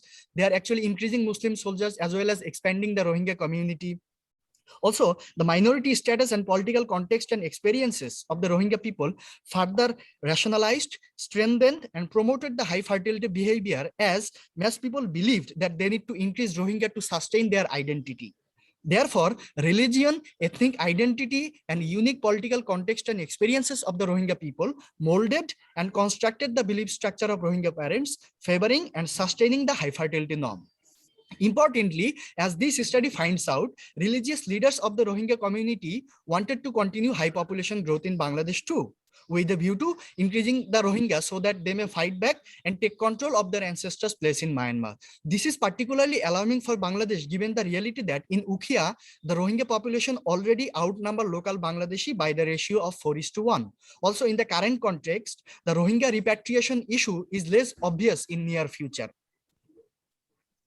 So the findings of this study recommend that urgent social and behavioral change communication program should be initiated, and that should be blended with the family planning programs to change the religio-politically motivated high fertility notions that exist in the Rohingya community. Also, the ongoing family planning program should be scaled up, and services should be provided in a coordinated as well as effective way. Effective in a sense that just supplying contraceptive methods to the potential couple won't help. Because if anyone visits the Rohingya camp, it's a common place to see that Rohingya kids are playing with male condoms, just like demonstrated in the pictures here. So proper motivation and counseling is needed for the couple so that they themselves feel encouraged to use contraceptives for their own benefit. And finally, family planning program should pay special attention to the religious leaders of the Rohingya community, the imams and the khatibs, because no family planning program can yield expected success keeping religious leaders against contraception, especially in the Rohingya context, given their authoritative significance in matters related to fertility. Finally, as part of concluding remarks, we would like to acknowledge the fact that there is no doubt this challenge is real for Bangladesh. But at the same time, we must remember that family planning is a voluntary and a right-based approach, because this is particularly important so that this ethnic minority who had a long history of exclusion, oppression, and human rights violation do not experience another coercive family planning program. So With this hope, I would like to conclude here. Thank you very much for your attention. Assalamu alaikum. Thank you. Thank you very much, Mr. Anwar, for your presentation. So we have listened to all. I think we have learned a lot. Now is the opportunity for you to have things in mind to ask to all the presenters.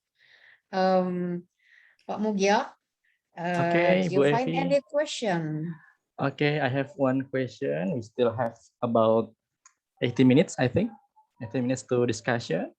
I have one question also from Prof. Aris. Actually, this question has answered by Adam, but maybe we can you can explain more directly. Do you think wage determining the demand for domestic workers? I mean, Prof. Aris may, is there any wage which is too high to hire domestic workers? Does country of origin or religion affect the demand? Please, Dr. Ada. Thank you very much for the questions. So yes, wage matters because generally speaking, hiring foreign domestic workers in Hong Kong is not very expensive in the perspective of middle-class families. But some lower middle-class families are still trying to hire domestic workers because the women want to go out to work and the men do not want to do the housework. So some couples are struggling. So when we increase the wage for the domestic workers, these lower middle-class families may be less likely to start the practice, or even they do, they may be more likely to stop the practice sooner. So wage will affect the demands, but the problem is there's no solid line. I don't think there's a threshold that when the wage increases to a certain point, all of them will stop hiring domestic workers, because still the wage now, relatively speaking, is not very high to professional working women nowadays in Hong Kong. And for country of origin, yes, it also matters. I think the most important reasons for the country of origin matters is the language. Domestic workers from the Philippines, many of them actually speak English, and a lot of households in Hong Kong, when the parents want to have the young kid at home, they are more likely to hire domestic workers from the Philippines rather than from Indonesia, because they want the kid to learn English, to speak English every day, so they can hire a domestic worker for this. Domestic workers from Indonesia, on the other hand, most of them speak Cantonese. They learn Cantonese from the agent. So there is a recent increase in the hiring of domestic workers from the Indonesia because the lead of elderly care. The household hired Indonesian helpers to take care of the elderly parents who do not speak English. So I think there's quite a line here, but of course, some Indonesian workers are taking care of children, and some Filipino domestic workers are also going to take care of the elderly. So I'm just talking about the trend and on average. And religion, at the very beginning, it matters because most of the Hong Kong families are not familiar with Muslim practices. So when you are hiring a live-in workers who will cook your meal and dinner, a lot of Hong Kong families are not used to this practice. But now, so at the very beginning, families do not prefer domestic workers from the Indonesia, but as more and more Indonesian workers are now in Hong Kong, more informations are available. Now I do not see a huge difference on the preference of Filipinos domestic workers and Indonesian domestic workers purely based on religion. Most of the difference are based on the language barrier. So thank you very much. Okay, Thank you you for very your much. explanation. Ibu Evi, it looks like we don't have any other question here. Maybe you have any question Okay. for the presenter? Please, Bu Evi. Okay. I have Prof. Kathleen, a very interesting presentation here. Is about mental health and also life satisfaction. From your presentation, as far as I remember, some of them also come as a couple, but without children. So yeah, they experience a certain degree of psychological well-being. So how, I mean, do you have any more information on how they deal with all of this? I mean, whether moving while they are in Malaysia, they also thinking the family left behind with, for those who have children in, their children live with their grandparents.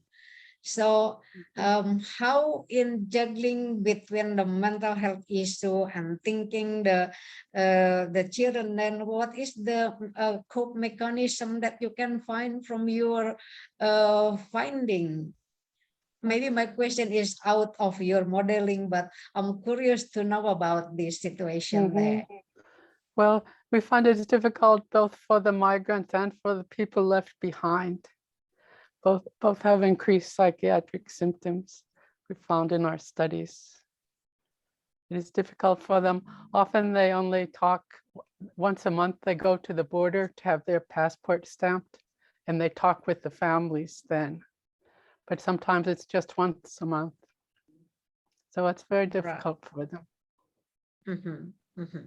So now, have you also encountered how their situation now during COVID? During COVID? With the border No, closed? I'm sorry, all of our data was collected before COVID. Right now. I imagine migration has decreased probably. A lot of them probably have gone home. Yes, yes, because I'm imagining that mental health may be even worse now, with that border, and then a parent and children are separated, especially when the children. Yes. So in the summer that you have in general, how many children left behind, and how old are they? Usually, I don't have the exact numbers right now. I think there are just a few of them. Usually it's a small number, but they may be all ages, as the migrants are all ages. Right. Okay. Pak Mugia, that's enough from me. I think there is Okay. another question. Okay, there is for any question Kathleen. in the chat box for Kathleen? I wonder from Rina Tadi. I wonder if ICTs and smartphones could help connect the people in any ways. That's the question. Yes, Please. they do have phones, but often they only have a subscription to a Thai network. So they can only go down near the border and call with their phones unless they spend more money on calling between countries. But phones are very important, yes. Okay, thank you for the explanation, Ms. Kathleen. I think there's any question? Okay, it is not, well, to the last presentation of your findings is really also another eye-opening to me. One of my question is that while you're talking about that, they are generally has more children, and even they don't want to use contraception for many reasons. And then also the idea that to have more children than to fight back, something like that. So in my mind, that come to all this one, maybe I missed from your presentation. How long have they been in Bangladesh? And then how long more they're gonna stay there? So that to give the idea how I can understand more comprehensive about your sample here. Thank you. Thank you very much for asking this question. Actually, as I showed the historical overview of Rohingya influx in Bangladesh, it all dated back to 1970s. But the largest influx we received, more than nearly 1,820,000 refugees came to Bangladesh in August 25, 2017. So from 2017 to 2021. So it's like, it's going to be 4 years since the largest influx. Another thing. And as you asked that how long they are going to stay, it is actually less obvious because Rohingya repatriation issue has been dealt since they are coming in 1970s. We are hearing that the Rohingya will be repatriated to their motherland in Myanmar, but in reality, such successes have been less obvious. Also, in recent time, there have been progress, but no obvious results in terms of number that certain numbers have been repatriated to Myanmar. So this is a less certain future for the refugees there. Thank you very much, Pak Mugia. I Okay, think there is look. question Okay, there's a from question Bachan Apicha. from Professor Apicha to Adam. What is the increasing role of employment agency? Please, Adam. Thank you. The employment agency is definitely important. In Hong Kong, if you want to employ foreign domestic workers, you have to go for agency because you do not know anyone in person, right? At the very beginning, this is the case. And so most of the people rely on employment agency. And because this employment agency are commercial for profit organizations, they want to have more transactions as they can. So they have asymmetric information. They know about your family, but you do not know about the domestic workers.